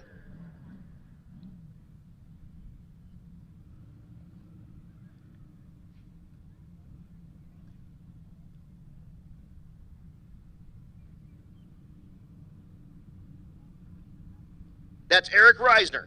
Reisner finished second place in the Pro Street category with that Pro Charged Coyote.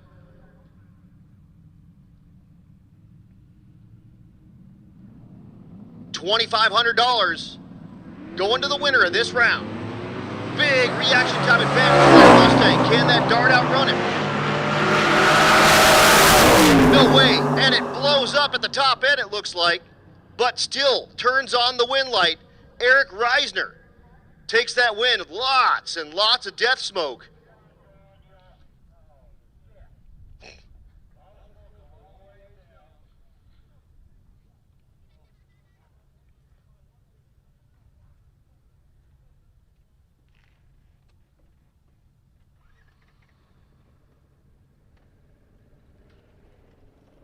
So we're obviously going to need to go check that out, but you could see it starting to eat itself up at about 1,000 feet. He stayed ahead just long enough to turn on the wind light.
So all those folks that were thinking about maybe getting a test and tune pass, that has gone up in smoke. Go ahead and put them in the trailer. We're done with those guys. We are going to do what we can to get our final for our FAF done. But unfortunately, it looks like we are going to have to do some cleanup here before we bring you that final of Jason Hurley and that Cornhusker Cougar at Dustin Peterson, gosh.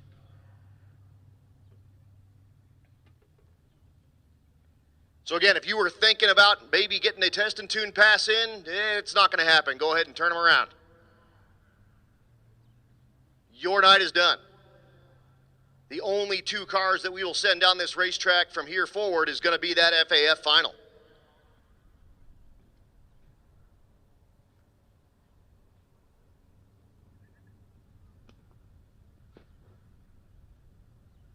And again, Reisner did turn on that wind light, but at the cost of the Coyote.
So being told that the diaper or belly pan or whatever he's got on that Mustang did contain all of whatever was expiring out of that thing. So FAF, go ahead and get in those cars and get them suited and booted. We are going to send our finals.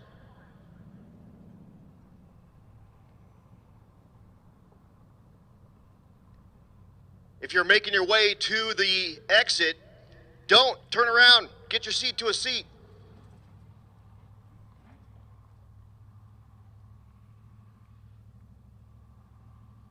We're going to race that Meltdown Firebird and that Cornhusker Cougar for $7,500.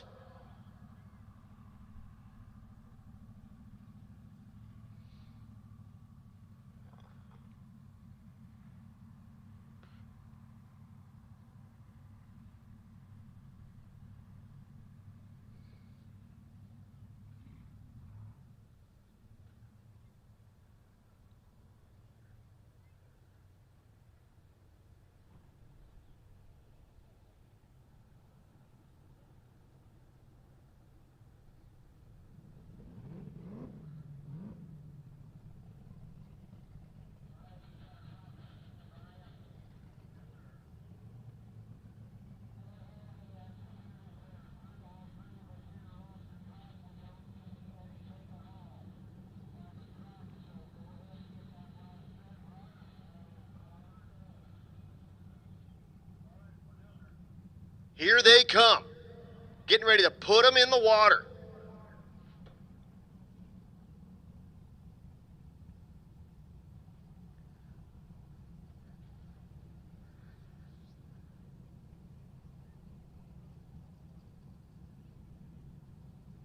Dustin Peterson, the Cornhusker Cougar in the left lane. Can he play giant killer? Jason Hurley, the Meltdown Firebird.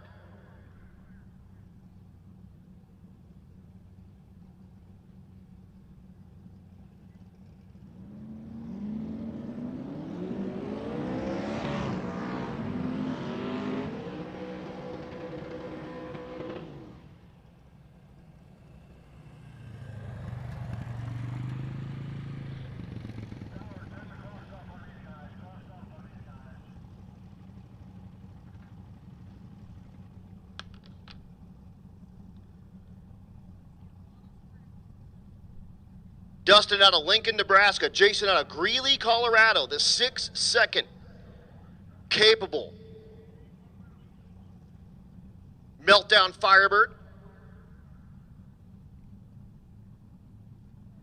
And again, Dustin Peterson looking to play giant killer. For our final pair of the evening.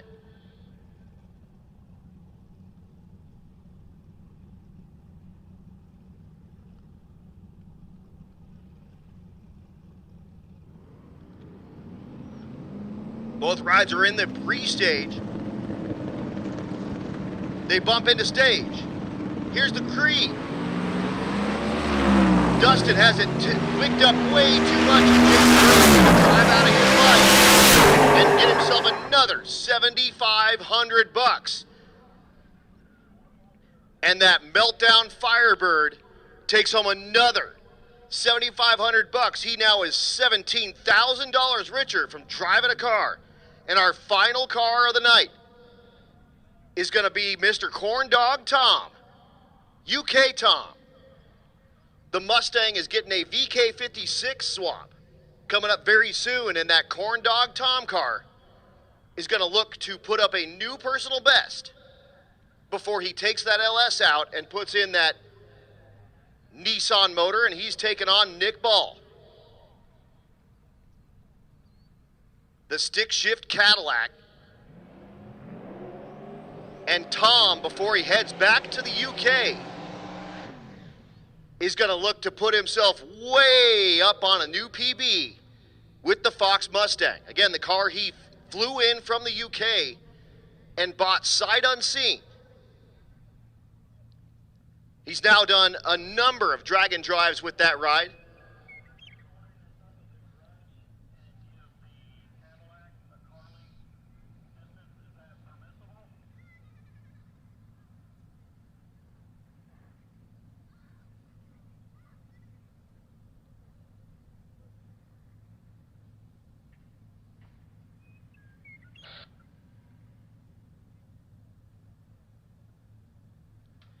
Here we go. Nick Ball and Corn Dog Tom.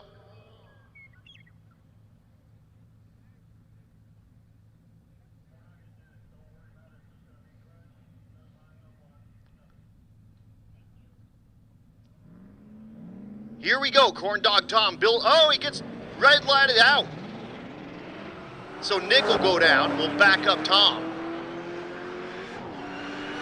Nick with the stick shift.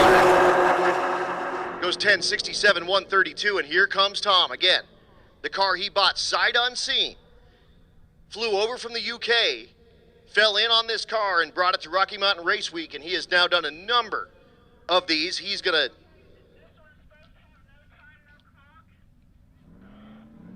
No, he's fine. You're good.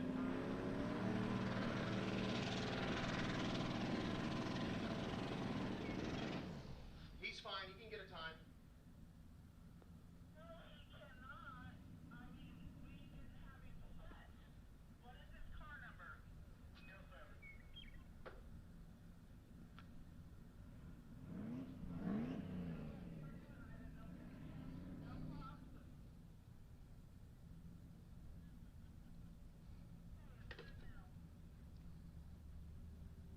Here comes that Fox Mustang. Again, he's going to put a VK56, like a Nissan Titan motor in this thing.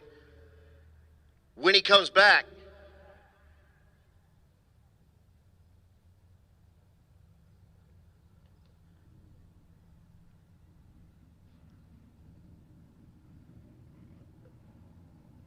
but looking for a new personal best. And again, the awards are going to be happening in the building right in front of the Rocky Mountain Race Week bus. And I need to give a big thanks to all of our sponsors.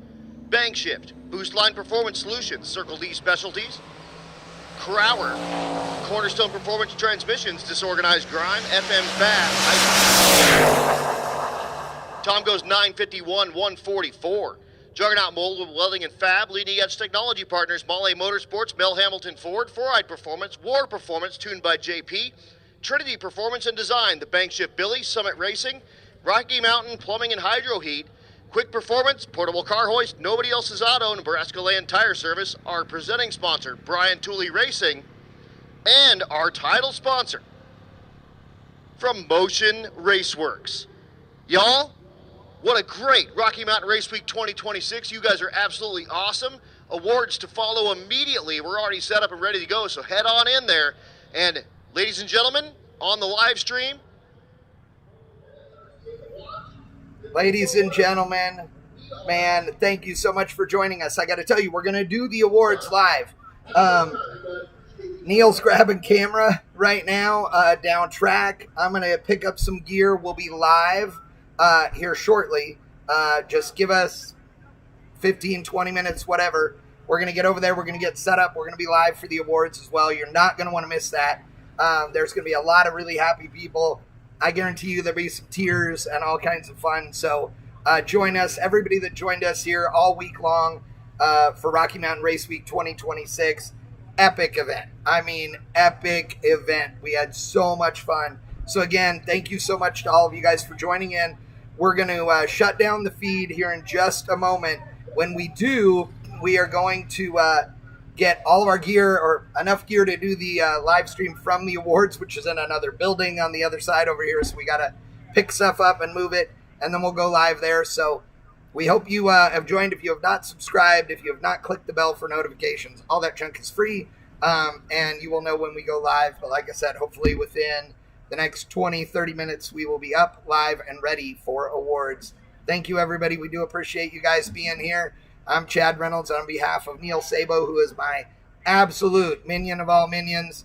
Thank you so much to you guys for coming out and joining us. We do appreciate it. We'll be live from awards shortly.